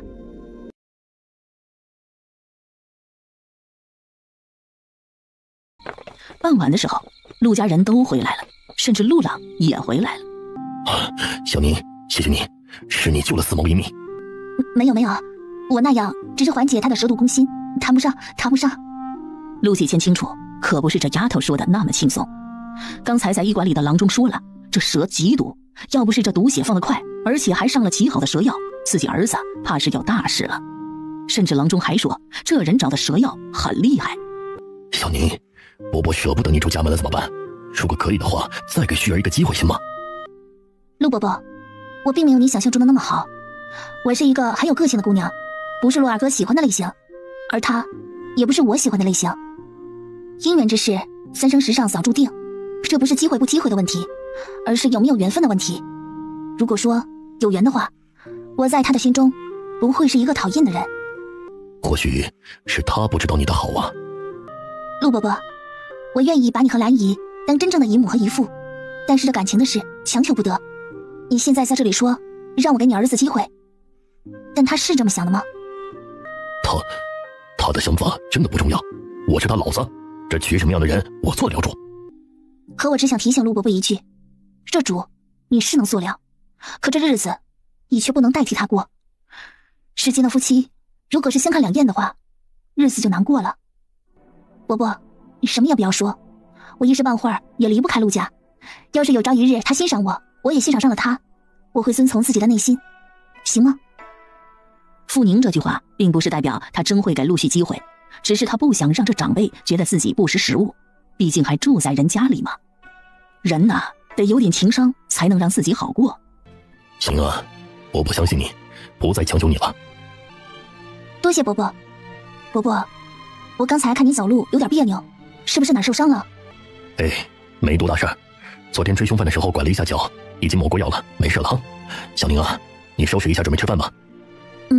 我这已经好了，我去厨房帮一下王奶奶端菜。好。陆朗屋里，他看着给他端药来的兄长。哥，今日傅妹妹救了我一命。她说自己懂些医术，看来不假。是啊，当时我们全都乱了，根本不知道还要放血这事儿。郎中说了，这蛇很毒的，这血放得好啊。只是那个臭大麻实在是太难吃了。不过呢，我还是感谢他，要不是他，我就有可能没得救了。哥，他虽然品行不好，可人还是挺能干的。陆续承认，傅宁确实是能干，不仅能把他那个最难弄的嫡祖母哄得眉开眼笑，还知道些医术，这很难得。他接着想，可也正因为他能干，所以才敢勾引姐夫，勾引不成还跳河威逼吧。陆续自己不想娶傅宁，而且他也不希望自己的弟弟喜欢上他。四弟，一个人的能干与品行是不能放在一起可比的。你说的对，他确实很厉害，以后我们对他好些，毕竟他与我们家有恩。哥，你还是喜欢不上他吗？我一定要考上秀才，所以我不会娶一个品行有误的妻子，你明白吗？一代好主母惠及3代人，一个男人娶什么样的妻子很重要。我知道了，今日我很感激他，这份恩情我会记在心里的，以后我会把她当成亲妹妹来看。当亲妹妹，那就好了。陆续无法想象，如果傅宁嫁给了自己亲弟弟，未来的日子要如何过？尴尬呀，那是绝对的尴尬。他不喜欢那种场面的发生。傅宁救人的举动让陆家人还是很感激，但也没有引起太大的轰动，毕竟陆老送去了医馆治疗，并不是他治的。饭桌上，陆老爷子的夸奖他当成了闲谈。大家安静地吃着饭，突然陆继谦想起了一件事。小宁啊，你别说了，明天来接你。谢谢伯伯，那明天我就在家等他。你真想继续学医？是真的，我一直都是悄悄跟着别人学，后来得了2本医书自己看，可我天资有限，有许多的地方看不懂，所以想找个师傅教教我。可女孩子学会了也不能行医的，你不担心吗？伯伯，学点本事至少能救得了家人疾病急症，反正我喜欢，所以不担心。这是好事儿，家中有个懂医的人可省了。就好比今日多亏有你啊。伯伯别再夸了，要不然呢我得翘尾巴了。牛姐姐，你有尾巴吗？我怎么没看到啊？肯定是在裤子里啊，他又没光屁股，你哪能看到啊？你胡说什么呢？给你吃饭。小陈，翘尾巴呀，不是指人真的有尾巴，而是指过于骄傲，这是比喻，知道吗？不知道。让你不愿意去读书，出丑了吧？读书有什么好的？我要学凌天哥哥打猪，以后我给娘打野猪回来吃。你凌天哥呀，要不是去从军了，他能学打猎吗？少给我东想西想的，身上的野兽多的是，你别给我没打着野猪啊，去条狼给吃了。那狼为什么没把凌天哥哥吃掉啊？因为他有本事。哼，我也学凌天哥哥的本事，就不怕狼。他的本事是这么容易学的吗？这野猪是那么好猎的吗？要是这么好猎，那他天天去山上打头野猪回来，还打什么铁呀？这话倒没说错，一头野猪能卖近2两的银子，一天近2两，一个月就是60两，还打什么铁呀？可小陆琛根本听不进去，以致后来差点送命。让我找你。哎，那我走了。陆盼盼走了不一会儿，陆凌天出来了。要好了？好了，那个，这个是按你所给银子配的药，全给你。还有，我另外配了2味药，你把它放进你要喝的中药中，你的伤会好得更快些。叫大哥。啊？我不叫那个这个，按你的年纪就叫我大哥。陆大哥。听到这叫声，陆凌天没多说，接过药进了屋。傅宁也没多说，他一走，自己也回了陆家。今天自己爹爹会来接他去见钱仵作，说那学医的事。小宁啊，我看你懂得不少了，还真要去学呀？来姨，那个还太少了，可学到的真的只是皮毛。行，那你去吧，早点回来啊。哎，我知道了，来姨，我先走了。傅宁一走，陆月美一脸鄙视。娘，他真有意思，这学医有那么简单吗？认得几个字就说看过几本医书，吹吧。管他学多学少呢，能学点总比不学好吧。昨天要不是他呀，你二哥就出大事了。行了，让你好好的学你的刺绣，可你呢，屁股都没坐热又跑出来，你这样学得会吗？你看小宁，她多娴静啊。姑娘学女工，那是人人都得学。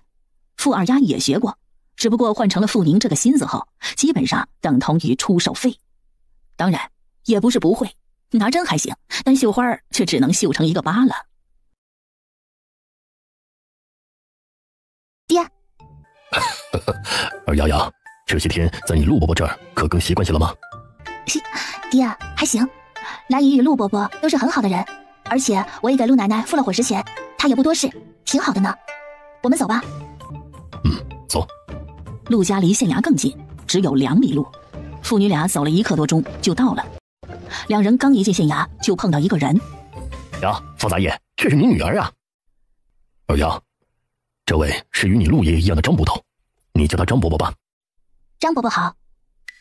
这里是县衙，不是菜市场，以后别把家里人随意领进来。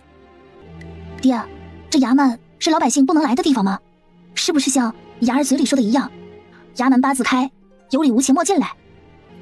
那个，二丫，这衙门是办公室的地方，一般老百姓不能来闲逛的。张捕头，孩子小不懂事，你原谅咱个。衙门没有正捕头，就2个副捕头。傅义全与陆继谦关系好，自然张捕头把他分化成了陆老爷子的派系。有人的地方就有江湖，这衙门呢也一样。张捕头冷冷地斜了傅义全一眼，轻哼一声走了。傅宁抽着牙问：爹，女儿是不是给你找麻烦了？没事儿，这人找事儿也不是1天2天了，反正你爹呀没入过他的眼，无所谓了。而且你爹在你陆爷爷手下，他管不太着。哇，这么小的地方也界限这么清啊，社会真复杂呀。2人继续往里走，突然从一间屋里走出一个人。见过大人。来人25、6岁，一身官服加上一张不怒而威的脸，让傅宁心下一震。这人莫不是这里的县太爷？今日没案子，衙门难得的轻松。齐义处理好公文，正准备回后衙看小妻子在做什么，没想到会碰到属下带人进衙门。这位是？回大人的话，这是小女。小女自小与村里郎中学过一些医术，今日来请前妻哥指点一番。小姑娘学医术？齐义的眼光落在了傅宁的小脸上。这小丫头长得也太好看了吧。傅杂役，你这女儿多大了？回大人的话，小女她14了。才14啊，年纪不大。小丫头，你想当女郎中？民女见过县太爷，回县太爷的话，民女是有这种想法。年纪虽小，可倒是大大方方的，不错。齐义不由自主地点了头。毕竟这后宅的小姑娘，没有哪个看到她这个县太爷会不害怕的。可这小姑娘竟然不怕，而且还很有礼貌。那你可知这大齐国女子无法得到行医证啊？民女知道，学一些医术并非要领行医证，只是想知道一些基本的医术能照顾好家人而已。家中有老有小，头痛脑热时常会有，要是我懂一些，也省了爹娘半夜出门请郎中。这想法倒不错，想不到你小小年纪想得这么长远。你识字吗？我三婶乃秀才之女，她教我堂妹14时，我跟着识的一些。你有一个聪明的女儿，谢大人夸奖。是真的，一般的姑娘可不会想到这些。行了，你们进去吧。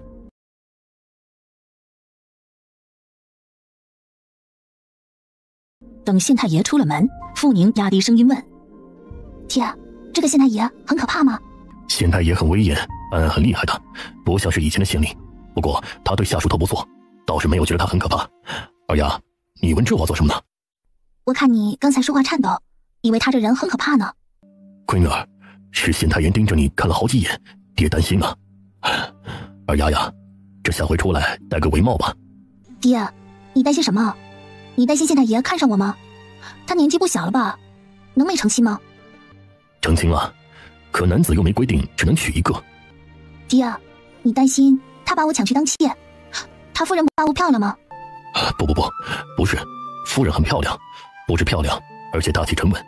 听说娘家门第很高，标准的大家闺秀，两夫妻关系也挺好的，大人很宠她。只是什么？只是县太爷太色。二丫，别乱说，这要是人听到了，我们都死定了。爹，以后我跟了钱伯伯学医，肯定会时常到县衙来，你得告诉我县太爷是个什么样的人，这样我才能防备呀。县太爷不是不正经的人，只不过大人与夫人两人成亲好几年却没有孩子，你明白吗？傅宁明白了，他便宜爹是担心县太爷想要儿子，怕自己被这县太爷看上了，把他娶进去生儿子。想到这儿，傅宁猛抽眼角，就他这浑身没有2两肉的样子，是生儿子的料吗？爹，老人都说娶妻要娶胸大腚大的女子，你知道为什么吗？那是因为他们才会生儿子呀。你看你闺女现在看起来还是个孩子，是个生儿子的料吗？你呀就把心呢完完全全的放肚子里好了。是哦，傅义全终于发现自己真是想多了。女儿长得好，能入县太爷的眼也正常，但县太爷与夫人间谍情深，就算是要儿子，也不会找一个比夫人长得更好看的女子进门吧。想到这儿，傅义全终于放了心。二丫，这是你钱伯伯，赶紧叫人。钱伯伯，与您给您问好。钱武硕叫钱七，家中本来是世代当郎中行医之家，可得罪了人，开不了医馆，只能趋于做这些无人愿意做的建业。看傅宁这有理又文气的样子，钱七双眼放亮。傅兄弟，这真是你闺女儿？几年不见，这丫头越来越漂亮不说，这礼貌可真不一般呢。当然是我女儿呀，难不成兄弟我还能弄个假闺女来见你不成？老哥哥，她来的目的你是知道的。你看这孩子能不能学点皮毛？如果能的话，就请你帮我带带她吧。既然丫头识字，那问题就不大。不过我得先考考她，再决定教她些什么。丫头，背得出汤头歌吗？能。钱伯伯，您听着，要是有不对的地方，请您指教。四君子汤中和宜，参树茯苓甘草比，益以下沉明六君，祛痰补气阳虚耳，除祛半夏明益宫，或加香砂胃寒食。丫头，我再问你几个问题，你要知道就如实回答。哎，伯伯您问吧，我知无不言。好，竟然知道知无不言，看来你读的书真不少。那我就问了啊。钱武硕问的都是很基本的问题，比如头痛脑热有几种，如何区分，如何常规药；再比如肚痛又有哪几种，什么痛法是什么毛病，泻腹用什么药，便秘又用什么药等等。半个时辰后，钱武硕抚着胡子，满眼满意的看着傅义全。钱老弟啊，你这女儿不简单呢。我看呐，这基本的就不要学了。我这里有几本不错的医书，让他先拿回去看，这看不懂的地方记下来，到时候来这里问我就行。这操作傅宁真喜欢。本来学医他就是借个名头，现在有医书给他，那不更好？顿时傅宁双眼笑成了月牙，马屁拍得砰砰直响。多谢钱伯伯，到时候与您定然向您多多请教。两人出了衙门，正准备在街上走，突然一个人撞了过来。傅宁闪开还没站定，突然一声呛了过来：你眼瞎了呀？知道我过来了，还不知道让开？对不起，张姑娘，刚才没注意到你过来啊，对不起了。过来看张捕头了吗？这么没眼色，怪不得现在还是个杂役。张姑娘，杂役怎么了？杂役碍着你了吗？是没碍着我，只是看他这么没出息，提醒他一下罢了。跟错了人呢，永远也别想有出息。跟错了人，这意思是跟着这张捕头才算跟对人了。靠，什么玩意儿？就冲着这张家妇女的德行，傅宁觉得自己爹呀没跟着张捕头一派，那是大幸。就在傅宁无言之时，哎呦，张姑娘口气很大呀，跟错了人。那你说说，这傅杂役要跟什么人才能有出息啊？来人一张口，张姑娘立即闭了嘴，小脸一甩走了。傅义全见过宋姑娘。傅杂役不必多礼，也不必把这张姑娘的话放心上。我姐夫多次称赞你办事有能力，做事有头脑。你放心，有能力的人总不会被埋没的。多谢宋姑娘夸奖，在下并没有多出色的能力，只是尽心罢了。傅杂役，这是你的女儿。傅玉宁见过宋姑娘。天哪，小妹妹啊，你长得可真好看呢。宋姑娘长得也很好看。呵，我知道自己长得不丑，不过比起你来呀，差太远了。傅姑娘还小，再过2年恐怕是倾城之姿了。怪不得那张姑娘说话冲呢，谁让你长得这么好看呢，还来县衙呢？宋姑娘，民女不太明白你话中的意思。你女儿这么漂亮，不是一样来了县衙吗？为何我不能来呢？傅杂役，你女儿好好玩啊，以后有机会啊，带她去我姐姐面前，她喜欢这样好玩的小姐妹。我走了。看着这如云一样来，如风一样去的这宋姑娘，傅宁莫名其妙。爹，这宋姑娘是什么人啊？县令夫人的妹妹，据说从小习武，这一来呀，就与衙门中的捕快、杂役比试，是个很爽朗的人。原来是县令夫人的妹妹，怪不得她一出现，这张姑娘啊就成了落荒而逃的落水狗，果真是官大一级，压死人呢。不，人家县太爷比副捕头官大了好几级。县太爷可是捕头的直接上司，可以咔嚓掉任何一个捕头，捕役的大 boss。没嫁人？看他梳的头，应该是没嫁，据说都18了。18还没嫁呀？这时代就有点迟了。傅宁不喜欢多探究别人的事，但他关心着张姑娘，为何对她如此无礼？爹，这张姑娘来这里是有目的的吗？张姑娘想给大人当妾。这志向可真大呀！当妾，妾者伴奴。这张姑娘的爹是富捕头，她干嘛非得去当个妾呀？好好的嫁个人不好吗？二丫呀，人与人是不一样的。这张捕头能够当上副捕头，那是因为他的次女就是前一任县太爷当妾来着。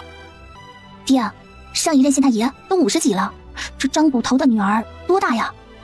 现在应该有23、24了吧？这当年送进来的时候就已经14了。爹，以后你小心着这个姓张的，这样的人绝对不是好人。爹知道呢。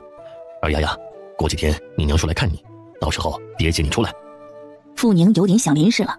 那女人包子是包子，可也是个堂女儿的亲娘。一个人来到这陌生的世界，真的好孤单呐。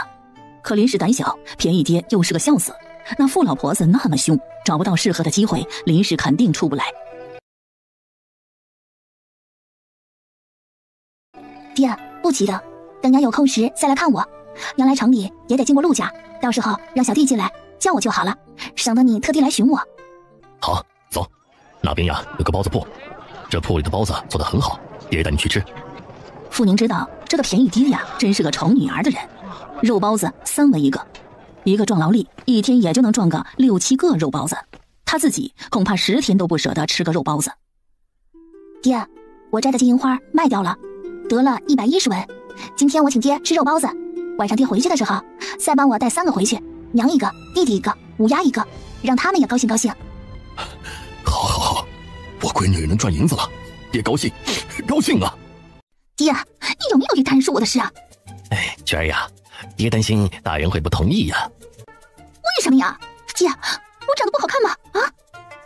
要是在看到傅宁以前，张捕头会觉得自己闺女长得很好看，可刚才看到了傅宁后，他觉得自己的女儿差的呀，不是1分半分呢。爹是在想，那宋姑娘很难产，恐怕大人有纳妾之心，他也没这个胆量呀。凭什么呀？他一个当小姨子的，凭什么管起姐夫的事来呀？不对，爹，你说这宋姑娘都18了还不嫁，难不成她想来个姐妹弑夫啊？姐妹弑夫，这话一出，张捕头脸阴了许多。这世间姐妹弑夫不仅不会让人耻笑，还会让人觉得是好事。这不会吧？爹，肯定是这样，不行，看来明儿都不行了。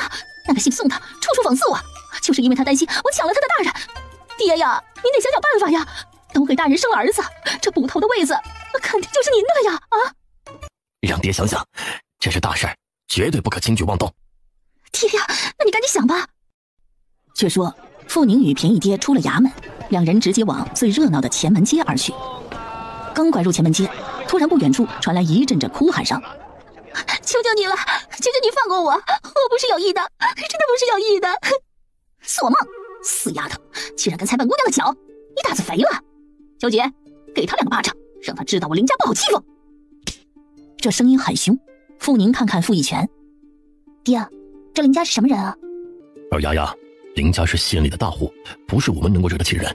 以后碰到这林家人，赶紧躲，知道吗？那这个女的是林家的小姐？看清楚，这以后碰到她一定要小心。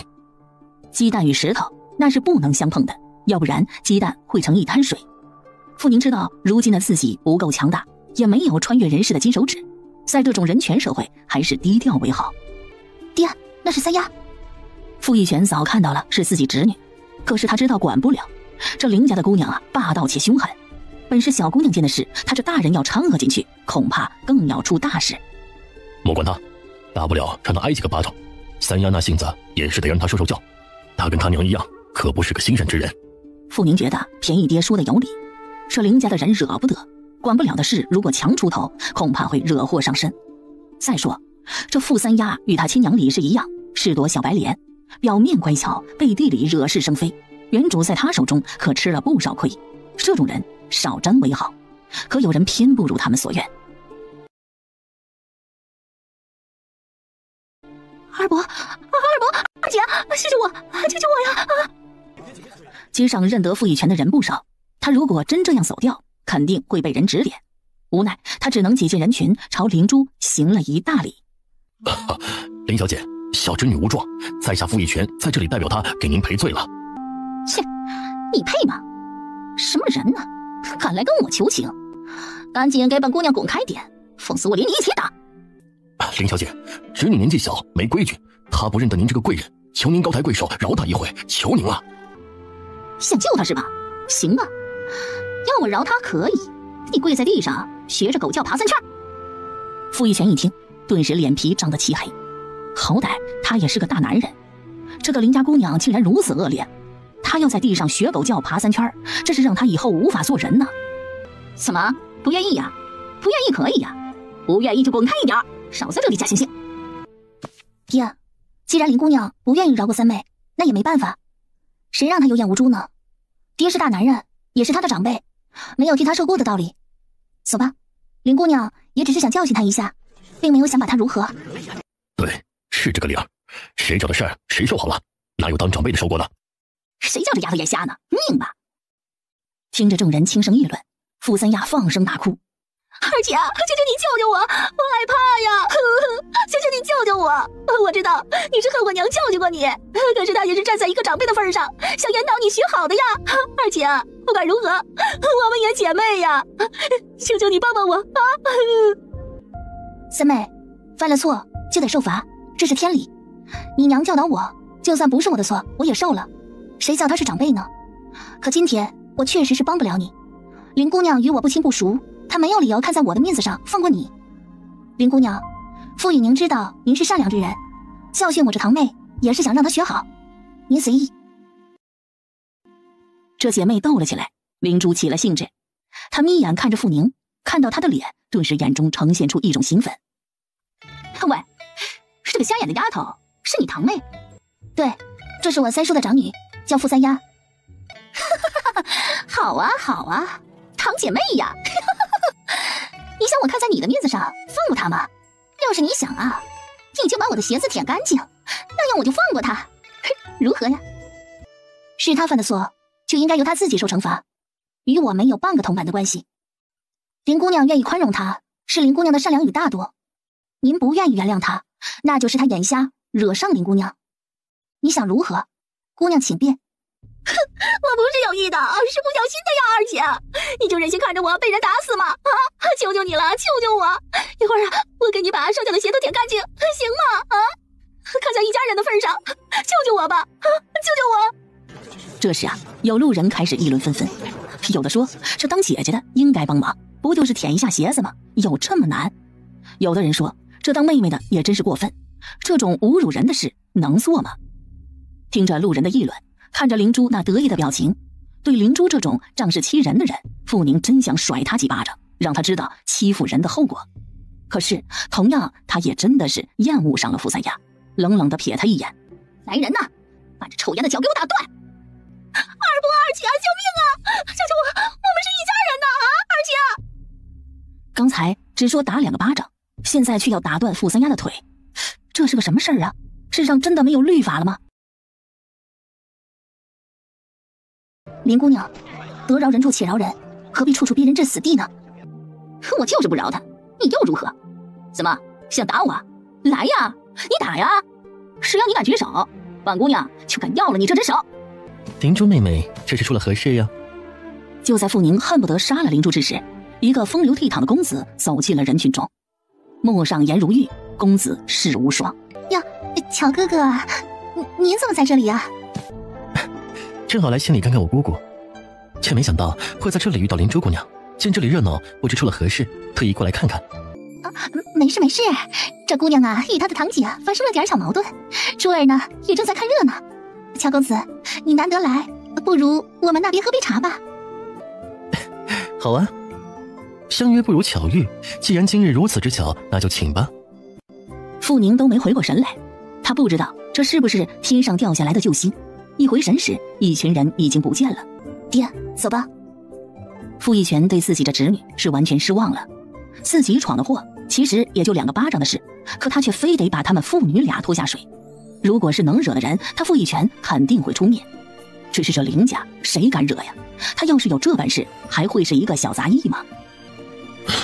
走吧，二丫，爹带您去买块豆腐吃了，去这晦气。吃块大大的，把晦气都去掉。一边的街角，一道伟岸的身影挺立在转角处，他的眼角一道深深刀疤，让他俊美的脸庞变得冷厉。走吧，小美人没事了。哎，老大，说说这小美人是谁呀？一个熟人而已，不该问的不要问。嘿嘿，是吗？竟是个熟人呀！那在下从来不知道我们的侍卫之首夺命大人竟然是个热心肠的人呢。哎，老大，莫不是你的红颜知己吗？言，她还小，是个小姑娘，别想太多了。嘿嘿，哎呦，不小了，依兄弟看，这14、15岁是有了的。老大，既然选择了回乡，为何还不成亲？因为新弟的承诺？没合适的。而且，你认为我现在有这个精力吗？嘿嘿，我觉得刚才那小美人合适，瘦是瘦了点，但以老大你的条件，未上1、2年铁定倾城。至于精力嘛，那点小事儿，你真心不必放在心上的。未上2、3年，陆凌天心中跳了跳，这主意不错呀。只是现在的他恐怕还不能，现在他不能让他落入别人的眼中。你呢？可成亲了？还没睡呢，总是忘记了我们已经不在新弟身边了。这每日做梦啊，都还是那时候。哎，老大，说真心话啊，兄弟我总觉得新弟他恐怕不会真心放你回乡的，谁也无法预料将来，先这么着吧。走，一会儿乔迪要等急了。作为新弟身边10大护卫的暗卫，没人会想得到乔迪会是一个，当然也没有人知道陆凌天有双重身份，明面上的带刀侍卫队长，暗中却兼任新帝的暗卫之首。一会儿呀，他肯定要找你算账的。哎，老大，你还是想想一会儿如何回答他的问题吧。陆凌天目光扫了扫不远处的包子铺前，一个娇俏的身影正在看着包子，大约是馋了。这么瘦，家里肯定是条件不太好，有空啊多打几只兔子，他喜欢吃兔子肉。这林家看来有些不知道天高地厚了。老大，是弄死他还是弄残他呀？哎，这点小事您只要开口。这几天王爷如何了？还是这样，没有一点起色。前辈还没有回来？没有。这灵珠暂时别动，免得打草惊蛇。陈王府那边小心盯着，千万别让他们嗅出端倪。素来就知道老大人性好，但宋妍又在想，或许那朵小花还没有占据他家老大的心。好，我知道了。傅宁并不知道，这救星是陆凌天让掉下来的。此时吃了2个热乎乎包子的他，心情这才好起来。哎呀，肉包子太好吃了，人间美味呀！下回爹有空就带你来吃肉包子。呵呵，爹啊，女儿自己有钱，只是不好意思一个人出来吃而已。你有空呢来找我，你和我一起吃。二丫呀，外面太阳大了，太晒了，你别去采药了。爹前几天追捕了一个逃犯，马上就有嘉奖了，到时候啊，爹悄悄给你一半。爹，我不要你的银子，你忘记我银子比你还多不成？我现在呢可不穷啊，采草药是给自己找点事做，要不然住在别人家，天天窝在屋里，人家还不认定你女儿我就是一个懒姑娘。二丫，你现在觉得旭哥怎么样？爹，他是个很优秀很上进的人，将来肯定能中秀才。真的？二丫，他真的能中？我相信他有这个能力，但是爹，他这人为人固执偏执己见，会是一个很好的学子，却绝对不是一个好的夫君。你不喜欢他？不喜欢，一点都不喜欢。我喜欢的相公是爹这样的人，顾家、爱家、疼媳妇、尊敬妻子，踏实肯干的好男人。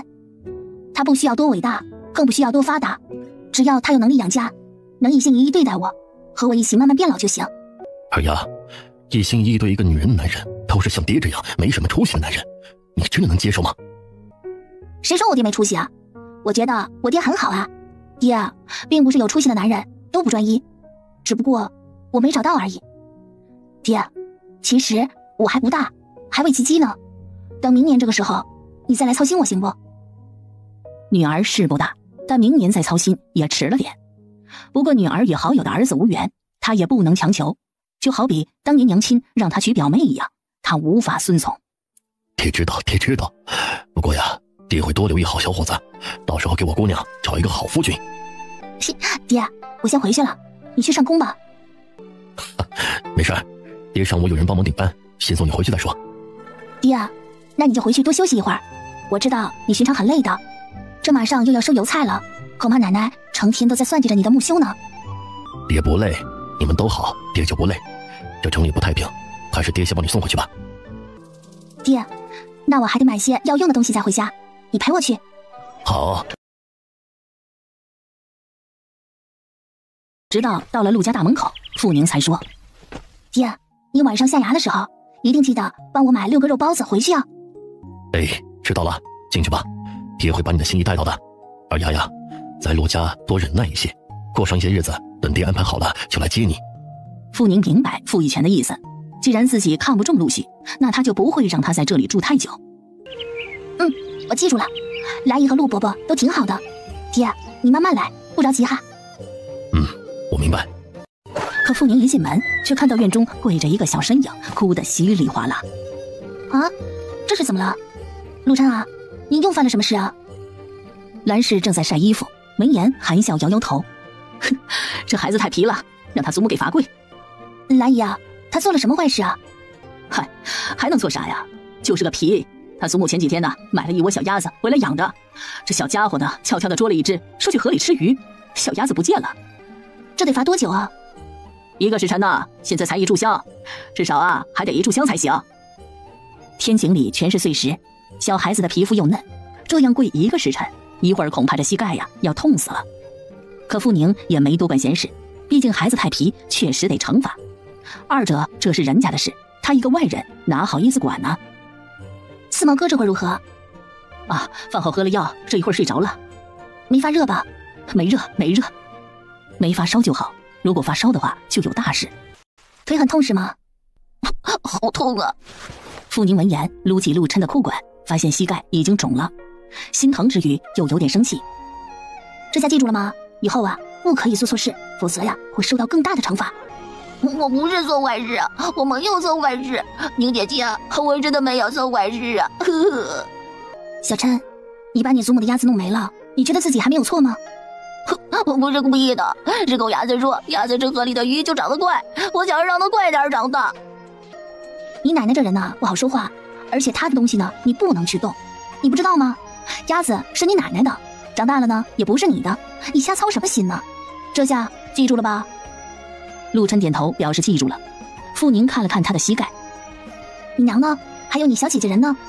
娘去干活了，姐姐去打猪草了，他们都不在。陆家养了3头猪，3房人轮着打猪草，一家轮一天。不过到时候这养猪得来的银子，这2房可没份儿，全都进了陆老太太的口袋。看小屁孩是真可怜。傅宁出门，在田埂上拨了几株草药，回到家里榨出汁来，涂在了陆琛膝盖上。一会儿就不疼了，你坐在这里不要乱来，姐姐给你拿糖吃。糖是刚刚傅一泉给傅宁买的，1个铜板10个，硬硬的麦芽糖，里面不知道加了什么，反正吃起来呀嘎嘣响。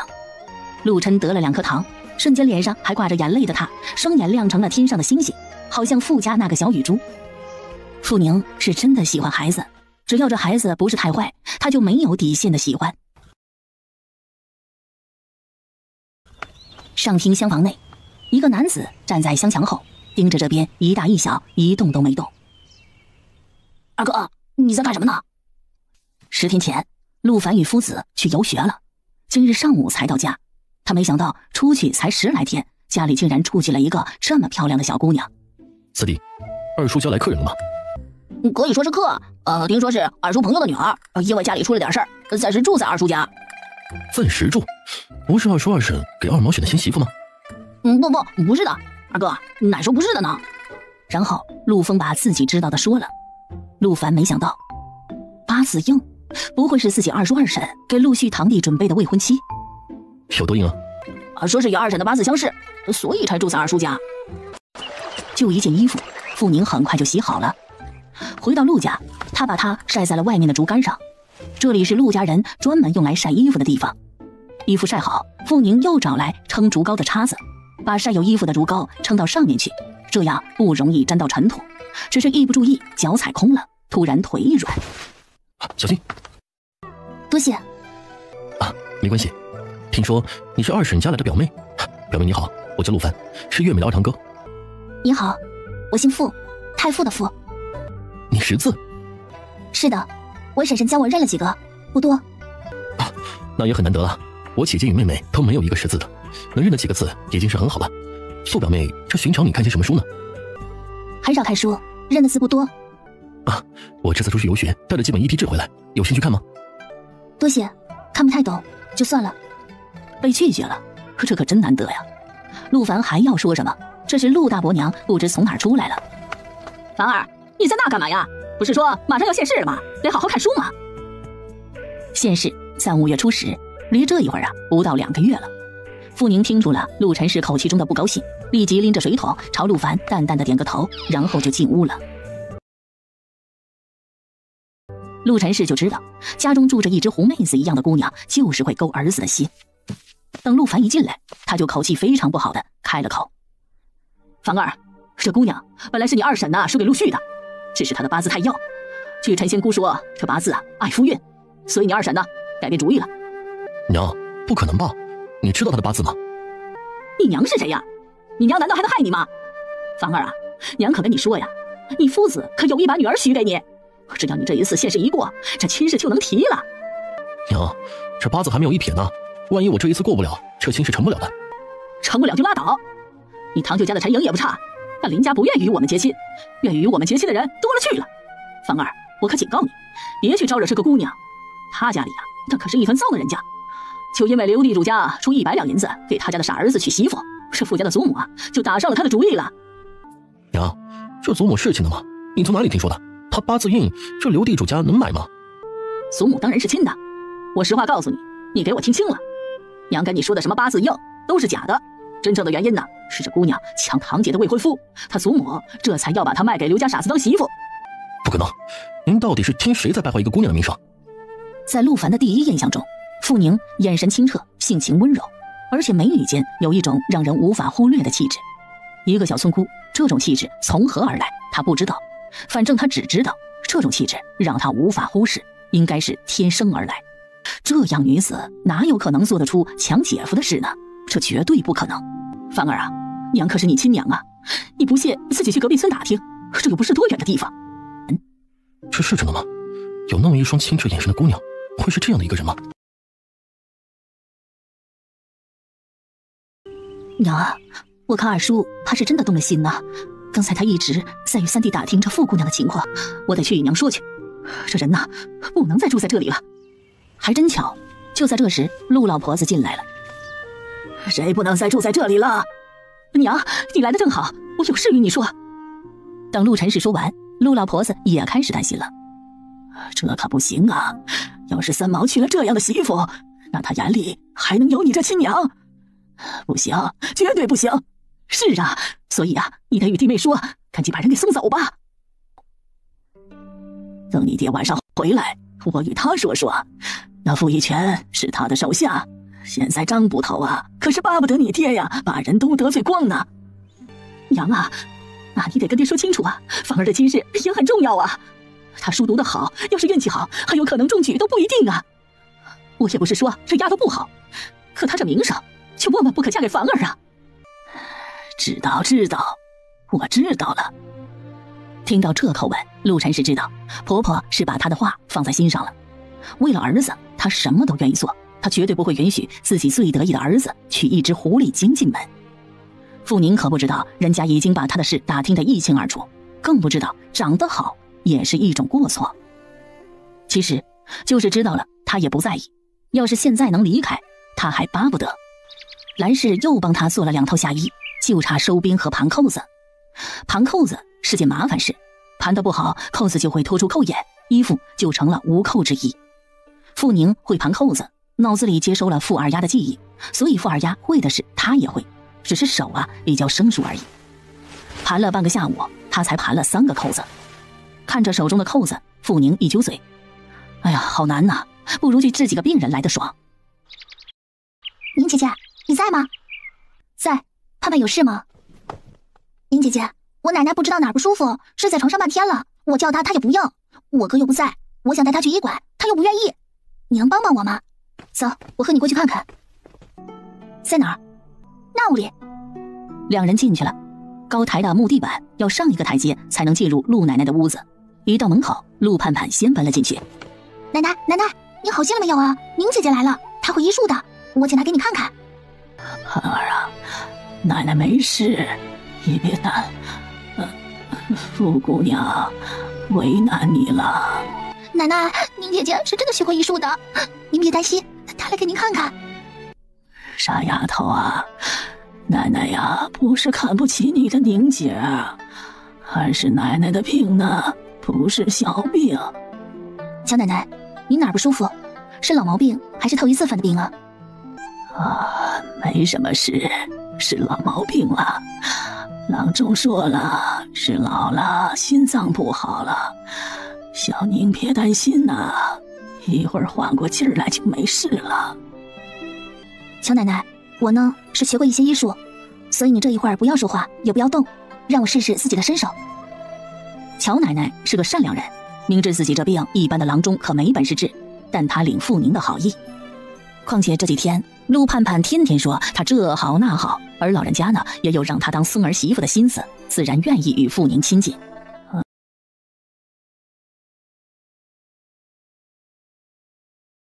傅宁让陆盼盼不要说话，她装模作样的一边按脉一边听胸声，然后双眼凝神进入了意念之中。半刻钟后，她头一晕。傅宁知道自己身体还是太虚弱，不能凝神太久了。盼盼，乔奶奶寻常吃的什么药？可有药单子？有是有的，是奶奶收起来的。奶奶，那药单子呢？小宁看出了些什么？乔奶奶，您别太担心，年纪大的人呢，很多人都会有心衰之症。这个病呢，虽然断不了根，但是只要用药维护好，一般能长命100岁。这话一落，乔奶奶的眼光变深了，这小姑娘真的会医术。盼儿啊，药单子与药丸子都在抽屉里，你拿出来给你宁姐姐看吧。哎。傅宁先看了几张单子，又拿出一粒药丸放在鼻子下，仔细的闻了又闻，好一会儿他才开口：乔奶奶，您信小宁吗？宁丫头啊，你觉得这药方子不好？也不是，只是我觉得在分量与种类上还可以调整一下。如果您相信我，我现在去医店给您捡一包来，您喝上一次如何？宁丫头啊，这是瑟琳馆于郎中的药单子，他专门治这心疾之症，已经30多年了。乔奶奶话没说完，门外一个声音传了进来：奶奶，请躺，让他试试。天儿，哥哥，你怎么回来了？陆大哥，今天正好有事没去铺子里，没想到奶奶今天突然发病。奶奶，让他试试吧，或许真比于郎中好。宁丫头，那辛苦你了。乔奶奶别客气，我还得感谢你们的信任呢。您先躺着，我这就去药铺捡药。我去。听到陆凌天的话，知道他去肯定会比自己快得多，只是傅宁抓抓头。你有纸笔吗？你要不我来说，你来写。你会写字不？宁姐姐，我哥可是童生呢，要不是去从军了，他肯定中秀才。那就最好了，我不太会写字。陆凌天果然是读了不少书的人，一手字苍劲有力，正中清楚，字如其人。看着这漂亮的字，傅宁有点脸红，他根本不会毛笔字。先捡一包，这药啊应该不会太便宜，试吃了再说。陆凌天跑了，可陆奶奶越来越不舒服。想了想，傅宁把她扶在椅子上靠着。乔奶奶，双脚垂下，这样一会儿会舒服些。没有静脉注射、皮下注射的任何药物及工具，只有这个物理办法能减轻一点难受。等乔奶奶坐好后，傅宁站在她身后，从头开始寻了2个穴位，轻轻地按了起来。渐渐的，乔奶奶发现自己还真好受了些。陆凌天有可能是以跑的速度回来的，前后不过2刻钟，他已经提着药到家了，而陆盼盼也烧好了火在等。宁姐姐，我来煎药吧。傅宁打开药包，捡出2味药在一边。这个你先放水里，这2药我得先炒过后再放。我来。明天没出去了，见奶奶说坐着舒服了些，他拿了个枕头让她靠在了椅子背上。奶奶，这样好些了吗？凌天啊，你为何如此相信他呀？奶奶的病啊，可不是小病啊，是不是啊？告诉我，你如此相信宁丫头的理由。奶奶，你看我这。乔奶奶看着这结了疤的火烫伤，扫伤不是？对，早饭后用了他的药，现在已经没事了。奶奶，你说这药比黄掌柜的药如何？他这么小，从何知道这么多呢？世间奇人多的是，或许他有奇遇呢，我没问过。对呀，乔奶奶信了这个理由。她这个孙子3岁就懂天命知人事，不也是个不寻常的人吗？这是个难得的好姑娘。我好受多了，好在这儿休息会儿。天儿啊，你去帮帮忙。陆凌天没多想，等自己奶奶闭上眼，他默默地进了厨房，过去帮忙烧火。陆盼盼是个很精明的小姑娘，见自己哥哥竟然过来帮忙烧火，顿时眼珠子亮了。宁姐姐，你看这点水够了吗？正在抹锅炒药的傅宁看了一眼瓦罐中，点点头。够了，一般来说中药都是3碗煎成1碗，开始要大火，烧开后用文火就行。我知道了，哥哥，这火候你管着，我去菜园里摘菜去了。你的医术真的是偷学的？你不相信？为什么？择灵馆的鱼郎中是县里最好的星级郎中。刚才黄掌柜的问我，这药方子是哪位高人开的，问这药方能不能卖给他。傅宁知道，这药方啊，就是专治心疾病，经过千百年明神改编的良方。陆大哥，如果我说这医术我是从梦中学来的，你信不信啊？信。你信？你说信？是真的信。陆凌天一点假话都没说，因为他也做过一个长长的梦，反反复复的做，其中的一切清楚的仿佛他曾经经历过，而傅宁不知道他的经历。你信这世上有神鬼吗？有，心中有就有。这件事啊，我只与我爹说过，因为太过匪夷所思，我没与别人说过。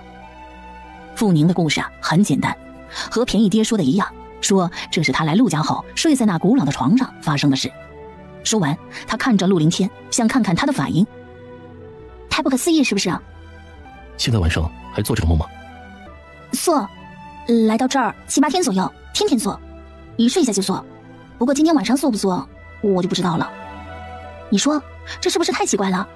我都不敢与人说，也不敢让人知道，我怕人家把我当鬼给烧了。找个郎中学上1、2年，你放心，今天的事情我不会让任何人知道的。还有，这床恐怕有些奇怪。床奇怪，我觉得也不太可能，那是张旧床呢。对于学医的事啊，今天我爹爹已经带我去见过钱伯伯了，钱伯伯给了我几本医书，我已经开始看了。前妻，你跟他学医？对呀，你认得？衙门的仵作。对哦，傅宁想起前妻是本地人，陆凌天也是本地人，自然知道他了。其实傅宁是想错了，陆凌天知道前妻可不是因为本地人，而是有别的原因。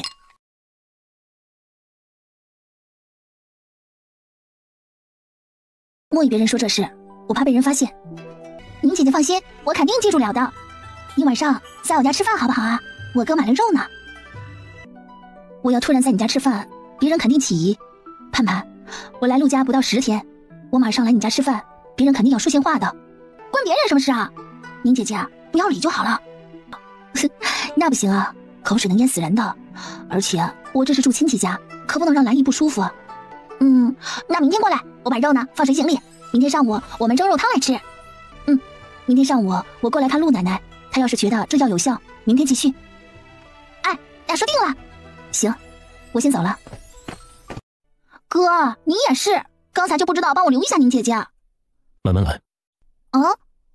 陆盼盼一时间没明白这话的意思，陆凌天也没多说，眼光盯着自己手头上的桃木，认真的刻了起来。桃木镇邪，做法僧很好。小宁回来了。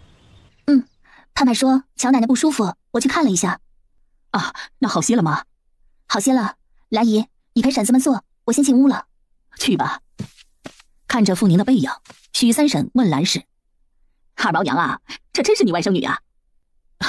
说实话呀，这是二毛爹朋友的女儿，这朋友呢对她有救命之恩。这姑娘啊，之所以在这里，确实是因为爸死与她祖母有爱。太婶呐，这姑娘真的懂医术啊。莫听婶，傅家姐姐确实是懂医术呢，而且还认得不少草药呢。前几天摘花啊，都卖了快200文，现在还有一大堆在那儿呢。我这个姐姐啊，可是人聪明又好看，性子温柔，人也能干。我娘可没胡说呀，只可惜啊，她的八字与我哥哥们的八字都不合，真是太可惜了。二毛娘，这姑娘家里情况怎么样啊？二毛娘，这姑娘的八字你有吗？二毛呀，他的医术到了何种程度啊？能看些啥病啊？那赚了不少银子了吧？面对着众邻居的好奇，兰氏解释了又解释，直到大家离去，他才松了口气。小美啊，你太让我失望了。娘，我又怎么了？我说他不好，你生气啊？我说他好，你还生气？你到底要我怎么样嘛？小宁自己都说了，他懂得的只是一点点，你这样说不是想让他丢脸吗？还有，你以为我不知道你在想些什么吗？他怎么就与你那两个哥哥的八字不合了？你是神算子！小美，你爹的话看来你没记在心上，娘可警告你，你傅叔叔救了你爹，小宁救了你二哥，希望你不要做只白眼狼。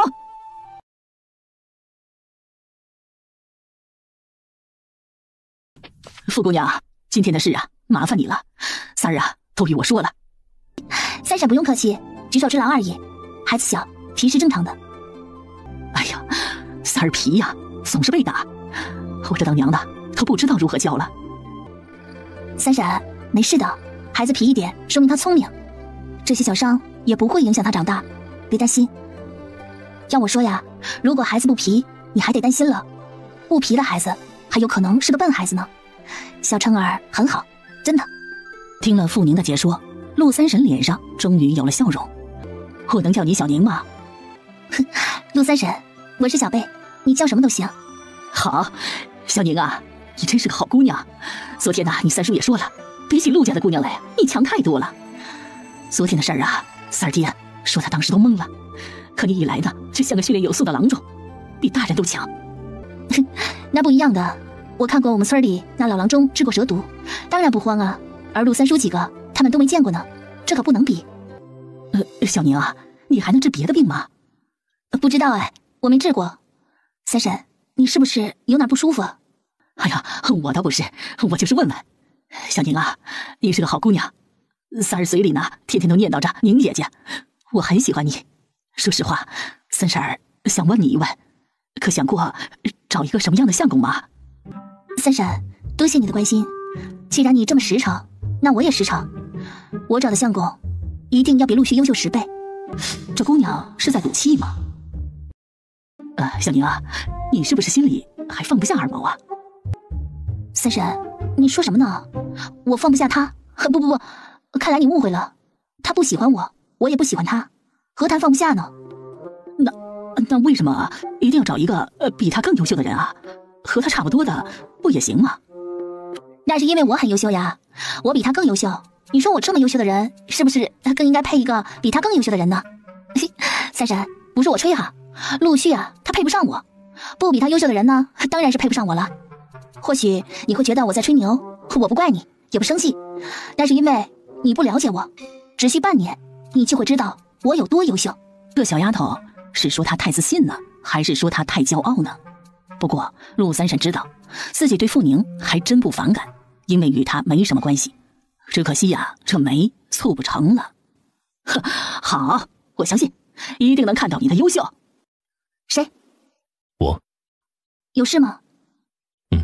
这个给你。这是什么？烤鸡。知道这是陆凌天谢自己今天下午给乔奶奶看病的情。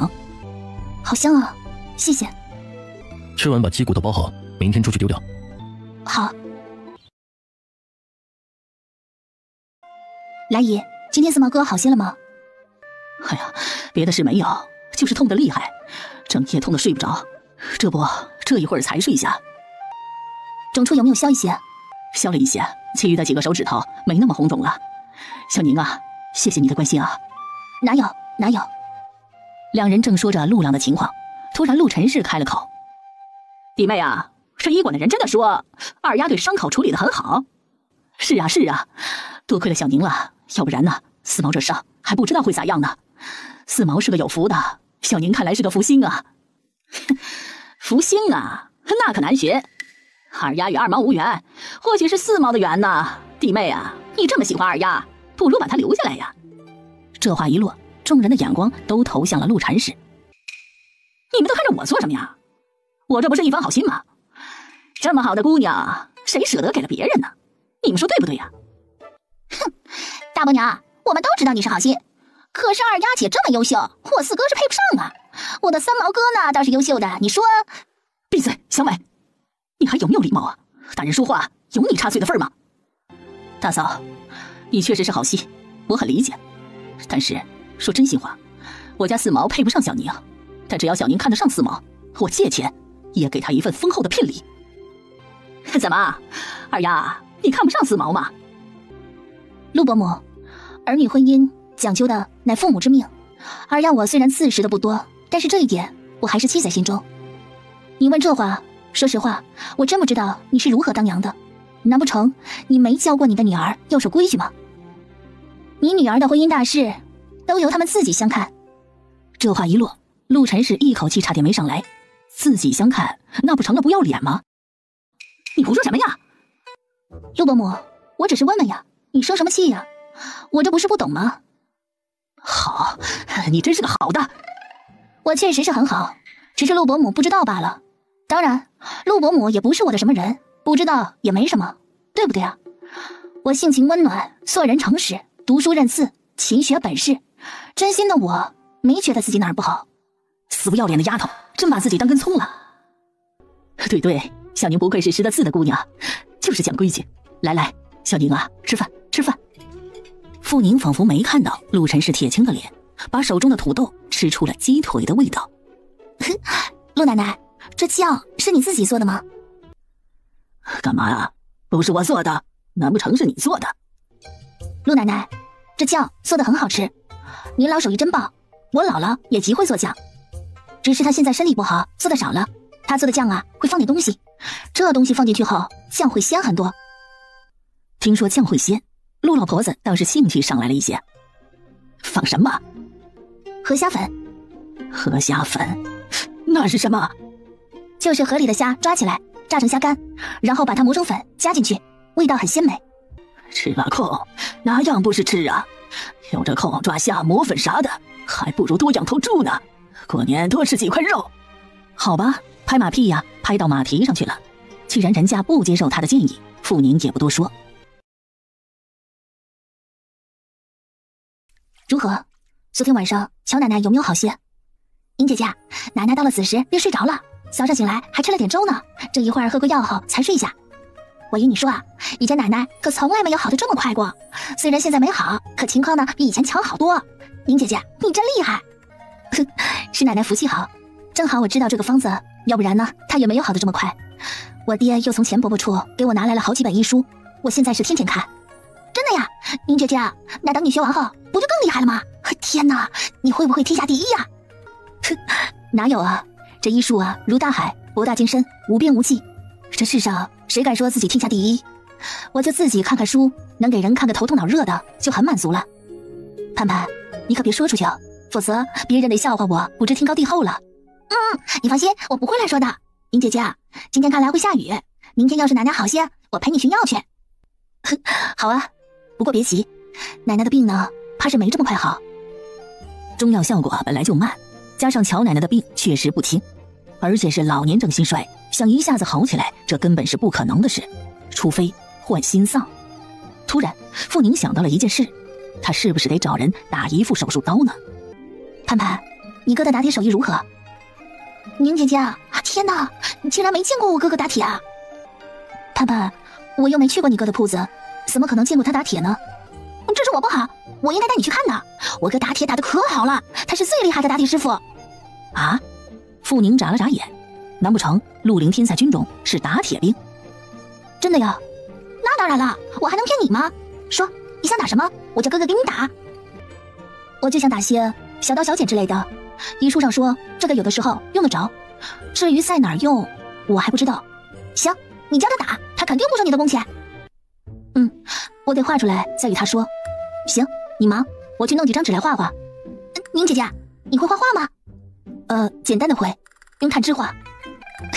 我也会，我画的花样子都是用炭汁描的，下回我给你做一件绣花衣裳。傅宁想说，算了吧，还绣花衣裳，现在他穿的可是粗布衣啊。盼盼，林天哥在吗？不在，他忙着呢。你以后啊，别老是来找我哥，他又不是你的谁。听着这不客气的话，傅宁抽牙，这女人看来很不得陆盼盼喜欢啊。这谁呀？不过傅宁不会问，他悄悄扫了来人一眼，见他20出头，一脸残酷的模样，更加不想问了。盼盼，我先走了，你先忙。宁姐姐，一会儿有空再过来玩。却说傅宁出去了，张秀月看着他的背影。盼盼妹妹啊，这个就是你二婶家的亲戚。徐大嫂，我不是你的什么妹妹，以后请不要这么叫我。盼盼，请叫我陆姑娘。陆姑娘，听说奶奶身体不……我说徐大嫂，你奶奶舒服不舒服，我可不知道。我家里可没有你的奶奶，别乱叫了。说吧，你来有什么事儿啊？要是看我奶奶就算了，我怕你看过后啊，她的病更重。面对陆盼盼的咄咄逼人，张秀月十指紧紧地拧成了团。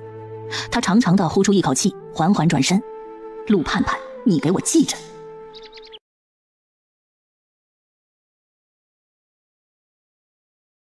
二丫妹妹，二丫妹妹，大宝说肚子痛，能帮我看看吗？傅宁对陆家大房没什么好感，这个陈梅寻常也就点点头而过，可孩子不舒服，傅宁却不好意思拒绝。好吧。可哪知傅宁才踏进二房，陆晨氏已经从地里跑回来了。阿梅呀，阿梅，傅二丫，你跑我这里做什么？啊，娘啊，大宝说肚子好痛，我只想叫二丫妹妹帮着看看。不用了，学了个半桶水的医术，万一给看坏了就出大事了。赶紧去医馆，快点。人家不信任，傅宁自然不会赶上去，无所谓的退了出来，打脸也不是现在。小宁啊，兰姨，有事啊？姨与你说，大宝肚子痛啊，不是1天2天了，1年前就肚子痛，吃药时好时坏，郎中也看不出个名堂来，你明白吗？兰姨，我明白，你这是怕我被人怪上。说实话呀，这肚子痛的毛病啊，村里时常有，特别是孩子居多，1年呢总要痛个几回，反正吃药也就好了。兰姨，这些孩子肚子痛时拉肚子吗？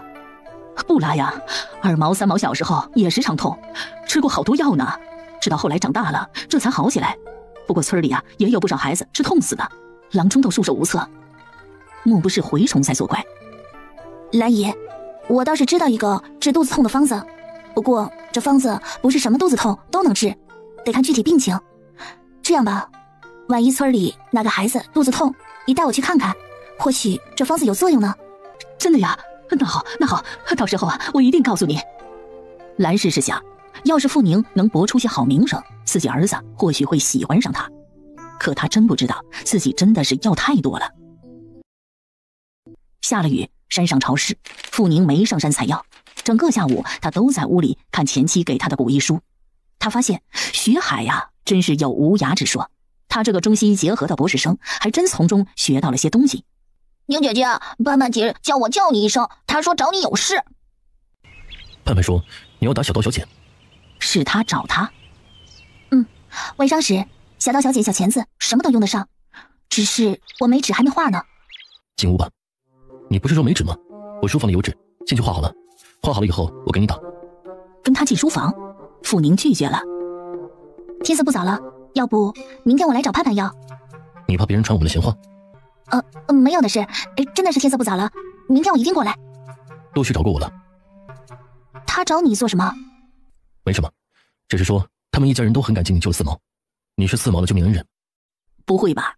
陆朗现在也没有完全脱离生命危险，他帮了一把陆家人，感激是一定的，只是说到救命之恩，这太大了。陆大哥，你没说真话。他是没说实话，因为这实话他说不出口。陆凌天担心自己要是把这实话说了出来，眼前这小姑娘在陆家怕是住不下去了。刚才他真是太冲动了。是真的。傅宁也不在意了，陆续肯定不会说自己的好话，或许他已经知道了村里的传言。我先回去了。看着傅宁离去的瘦弱背影，陆凌天拳头拧成了一团。什么时候他变得如此的不稳重？一瞬间，陆凌天懊悔了。哥，你站在这儿做什么？饭快熟了，你赶紧去洗洗。陆盼盼站在门口，看到发呆的陆凌天，叫了起来。今天晚上是韭菜炒蛋、红烧豆腐、水煮青菜、酸辣土豆丝。兰氏的手艺非常好，傅宁吃了一大碗。陆大宝与陆琛在抢鸡蛋吃，傅宁却端着碗，没什么食欲。大伙儿还没吃完饭，给陆朗送饭的陆运美跑了出来。爹娘，二哥好像发烧了，脸很红，而且我叫都叫不醒。啥？发烧，还没吃好饭的陆启谦放下碗，立即跑了。这下麻烦了，郎中说要是不发热，3贴药下去就没事了。如果发热，说明这毒还很猛，问题就大了呀。老大，你过去看看，这实在不行就只能够送安仁堂了。这可不行啊，哪来的这么多银子啊？还没这么金贵的命呢。就是呀，爹啊，娘可不是小气呀。而是这安仁堂不仅药方子贵，他们的药啊都是最金贵的，一副药至少得2两银子呢，可不是穷人家吃得起的。老爷，银子再金贵也比不得人命啊。4毛是为了救5毛才被蛇咬的，要是出了事啊，5毛这辈子心里也会不安吧？姓王的，你这话啥意思啊？什么叫5毛这辈子心里不安呢？是5毛让他救的吗？闭上你的臭嘴！他没这本事，逞什么英雄啊？那姐姐的意思是，4毛救坏了5毛吗？啊，4毛心里有着兄弟，这才不顾危险救他，这有错吗？爷爷奶奶说的对，必须救4哥，要不然以后我也没脸见人了。可当时他以为自己有本事才会去救你的，你以为他是想救你吗？他就是想逞英雄。陆凡看了一眼堂下坐着的傅宁，觉得自己娘这样说实在是太过分了，忍不住开了口：娘，你怎么能这么说话呢？4毛弟要是不救5弟，那这危险的就是他了。人可不能就这样无情无义。爹，5弟说的对，4弟必须救。我那边还有一些抄出来的碎银子，我拿来。这话一落，陆晨氏的脸更黑了，他恨恨地甩了陆凡一脸，一脸阴沉地看着他。这死小子天天跟他作对，脑子有问题吗？白眼狼！二丫不是医术不错吗？要不先叫他去看看。娘，这又不是头疼脑热，二丫妹妹都没有治过蛇毒，这哪能行啊？您可别乱指挥，弄得她难为情了。陆大伯一直没吭声，到了这一会儿，他终于起了来。爹，我先过去看看，不过那太医晚上是不接诊的，去了安仁堂也没用。先过去看看吧，那药还能不能喝？挨过今晚，明天一大早还是不好的话，立即就送。兰姨，你别哭，我来看看。小宁啊，哼，你知道的，我不是悄悄学过几年吗？当然，我也不一定能治得了，只能试试。再说了，这大晚上的药馆都关门了，好郎中一时半会儿也找不着是不？哼，既然看不了，还说什么呀？看热闹啊！陆月美的声音很小，可陆家人都听到了。陆启谦抬手啪的一巴掌抽了下去，把他给我关起来，没教导好，不要出门。敢哭，我再抽你！刚张嘴的陆月美被亲弟的脸色给吓着了，她双眼赤红，一脸仇恨地看了傅宁一眼，然后被兰氏拖走了。小宁啊，是伯伯无能。陆伯伯，小孩子的话真的不必计较。现在我们大家要担心的是陆4哥，不是吗？今天捡的药还有吗？要不你拿来我看看。有药单子。看药单子更好。傅宁接过药单子，在灯光下认真地看了起来。看了药单子，再看过了陆朗的情况，傅宁心中有数了。陆伯伯，这药方子并不是治蛇毒最好的方子，只是我有另一个药方子，比这药方子要多3味药，要不要试试？什么药？林丫头，你快说，我立即去买。这药啊，我不知道药铺里有没有，而且要新鲜的才起效，得去山边找找才行。天这么黑，怎么找得到啊？不找的不行啊，陆4哥身上的蛇毒一定是很厉害，要不然不会高烧。恐怕郎中也说过，不能起高热吧？雪儿，你去准备火把，我们去寻药。爹，晚上身边可不安全，前不久有人在那边看到了狼，光我们2个人去，万一出事了怎么办？爹，要不请林天哥帮一把，他自小学功夫，又在军中多年，他比我们肯定强。你说的对，考虑也得周全，我这就去请他。对了，二毛，你去叫一下你大伯和大堂兄，我们都不是文人，手头上都有些功夫，一起去更保险。好，我也去，多一个人多一份安全呢。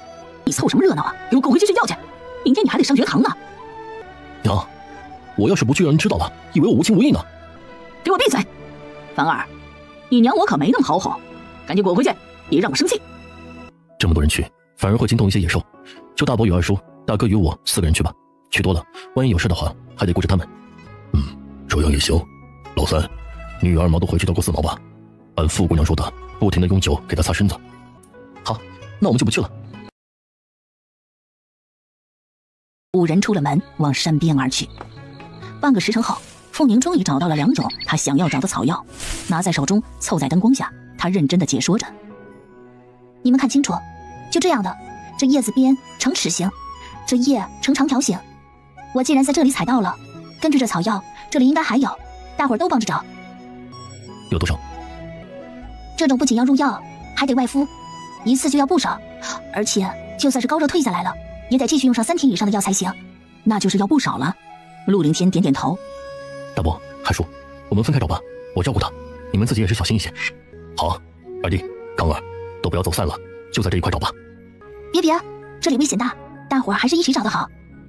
陆凌天心头一震，这小丫头不愿意与他单处了。四毛说的很厉害，还是分头的好。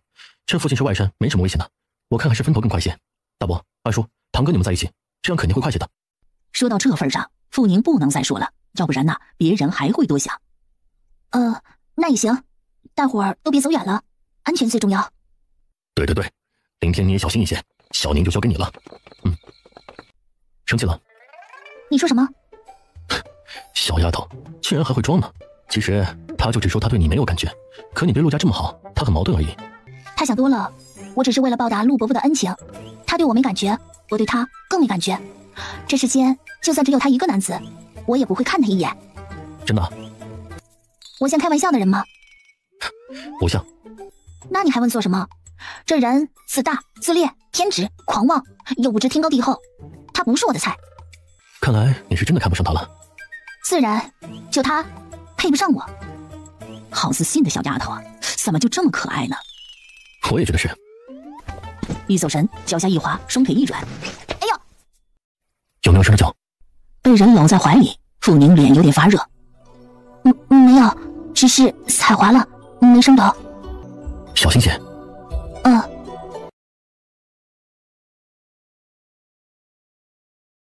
陆大哥，你看，那边有半边莲和隔山香，而且好多呀！今天的运气真是太好了。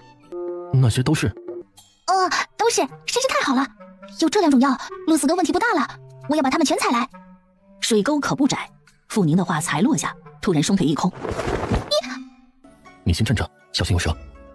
别担心，有蛇药的地方不会有蛇。可陆凌天仿佛没听到，捡了一根棍，到处一抹扫。可以了，算了，还是你拿火吧，我来采吧。你站在这别动，小心脚下。根本不等傅宁说话，火把已在他手中，而陆凌天高大的身影已经回到了水沟边，弯腰而下。够了吗？要是不够的话，我们再找。够了。这药效下去，要是有效，我们再来摘。好。我自己来，这沟我跳得过去。不行，那边乱石太多，万一不小心摔倒了，扭到了脚，那就麻烦了。烤鸡好吃吗？好吃啊，是你自己烤的吗？不是，是真伟阁的特色烤鸡。那酒楼里的菜挺不错的，你有空可以去尝尝。去酒楼尝菜？傅宁牙痛，现在的他是吃得起那大酒楼的人吗？多谢你的烤鸡。不用，你的药很好，奶奶今天能够做起来了。我去年回来的时候，请了最好的郎中给奶奶下药，整整半个月才能下床呢。傅宁知道陆凌天说这话是在感谢他。说话间，突然脚落了地。到这时，傅宁才知道自己已被人抱着跳过了沟，甚至陆凌天已经在招呼人了。大伯、二叔，要够了！爹，快跑，有狼！在这里等我，不要下来。说话间，人已飞奔而去。也就在瞬间，陆凌天的声音传了过来：“大哥，不要怕，就一只狼，我来。”傅宁本吓得魂不附体，可听得只有一只狼，这里却有4个有功夫在身的大男人，顿时他松了下来。小宁，别怕啊！这时陆启谦过来了。狼群可怕，可一只狼却不可怕。在这只狼一看到3、4个大男人都拿着火把，甚至还有人拿着长剑后，他立即跑了。没事了，他跑了。跑了？跑了。富家妹妹，你们下手吧。陆康大哥，我没事。其实有时候我还是有点胆大的。确实也是，小姑娘在这大晚上的敢跟着进山的人，我还是头一回见呢。那不是有陆大伯、陆二伯、陆康大哥吗？你们可是衙门有名的捕快，一些小野兽啊，可不敢找你们麻烦。这不，一看到你们几个，狼都跑了呢。陆康很少与女人打交道，但这一会儿傅宁的大方让他真正点了头。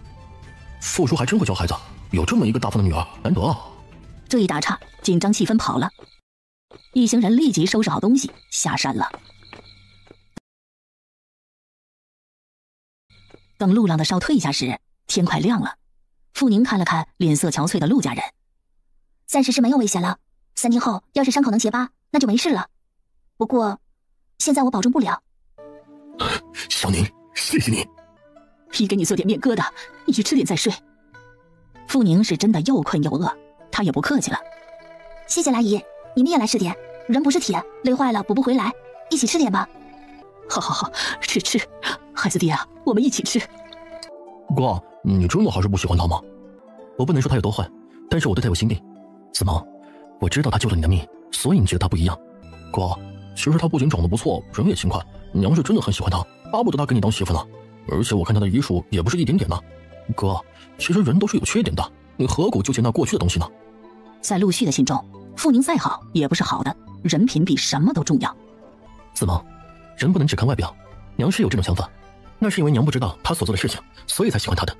要是娘知道他不要脸的勾引自己的姐夫，他再有本事，你想娘还会这么喜欢他吗？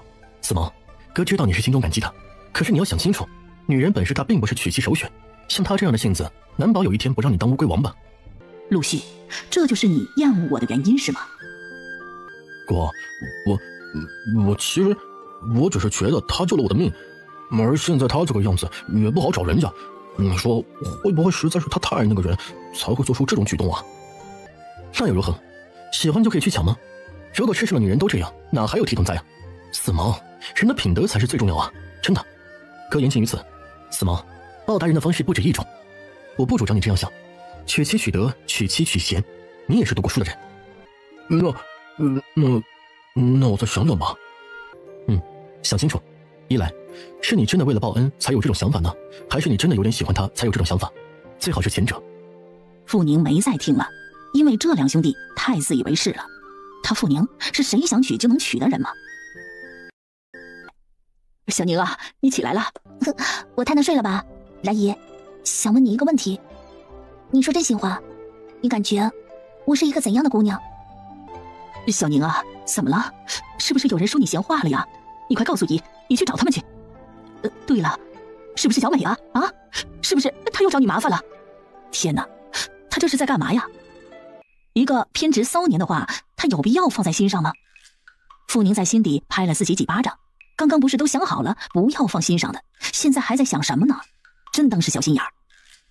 再次扬起笑容，狠狠地骂了自己几句的傅宁，笑容甜了。没有，兰姨，你别急，我就是觉得陆大伯母对我有点那个啥的，所以就想问问。小宁，是真的吗？是真的，我这人是个直性子，想不明白的话就喜欢问。兰姨，吓着你了吧？哎呀，孩子，是姨呀，让你受委屈了，对不起啊，小宁啊，是姨和伯伯对不起你。姨不说谢谢的话，因为一句话并不能代表姨的感激。饿了吧？来，厨房里有吃的。听着兰氏的真心话，傅宁有点难为情了。作为医者，救死扶伤那是天职，要是每救一个人都把自己放在救世主的位置上，这还是医者吗？宁姐姐，盼盼，你奶奶今天怎么样啊？好多了，刚才还喝了一碗肉米粥呢，起来还走了好一会儿呢。宁姐姐，你太厉害了！以前奶奶呀，只要一病倒，没有个4、5天，她是铁定是不能下床的。走，我再去看看奶奶。宁丫头啊，奶奶呀，可没哪儿不舒服，真的多谢你了。小奶奶，可别说这样的话，你好些就好。真是个好孩子啊！你爹娘啊，真有福气呀！孩子，你爹娘可有给你定亲呢？小奶奶，有件事呢，我不知道怎么说，我怕说出来让您笑话。毕竟是傅家没脸的事，就算不是我，也是傅家人做出来的事。丫头，有什么难以启齿的事吗？应该算吧。傅宁没想过瞒人，这两个村子这么近，只要一打听就知道傅家的事。与其让人知道一些假象，不如自己说出真相来。乔奶奶，这是一个很长的故事，不过您听了后，能不与人说吗？毕竟现在我在陆家的借口，又是另一个。孩子，你放心，奶奶呀，不是个多嘴的人。那我给你把完脉后，再告诉你。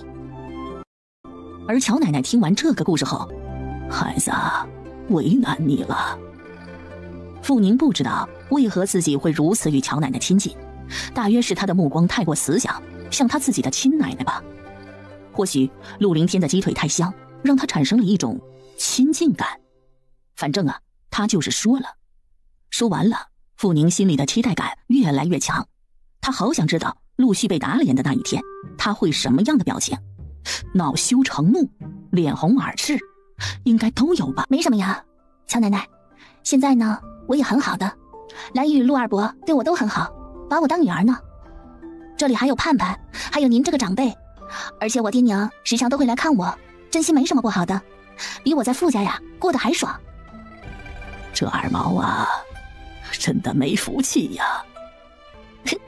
乔奶奶，这服气不服气的得看个人想法。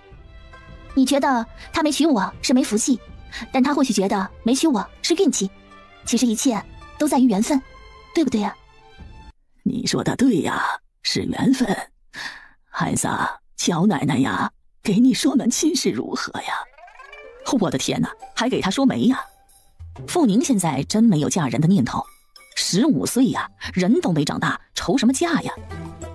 乔奶奶，我想与你说，我还不是大姑娘，所以暂时不想嫁人。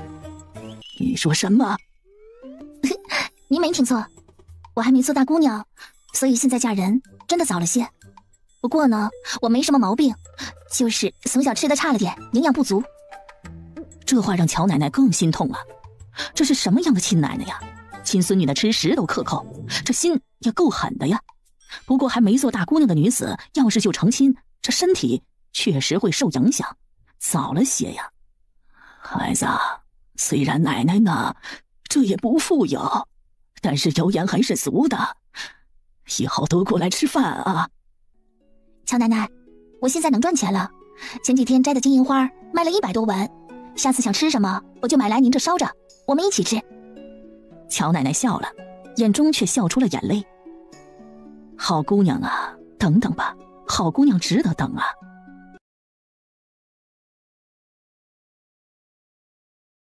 给乔奶奶把过脉，知道她确实是好了许多。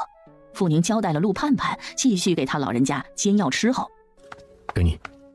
一出门，陆凌天手里拿着一只碗，碗里竟然是一碗红彤彤的山樱桃。好漂亮啊，陆大哥，这是哪儿来的？看样子就好好吃的样子。山上摘来的。这时陆盼盼跑了出来。宁姐姐，我哥真的好厉害呀，这山中野山桃可不好找，你看他找来的好吧，快吃啊，这个可好吃了。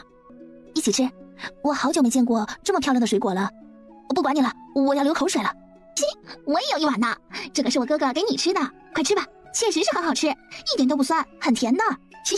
你吃着，我去摘菜了。野山樱桃个儿不大，比小手指大不了多少，可味道呢，一个字，正。一碗山樱桃转眼下了肚，傅宁一拍肚子，哇，好久没吃到新鲜的水果了，好吃啊，实在是太好吃了。喜欢？喜欢，是真正的喜欢。我就喜欢吃水果，可不到季节很难得有吃。陆大哥，谢谢你啊，是你让我满足了一回。这样都要谢我，那我如何谢你啊？你帮我配药，就给奶奶治病，我如何谢你？这不是举手之劳的事吗？而且你是相信我，才敢用我下的药，要跟一般的人呢，还不敢用呢。这小姑娘心地真单纯。喜欢吃这个没事儿，那树上还有很多，过2天又能熟一批了。对了，那个药方子我帮你做主卖了，这是10两银子。一个药方子真的能卖10两？傅宁迅速地算计着这价钱。这小财迷的模样真的太可爱，太有趣了。如果一生都有这么一个有趣的人陪在身边，是不是舍不得老去啊？这个给你，算抽成。怎么，你怕我没银子啊？不是，有钱大家一起赚，这不是更好吗？下回呀，我再弄几个方子，你拿去卖哈，他赚他的银子。陆凌天觉得自己真的是太穷了。不必。看着陆凌天回屋的高大背影，傅宁伸出去的手都忘了收回来。不收钱，下回不太好意思叫他干活了呀。哥哥，我是真心给你提成的，成了合作伙伴，这样你才不会觉得我故意接近你呀。兰姨，陆四哥好些了吗？好多了，这一会儿啊，已经不发烧了，多亏了小宁你的药啊。我来看看他的伤口，要是没继续发炎，就会好起来。不过这2、3天还得小心些，他还没过危险期。辛苦小宁了。不用客气。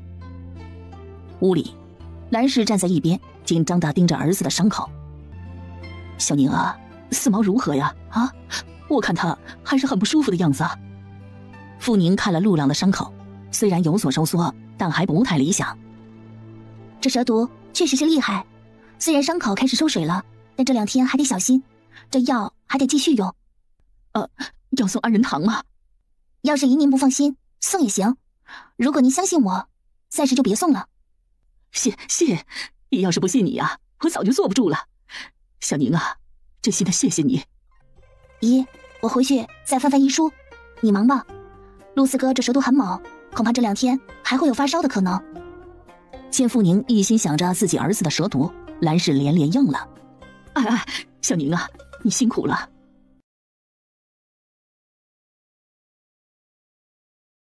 傅姑娘，能和你说几句话吗？这是谁呀？眨眨眼，傅宁想起来了，这是陆月美的好闺蜜徐庆兰。有什么事啊？直接说吧。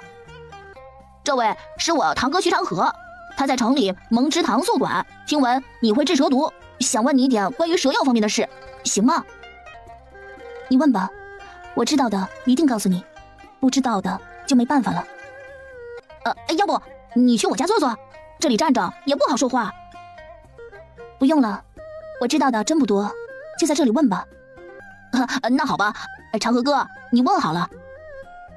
傅姑娘，我表弟是以捉蛇蛙为生的山里人，这蛇蛙呢生活在大山谷里，它是蛇最喜欢的食物，所以捉蛇蛙的时候经常会遇到蛇。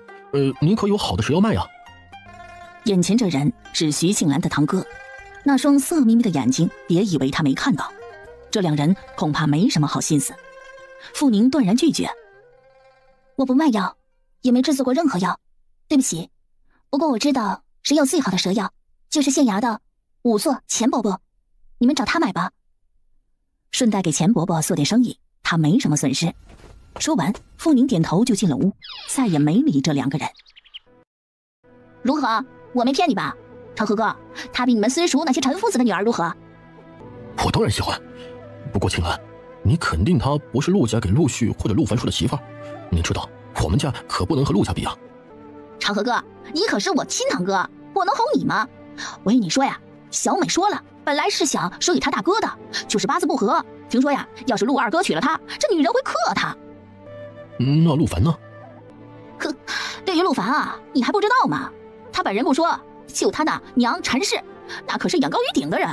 听说啊，他盯着的是玉松书院副山长的女儿柳娇。青兰，我有数了。长河哥，他要求很高的，直接来提亲恐怕不行。那又如何？让他喜欢上你呀！二毛哥不是要考秀才了吗？你也可以努力努力，或许啊，就中了秀才呢。这话一落，徐长河心中一跳，看了自己堂妹一眼，正要夸赞，突然一阵惊天震地的声音从陆家传了出来：“娘啊，你快点拿银子，快呀！小宝痛得不行了呀！”转眼间，就见陈梅抱着儿子陆小宝从屋里手忙脚乱地跑了出来，而陆小宝在他怀里哭得惊天动地。天啊，小宝的肚子又痛了，早上有点点痛，给他吃了药了，哪知这一会儿突然就痛成这样了呢？娘啊，你快点啊！陈梅嫂子，那傅姑娘不是懂医术吗？你们让她给看看呀。看什么看呢？郎中说了，这叫酸肠脚，是一般的医术能看好的吗？阿梅呀，快走，我们去安仁堂。这徐庆兰傻眼，这傅二丫连蛇毒都能治，还不能治个肚子痛啊？长河哥，看到没啊？看到什么？陆大娘看不上傅姑娘，我猜对了吧？对，没错，这样就好，那我就有机会了。走，青兰，等堂哥我抱得美人归之时，一定给你添份好妆。哼，多谢。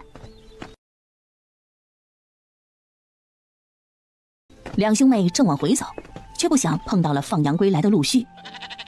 二宝哥，羊放好了。放好了，现在水草丰富，羊容易吃得饱。你们这是？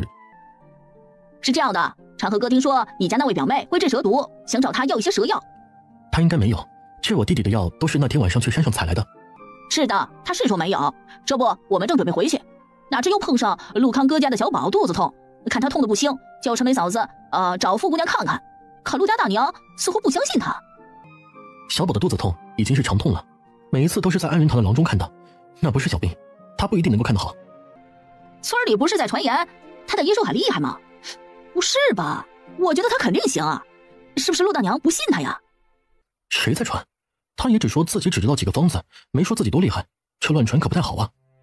这话一落，徐庆兰故意一脸惊讶。是吗？不对呀，村里都传神了，说他老厉害了，这不我长河哥才想找他买些药。听了这话，陆续心里一动，难不成是他自己传出去的？一个姑娘家有一身医术，那就是拥有一只聚宝盆。姑娘家有本事，加上又长得好看，她这是想让别人看上自己吗？你们忙，我先进去了。陆续的变脸，徐庆兰自然看到了，她心里得意的一笑。富二丫呀，希望陆续呀越来越讨厌你哈。陆续哥，你慢走。就在陆续要进门时，徐长河开了口：二毛，你今年10月参加院试是吗？对，你呢？长河，你今年还考吧？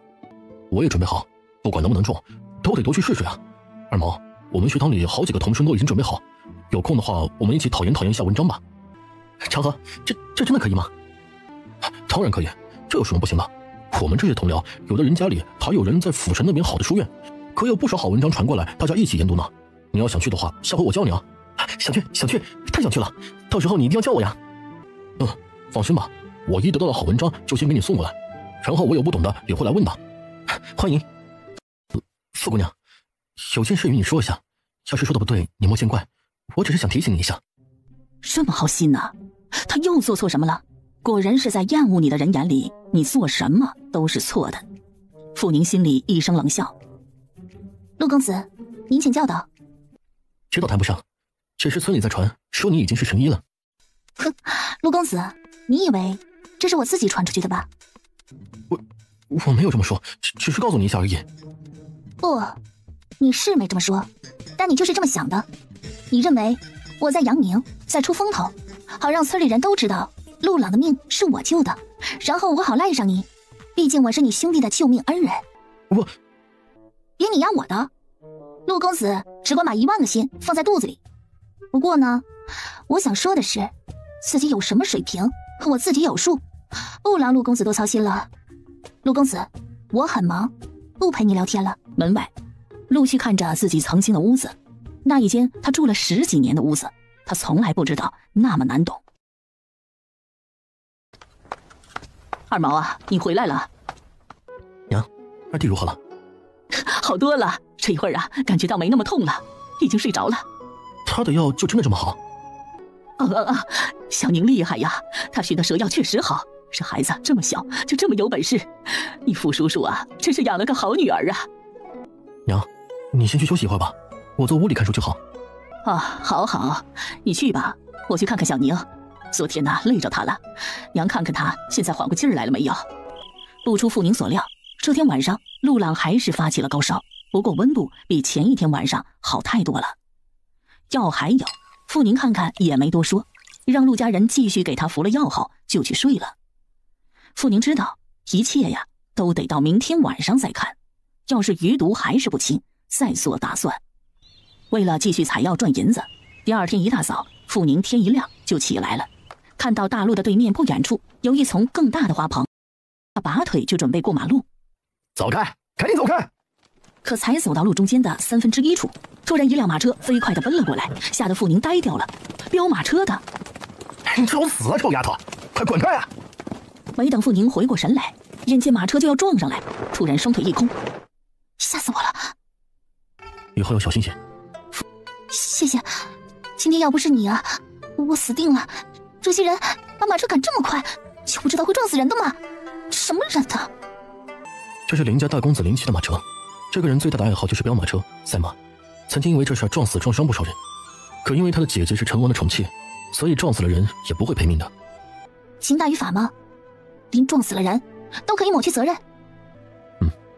这江东3府目前就是如此，以后有看到10字形标志的马车让开一些，如果被林家人伤了，只能自认倒霉。你是说，这驾马车真的是那个林大少的？是的。这种坏人，总有一天要摔死他。不知道会不会死得快啊？啊？傅宁没明白，陆凌天也没说，他半张着嘴想问，啥意思？哥哥，你要这么惜言如金吗？我去那边摘花了，你呢？我上山打柴火，你小心一些。哎，知道了。对了，这2天一忙都忘记了，你的烫伤可记得多擦药，别让它脓化了。我走了。伤口已经好了，陆凌天没说，他发现自己很喜欢这个小姑娘的关心，听着她关心的话，自己心情就好。城东茶楼，已经喝了1杯茶的林奇看到才进来的几个小伙伴，嘲笑着：你们那是马吗？依本少爷看，那就是几头老牛。徐公子，这是条官道，路上人也太多了，刚才差点把人给撞倒了。嗨，怕什么怕？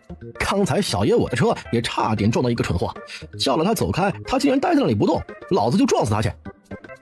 曹少爷，你不会真的把他给撞死了吧？那又如何？要不是那个多事的柴夫把他拉走，我就撞死他。徐少，这位新县令听说是公正严明，奉行的是皇子犯法与庶民同罪，你可得小心一些。皇子犯法是庶民同罪，这书呆子，我看是多说多傻了吧？谁见过犯法的皇子啊？徐少，这位秦大人敢如此放言，你说他是不是有什么后台啊？我瞅着也有可能是想在咱东陵县立威呢，毕竟初次当官，想做出成绩也是情有可原呢。我姐夫那边也没说什么让我们注意这县令啥的，应该不是有什么背景的人吧？嗨，不要怕，这里是我姐夫的封地，虽然只管税收不管朝政，但没人敢不听我姐夫的话的。对，管他哪来的鸟县令，敢与王爷作对，那就是寻死。咱们老大可是成王的小舅子，谁怕谁呀？就是，来敬老大一杯。一群少年在茶楼里放声大笑，一边坐着的陆凌天连头都没抬，他抽了抽嘴角，一个成王小妾的弟弟竟然敢称国舅，那现在的国舅新任县太爷又算什么？六爷，您可真难找啊！您的铺子怎么天天关门呢？您这样还能有生意吗？有事？大人请您过去喝酒。没空。哎呦，大人，您就过去一趟嘛，要不然小的回去肯定会被骂的。您知道我家大人那脾气的。他又心情不好了。是啊，很不好。有答案？不是，是我家夫人要回娘家。噗的一声，陆凌天实在是忍不住破了功。他媳妇要回娘家，怎么我去了能留住啊？哎呦，县太爷好大的出息，怪不得他也只想混个县太爷当当。理解了。大人这不是心里闷，想请您陪他喝几口酒吗？小妻子，你是觉得我很空吗？难不成他不知道我得谋生吗？你回去问他，陪他喝一回酒给我多少工钱？那肯定是随您提了，您要是提了，我家爷还敢不给不成？哎呦，陆爷，您不如就随小的去一趟呗。让我去可以，那林家少爷的马看到没有？那匹烈焰，让他在某一天翻了那马车。他得罪您了？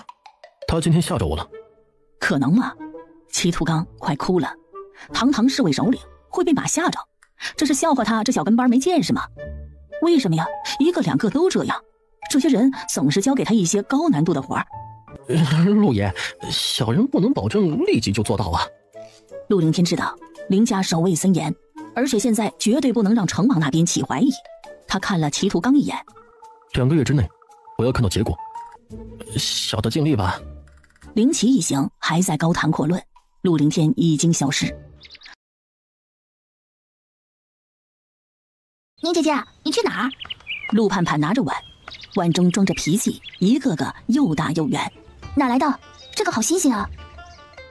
我姑婆家的，哥哥上午过去挖来的。哥哥知道我喜欢吃零嘴，就特意去了一次。奶奶说了，她都没什么能谢你的，你又不收银子，这鲜果子让我送来给你也尝尝。陆凌天每天上午去打了柴火不说，早上还去挖了这鼻涕。呵呵，这人还真是丑媚狂魔呀。收什么银子？我就出了个药方子，还收银子？那安仁堂的方子可是10两银子一张呢。宁姐姐，你救了四毛哥的命，二叔说他肯定会给你银子。两人边吃着鼻涕边说着话，突然刚从医馆回来的小胖墩陆大宝窜了进来。这个大宝也要吃，给我。不许这么没礼貌，要吃好好说，要吃没问题，要先叫人，然后还得客气，听到没有？我就不叫，拿来。熊孩子，你还敢跟我去啊？我就不给你吃。呵呵，你这死丫头，竟然敢不给我吃，我打死你去！话一落，陆大宝从地上捡起一块石头，朝着陆盼盼就扔了过去。这熊孩子也真太没有教养了吧！你敢打我，陆大宝，你死定了！这是怎么了啊？这是怎么了？宝贝儿啊，谁欺负你了？娘，爸爸这死丫头欺负我，她不给我吃大圆果子，你去给我打死她！大嫂，大宝你可得教教，他也太没礼貌了。紧接着，小嘴叭叭叭一阵，他就把刚才陆大宝的行为给说了个全。哎呀，你这个没礼貌的东西，娘没教你要礼貌吧？啊，这是你盼盼姑姑，你胡叫什么呀？我也没乱叫，是奶奶和他奶奶俩人说的，她就是个死丫头，只要她死了，二大爷家就没人了，他家的田地就归我了。宁姐姐，我要回去告诉我奶奶，告诉我哥，他们真是欺人太甚了。恐怕这话呀是以前说的。傅宁猜想，那时候陆凌天还没回来，也无人知道他是死是活。再说了，陆二爷爷死了，乔奶奶又病得半死，这陆家的二房只有陆盼盼一个小姑娘了。她要是死了，那这家财不是陆家大房的，又是谁的呢？只是人心呢，还真狠。小宝5岁都不满呢，你别听个孩子的话。盼盼，我正好想去城里卖药，你陪我去行不？见傅宁死拉着他，又见他总使眼色，陆盼盼这才不挣扎了，只是脸色非常难看，陈梅也尴尬死了。自己婆婆和婆奶奶那两人是什么样的人，她心里比谁都清楚。这陆家二爷爷家虽然因为治病良田就只剩下10来亩，可村子里有10亩地的人家又有几户呢？更何况二爷爷家这屋子虽然不及大房的大，可比许多人家的院子都大。现在陆家大房是越来越挤了，而陆家二房当时就只余下一老一小2个女人，这2人早盼着他们都死掉。当然这话呀不能说出去。宁姐姐，你为何不让我去告诉奶奶呀？你这大伯奶是个什么样的人，你能不知道吗？你回去告诉你奶奶，可你奶奶这病能生气吗？奶奶的病啊，陆盼盼清楚，那是个根本就不能生气、不能操心的病。陆盼盼心里难过极了。宁姐姐，他们真的是太恶毒了。哼，说说而已，这人呐，是他们判的死的吗？盼盼要是生气，就把他们2个狠狠地骂一遍，然后咒他们的后代没屁眼儿好了。没屁眼儿？哼，对呀，就是骂他们将来生了孙子没屁眼儿，让他们得报应去。算了，这太可怕了，万一应验了，可怎么办啊？小丫头，你怎么就这么善良呢？行，咱不骂了，老天有眼的，你说是不是啊？老天一定有眼的，绝对不会放过坏人。你姐姐，要是他们不是长辈，我肯定揍他们一顿。这小丫头啊，有暴力倾向。不过傅宁实在是喜欢这直爽脾气的陆盼盼，打长辈确实是不可能的。于是他提议，那一会儿回去我们做2个布娃娃，写上他们2人的名字，然后抽他们的耳光，如何？打布娃娃？对呀，就是打布娃娃，把布娃娃当成他们，狠揍他们一阵。好，就这么办，我要把他们吊起来打。 2人说着话进了陆家二房的门，陆盼盼与乔奶奶说了一声陪傅宁去买金银花，便出来了。可以走了。陆家离黄记药铺不到2里路，而且药铺不远处就是陆凌天的打铁铺。不一会儿，2人就到了。哎，傅姑娘，您又送金银花来了呀？是的，铁牛，黄叔在吗？在，他在那边有事呢，您稍等一下。顺着药桶铁牛的手势看过去，果然在内堂一个管家打扮的男子在与他说着什么，声音有点大。这是谁呀？这么激动啊？出什么事了？这是城西杨家的管家，他家小姐生病，想叫张郎中去看病呢，可张郎中不愿意去。为什么？张郎中是郎中，这有病人怎么能不去呢？嗨，那姑娘非常难弄，而且又是女子病，又不让男郎中看，这每次去只能够问症下药，这一看不好就破口大骂人家是庸医。可哪知黄掌柜的一看到他，立即就跑了过来。傅姑娘，听说你懂些医术是吗？黄叔，我是懂一些，但是我从来没有单独出门给人看过病，也没有行医证，这恐怕不合适啊。哎呀，没事，不叫你一个人去，请你陪张郎中去一趟，他不方便给杨姑娘把脉，也不方便近前观察杨姑娘的病，你就去帮一下，行不？姑娘，麻烦你一下，帮个忙吧，我家小姐痛的在床上打滚了。那行吧，只不过万一我瞧不出来，可别怪我。不怪，这城中的郎中专女子病的太少了，而且我家小姐又是那种脸皮薄的人，实在是没办法呀。这县里真的没有一个女郎中吗？我们这县里确实没有女郎中，府城里倒是有几个，可惜请不来呀。这学医之事不是家传就是贵学，而家传大多都是传男不传女，所以想要女郎中很难呢。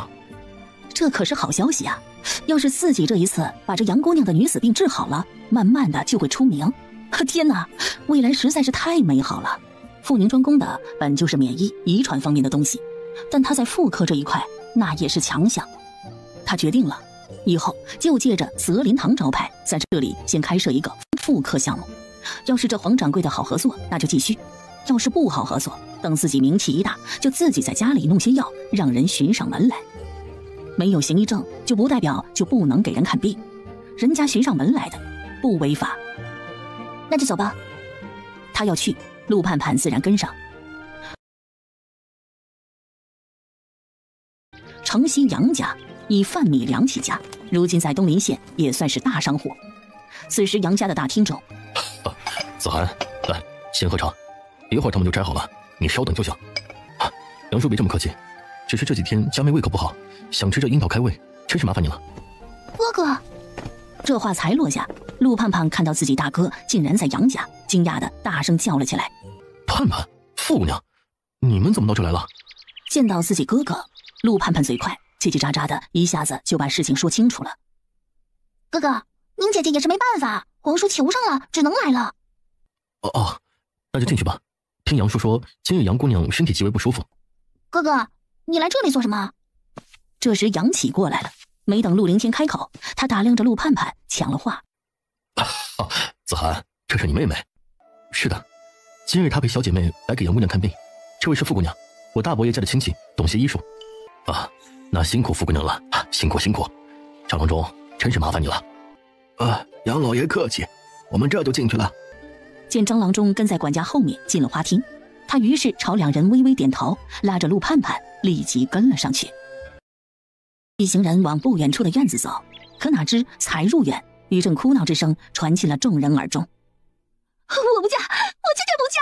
不要打我，让我死好了，让我痛死算了，反正活着也没意思。”杨管家，三小姐真的是肚子疼吗？我家小姐这一会儿确实是肚子痛，不过前2天闹了一下，跳河了。对不住了，不问清的话，在下怕一时会误判病因。没关系，理当。就在这时，屋内哭泣的声音又响了。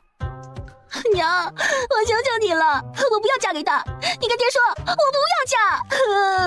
我真的好怕他呀，他脸上那么大的疤，年纪又那么大，还杀过人，我不喜欢！娘，求您了，我不要嫁一个泥腿子！”娟儿啊，他的长相其实挺好的，不就是一道疤吗？那怕什么呀？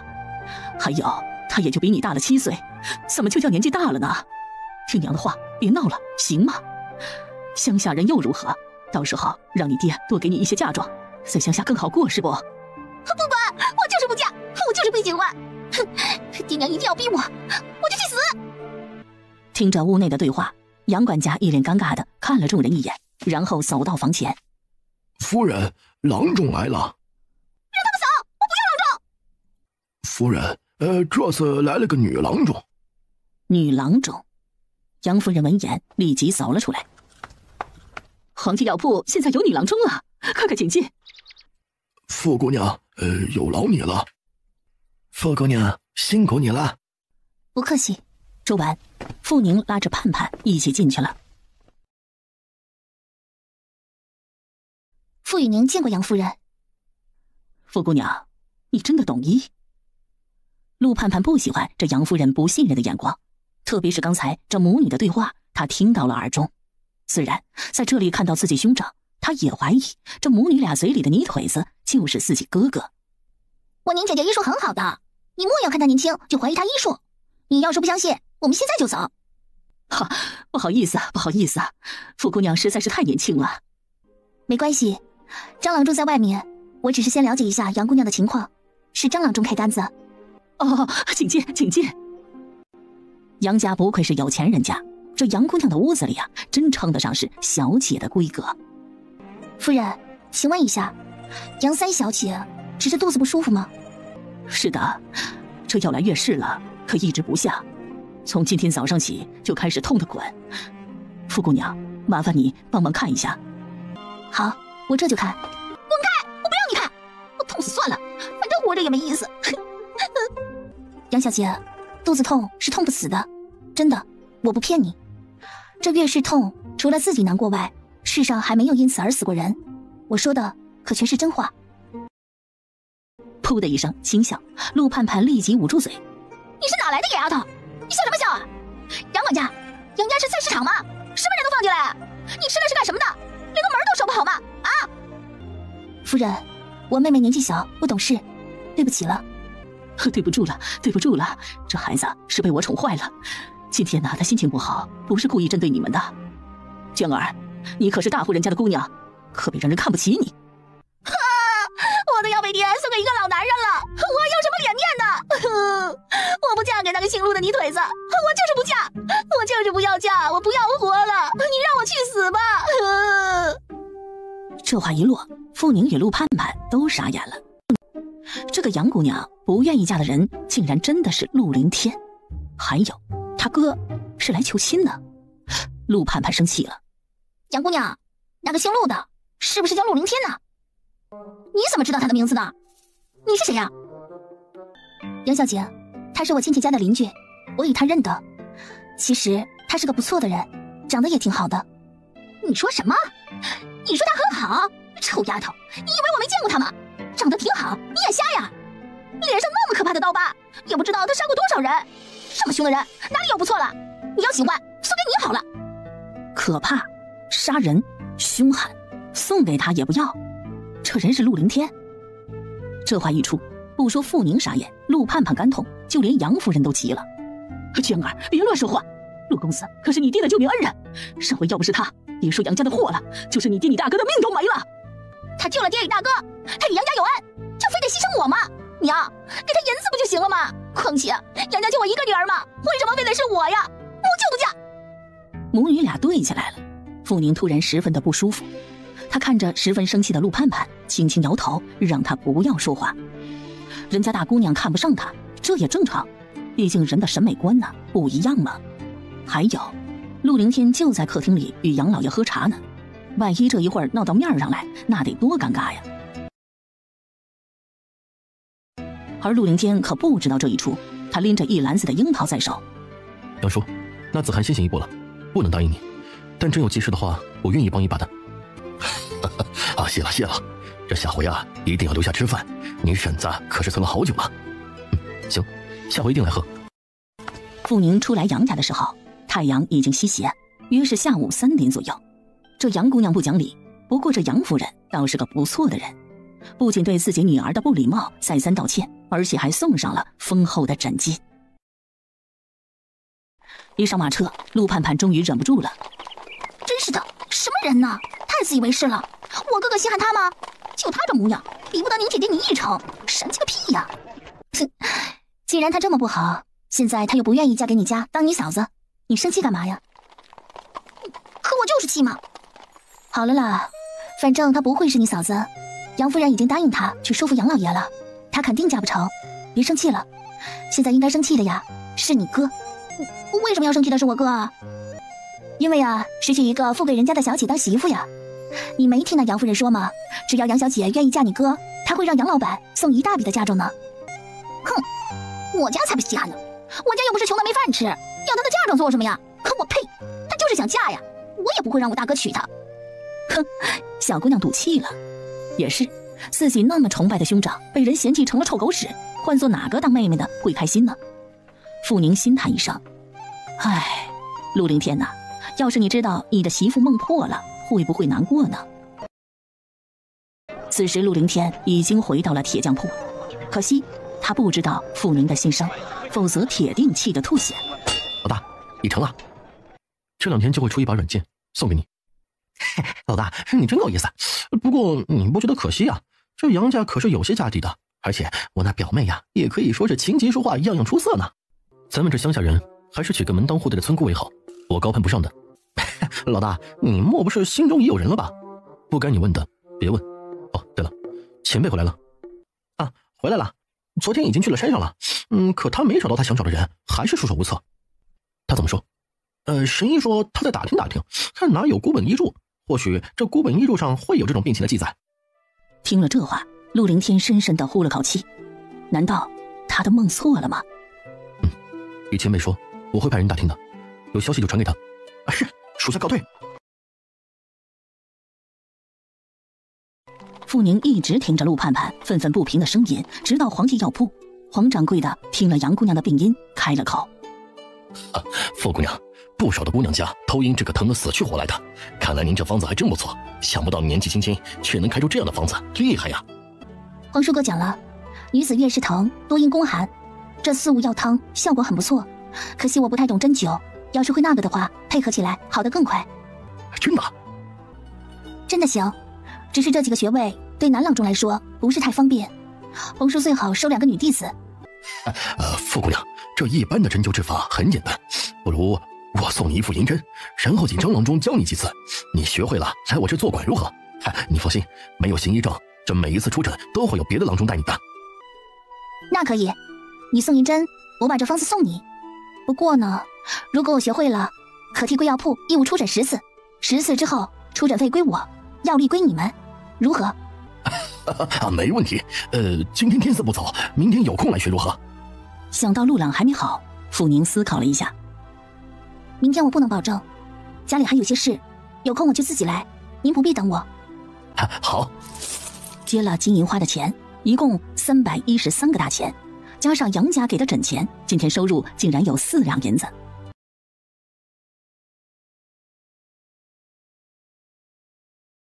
傅宁拉着一直不高兴的陆盼盼出了药铺，一身豪气：走，姐带你买出花去，别不高兴了。不要。你干嘛呀？你大哥又不是银子，能人人都喜欢吗？再说了，那杨姑娘不肯嫁你大哥，那你大哥就非想娶她吗？对呀，杨姑娘不嫁，她大哥还看不中她呢。一瞬间，陆盼盼的精神就回来了。宁姐姐，走，我们去布店。去那干嘛呀？你要买布做新衣啊？不是，我要给我大哥买布做新衣，我要让那姓杨的知道我大哥长得有多好，他就算脸上有疤也很好看。哼，他口口声声说我大哥是泥腿子，可泥腿子又如何呢？士农工商，农家的地位比商家的地位高多了。哼，就是呀，不是他看不上你哥，而是你哥看不上他。说的没错，就是这样。小姑娘心情一好，傅宁心情也好了不少。两人到了布店，陆盼盼相中了2块面料。老叔，这个面料怎么卖啊？小姑娘，这是蜀锦，半两银子一尺，你要多少啊？啥？陆盼盼知道自己大哥做一件外袍那可得7尺，这意思是光买布就要3两半喽。摸摸自己荷包里不足1两的碎银子，他又没了精神。老板，来7尺。好喽，要哪个颜色呀？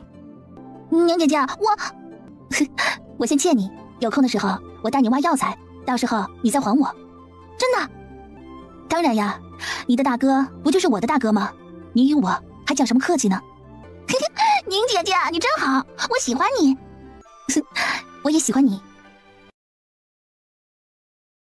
两人拿好布准备出门，却没成想迎面走来2个人。二丫，你来铺子里买布吗？不是，是我朋友买布。你来置办嫁妆？大郎哥说了，等我嫁去秦家后，家里的那些旧衣服啊都不要带了，让我多做几身新衣过去。那你忙吧，盼盼，我们走了。看着自己堂妹仅仅半个多月就水嫩了许多的小脸儿，傅雨清眼光闪了一下，一抬头：大郎哥，你在看什么？好，没看什么，只是觉得刚才你二妹身边那个小姑娘有些眼熟。听说陆家有个姑娘，这应该是我二妹夫的妹妹，你没看出2人很亲密吗？姑嫂亲，亲属觉得有理。可想着这曾经喊天喊地要嫁给自己的人，却连看他一眼都不看，秦树心里又感觉到有点闷。走，我们去买布去。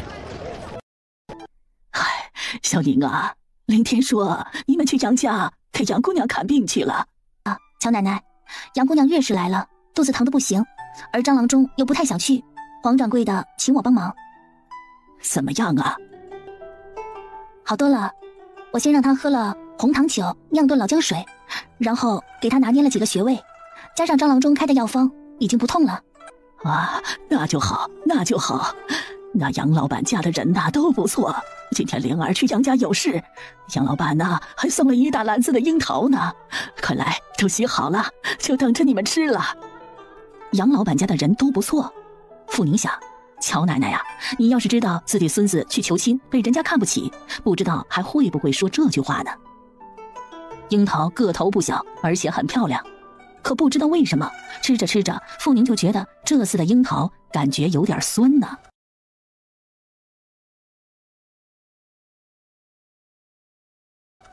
怎么只是这一点？不好吃吗？不是的。杨老板除了米粮生意之外，还有别的生意，他想请我帮他押镖，今日特意让人来请我过府。啊？他请你去押镖？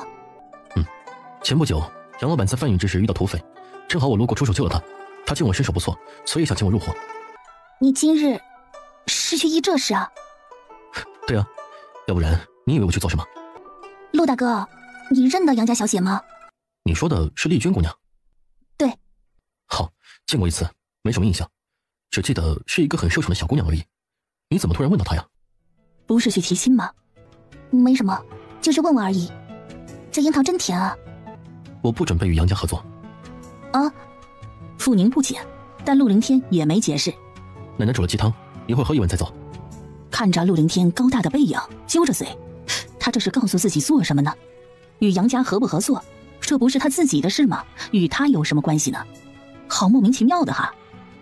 傅宁情不自禁地摸了摸自己热乎乎的脸，今天气温更高了。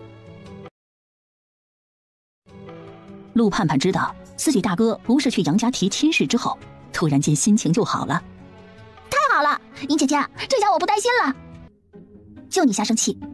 好了，这下你开心了吧？嘿嘿，我这不是替我大哥鸣不平吗？我大哥那么好，以后肯定娶一个比杨姑娘好上10倍的媳妇儿。宁姐姐，你说对不对啊？对对对，他是谁呀？盼盼姑娘的大哥呀，不比杨姑娘好10倍的姑娘配得上吗？就是，宁姐姐，我太喜欢你了。哼，我也喜欢你。宁姐姐，要不你给我当嫂嫂如何？盼盼，你别胡说。我没有胡说。宁姐姐，我是真心的。你性格好又懂医术，更重要的是我喜欢你，当我嫂嫂吧，我会对你很好很好的哟。还有，宁姐姐，我告诉你哦，我哥哥超厉害的呢，他会打猎，会打铁，以后绝对吃得饱，穿得暖，还会天天有肉吃。快答应吧，我喜欢你。他喜欢。听着陆盼盼嘴里不停地说着傻话，傅宁心肝砰砰跳个不停。我的个天哪，小丫头，你是找嫂嫂还是找百合呢？宁姐姐，你回答我，你不愿意给我当嫂嫂，你也嫌弃我哥哥长得不好是吗？盼盼，每个人的欣赏角度呢都不同，我从来没有觉得你哥哥长得不好，可是并不能因为我觉得长得好就能嫁他。儿女婚事父母之命，你别这样好吗？你说我哥哥长得好看，他很有男人气概，我没觉得他不好看。就是嘛，我哥哥明明长那么好看，是那杨小姐没眼光。宁姐姐，刚才我是去晕了，才那样问你的。我知道，姑娘家的哪能自己做主自己的婚事啊？我错了，你别在意哈。以后啊，你可千万别说那样的话，万一让人听到了，我就没法见人了，人家会以为我来你家就是想勾引你哥的。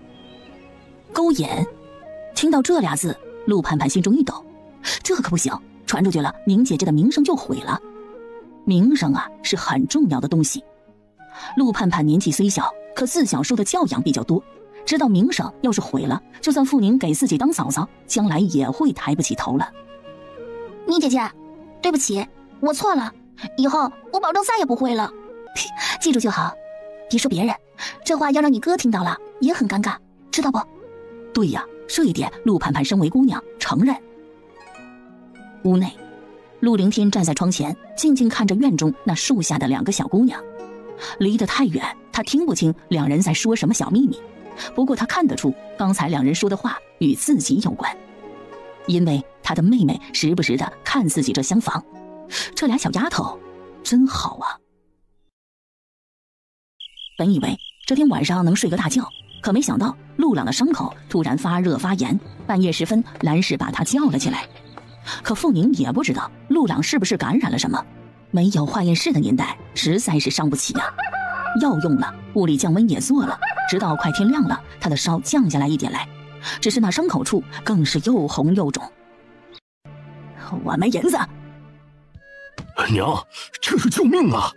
爹，求你们救救四毛，救救他吧！大哥，你帮帮我，要不是为了5毛，四毛也不会这样啊！说什么也没用，10两银子一张药方，连1味药都捡不到，你以为我会生银子呀？咱们穷人家呀，一切都是命，命中注定他得死，就是神仙也救不了他。那天他救5毛也是天意。听着这伤人心的话，陆西谦心寒了，他在地上砰砰砰的磕了3个头。爹，如果母亲不掏银子救四毛，那就分家吧，分开我们一家，我就算是卖了我这条命，也要救我的儿子。放肆！短命鬼，你敢威胁你爹？母亲，我知道我不是你生的，四毛也不是你的亲孙子，所以你不会在乎他的生死。但是他是我的儿子，是爹的亲孙子，你可以不管，但我绝对不会就这样看着他送命的。你们说什么都好，爹，求您了。行了，去拿银子吧，先带15两去，不够了再说。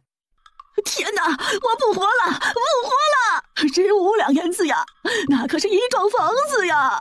他什么样的金贵命啊，竟然要花这么多的银子？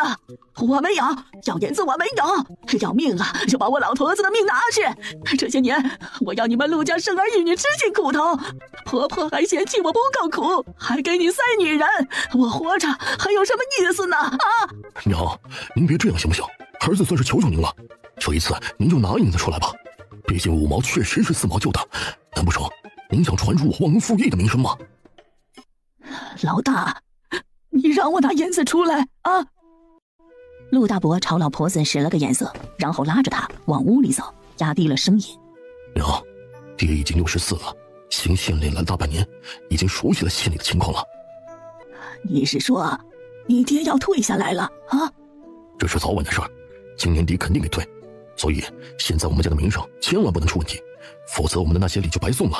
千事万事，康儿接任才是最大的事啊！老大，并不是15两的了得了的事啊，万一……娘，这只是暂时的事，您要是心里十分难受的话，到时候分家的时候少给他们2亩2田不就好了吗？这行吗？你爹那死硬脾气，到时候可不会听我的。他不同意，您就像今天一样再闹，到时候康儿恐怕也已经接了位子，那个时候也不怕什么名声不名声了。好，等康儿这位子一坐稳，我就做主把家分了。哼，敢逼我老婆子，有的他受的，贱东西！接了银子，陆启谦与陆续用板车推着陆朗走了。傅宁站在自己这房间的门口，什么也没说。他知道陆老婆子对王氏是嫉妒恨，陆朗是王氏的亲孙子，陆朗死了，他会觉得是一种对王氏的报应。再一次，他鄙视，没钱纳什么妾呀？最大的罪魁祸首就是这表面上看似公正的陆老爷子。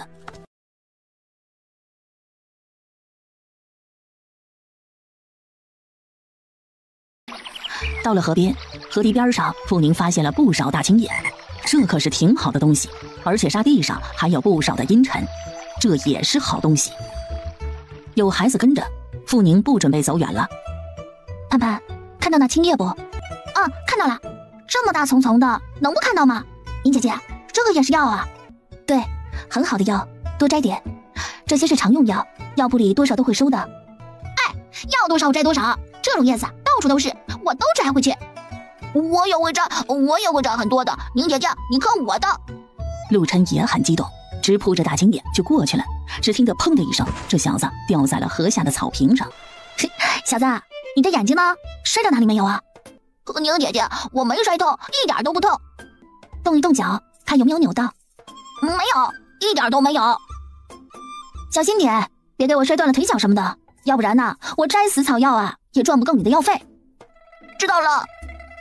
有孩子就热闹，不一会儿摘着大青叶的陆琛去追蜻蜓了，捉青蛙去了。臭鸡毛，你摘个屁呀！卖了药，不给你买肉包子吃。嘿，都说小屁孩子屁股头有3把刀，坐久了刀会扎屁股，他哪能待得住啊？行了，别理他了。就你吃货，活没干，刚才却跟你提了这么多要求。他小嘛，再说了，你又不是不知道，陆三叔夫妻手上是最没零钱的，很难得给他买零嘴，能不馋吗？说到陆三叔家，陆盼盼说到了陆四毛。宁姐姐，听说四毛哥送去了安仁堂是吗？是的，不知道怎么回事，他的蛇毒又反复了。哼，他们这是不信你，我哥可说了，你的药方子比那于郎中的药方都好呢。于郎中给我奶奶开药方，可是2两银子一张呢。一张药方2000块，这得病吃钱的时代，穷人生不起病啊。两人说着话，不一会儿，捉蜻蜓的陆琛回来了，可根本没站多久。有兔子，有兔子！宁姐姐，我看到一只好大的野兔子！陆琛，不要跑，不要跑，那里不能去，不能去啊！可小家伙哪里听啊，人转眼就消失在茅丛中，看不见了陆琛，傅宁有点担心了。盼盼，你在这儿，我去找人。那边草太深，万一碰到了蛇就麻烦了。我去，宁姐姐，我去。说罢，跳下河堤就跑了。可陆盼盼去了好一会儿，不仅陆琛没回来，连他都没回来了。傅宁真是又气又急，只得把袋子放下，自己也从小路上下了河滩。哗的一声，没走10米的傅宁终于被水声惊到了。只见不远处水中冲出一个人，一个男人，一个赤着上身的男人。那是8块腹肌吗？砰的一声，傅宁吓得跌在了水中。没事吧？我先擦一下，干嘛要吓成这样？你又不是不认得我。你一个人跑来这里做什么？来这里找药？小陆琛跟我来摘草药，刚才看到一只兔子，追着不见人了，我和盼盼下来找人，我迷路了。一抬头，还好披上了衣服。你追他做什么？这些个熊孩子哪天不在这冬茅堆里打滚捉迷藏？你找他，还不如说是让他找你呢。别担心那小兔崽子，他肯定自己会回去的。傅宁知道，他是把现代那些孩子与这时代的孩子连在一起了。这时代的孩子可不是温室里的花朵，而是山中的小野人。你在河里干嘛？陆凌天没想到傅宁会反问。昨天吃晚饭时，妹妹说眼前这小丫头很喜欢吃石斑鱼，说这鱼汤最有营养。这么瘦的小丫头得好好补补。没想到她这才下水没一会儿，她就跑着河边来了。我一把柴刀不小心掉进去了，想找回来。找到没有？找不到，水太深，而且下面有淤泥，看样子是找不到了。别找了，太危险了，淤泥容易把人陷进去。你反正自己会打铁，再打一把吧。小丫头真好骗呐，这样也好，省得她不小心掉进水窝里，这里深着呢。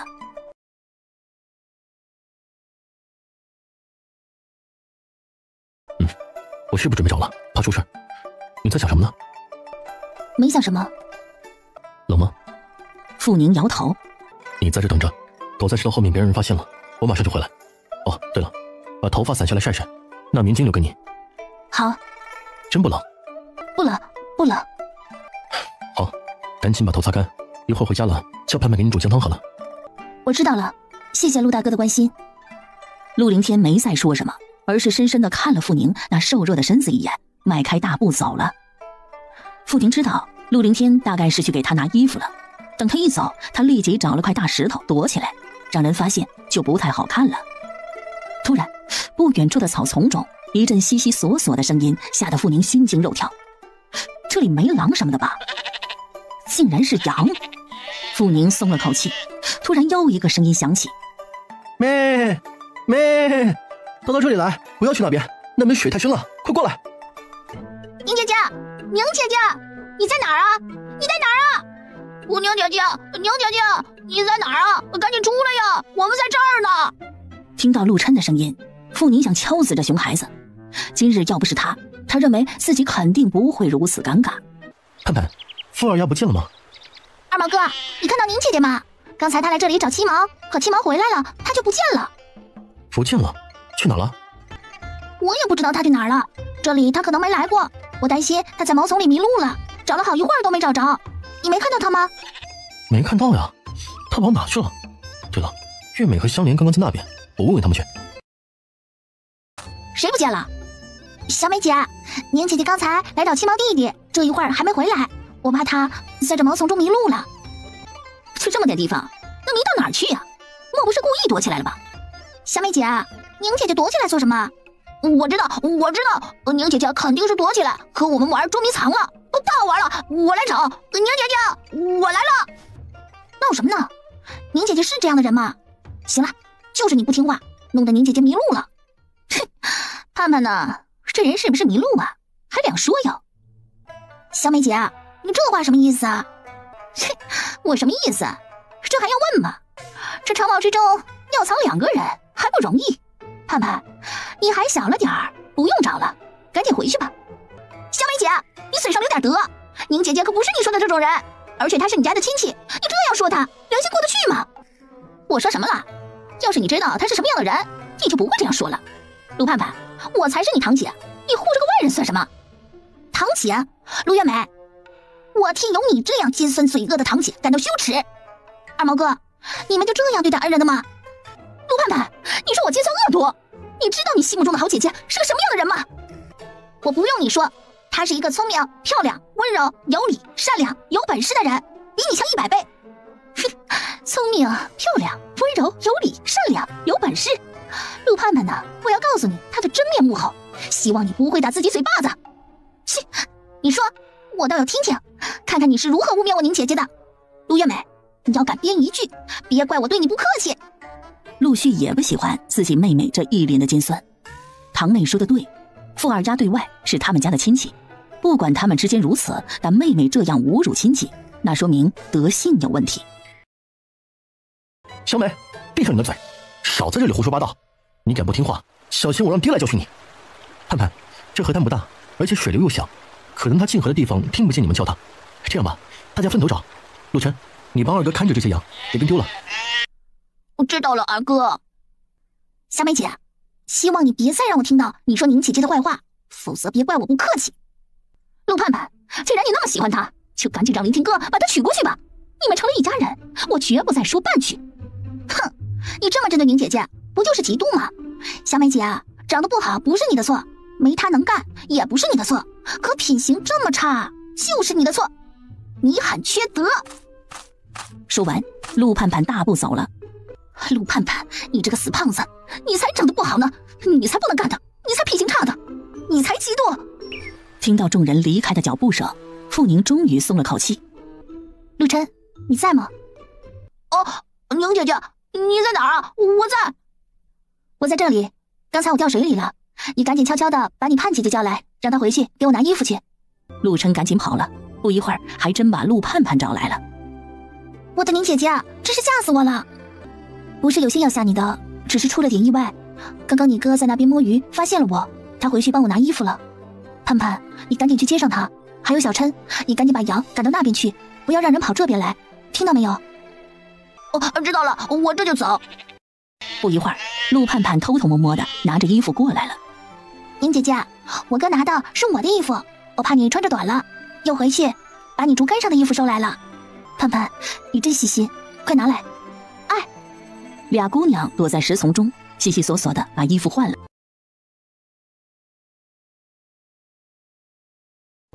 世上只有孩子才是永远快乐的人。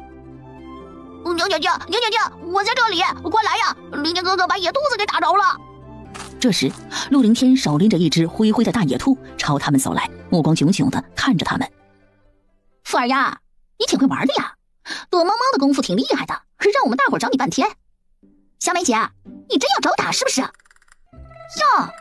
护这么周全呢？陆盼盼，她是你什么人呢？她是我的好姐妹。怎么了？不行啊？陆月美看了傅宁一眼，然后又盯着陆凌天，嘴撇得更长了。行啊，别说当姐妹了，你们就是当姑嫂啊，我也没意见。你，小美！就在陆盼盼气得脸通红之时，陆续从毛丛后走了出来，怒吼一声：“哥，我说什么呀？我又没说别的，只是说我没意见而已。人家一个未婚一个未嫁，有什么不行吗？还不闭嘴！让他说。林天哥，小美还小，不小了，过年就15了，可以嫁了。姑娘家的，一天到晚嘴里说着嫁人之事，想来必是恨嫁了。二毛，晚上与你爹娘提一提，姑娘大了不中留，留来留去留成仇，小心一些。说完，陆凌天转身，河边瞬间一片死寂。要不是时机不对，傅宁真想替陆凌天喝彩，他太厉害了，一串话把陆月美吓出屎。小美姐，宁姐姐是你家的亲戚，你这么无德，就不怕嫁不出去吗？宁姐姐是个很好的姑娘，希望你以后呢，再也不要败坏她的名声，否则呀，我和你没完。宁姐姐，我们走。我败坏她的名声，我败坏她的名声，她有名声吗？啊，她有名声吗？小美，你要是不想马上嫁人，就给我好好的闭嘴。我怕她了吗？不过一个打铁匠而已，人家出去混个10年8载，不当官就算了，至少也发个财回来呀。她呢？小美，不是哥吓唬你，林天哥绝对不会是简单的人。那又如何呀？他不简单是他的事。哼，我怕他了吗？以后少找傅二爷的麻烦，人家没有得罪你，还对我们陆家有恩呢，别弄得一个小家子气一样。还有，林天哥不是你能惹的人，记住了。陆月美其实没想去找陆凌天，她只是想让傅二家早点滚出陆家而已。赶紧回去，下回再敢来呀，我抽你！宁姐姐，我再也不跑了，行吗？不行，以后不要跟着我，我不喜欢你这种不听话的孩子。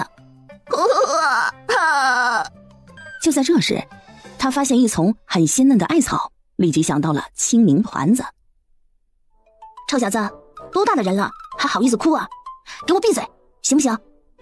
赶紧滚过来摘艾草，摘回去啊，我们做青米果吃。赶紧的哈，我数1、2、3，还不过来，就永远也不许跟着我了。1，才出口，地上的小陆琛呢，像只兔子似的蹦到了傅宁面前，惹得陆盼盼放声大笑。七毛，你比野兔子跑得还快呢。宁姐姐，青米果是什么？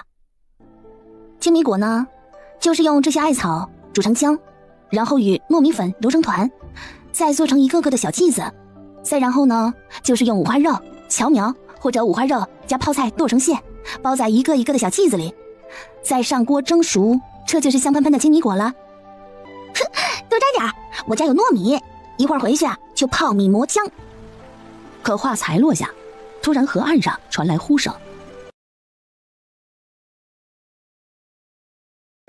小宁啊，小宁，你在哪儿啊？小宁，你在哪儿啊？”兰姨，我在这里，出什么事了？小宁啊，快跟姨回去，四毛他呀又被他爹抬回来了。太医说呀，他没有更好的方子了，让我们不要乱花钱了。哎呦，那太医是什么意思啊？是他的药对症呢，还是陆四毛没了救呢？兰氏的话一落，傅宁眼光闪了闪。其实傅宁觉得自己的药是对症的，可陆朗的伤口为何反复而且这么厉害？他真的一时半会儿没有想明白。兰姨，这几天陆四哥的吃食都与我们是一样的吗？是一样的呀。听到这儿，傅宁终于明白了。这几天的菜呀，有几样菜食是发物，是伤口溃烂者与他所用药的大忌。傅宁才知道，真是太没有责任感了，才会忘记了交代兰氏伤口要忌口的事。兰姨，在四哥的伤没好之前，以后吃什么得问问我，知道吗？是不是吃坏了菜食啊？对，应该是这个原因。既然找到了原因，您就不必担心了。一会儿我们再去寻药，加上2种药，应该问题不大。小宁，是伯伯不信你呢。陆二伯不必多想，我自己都没把握呢，哪里怪得了您呢？这药啊还有一些，赶紧煎服了再换上。可不多了。没事，没了就上山找去。这些药啊生长在山背阴凉之处，我想多找找应该找得着。不过要是能找到另外2种药的话，那就更好了。什么药？傅宁说了名字，并且说了它生长的环境。这个药啊比前2天长得更好，只是那天一直没找到它，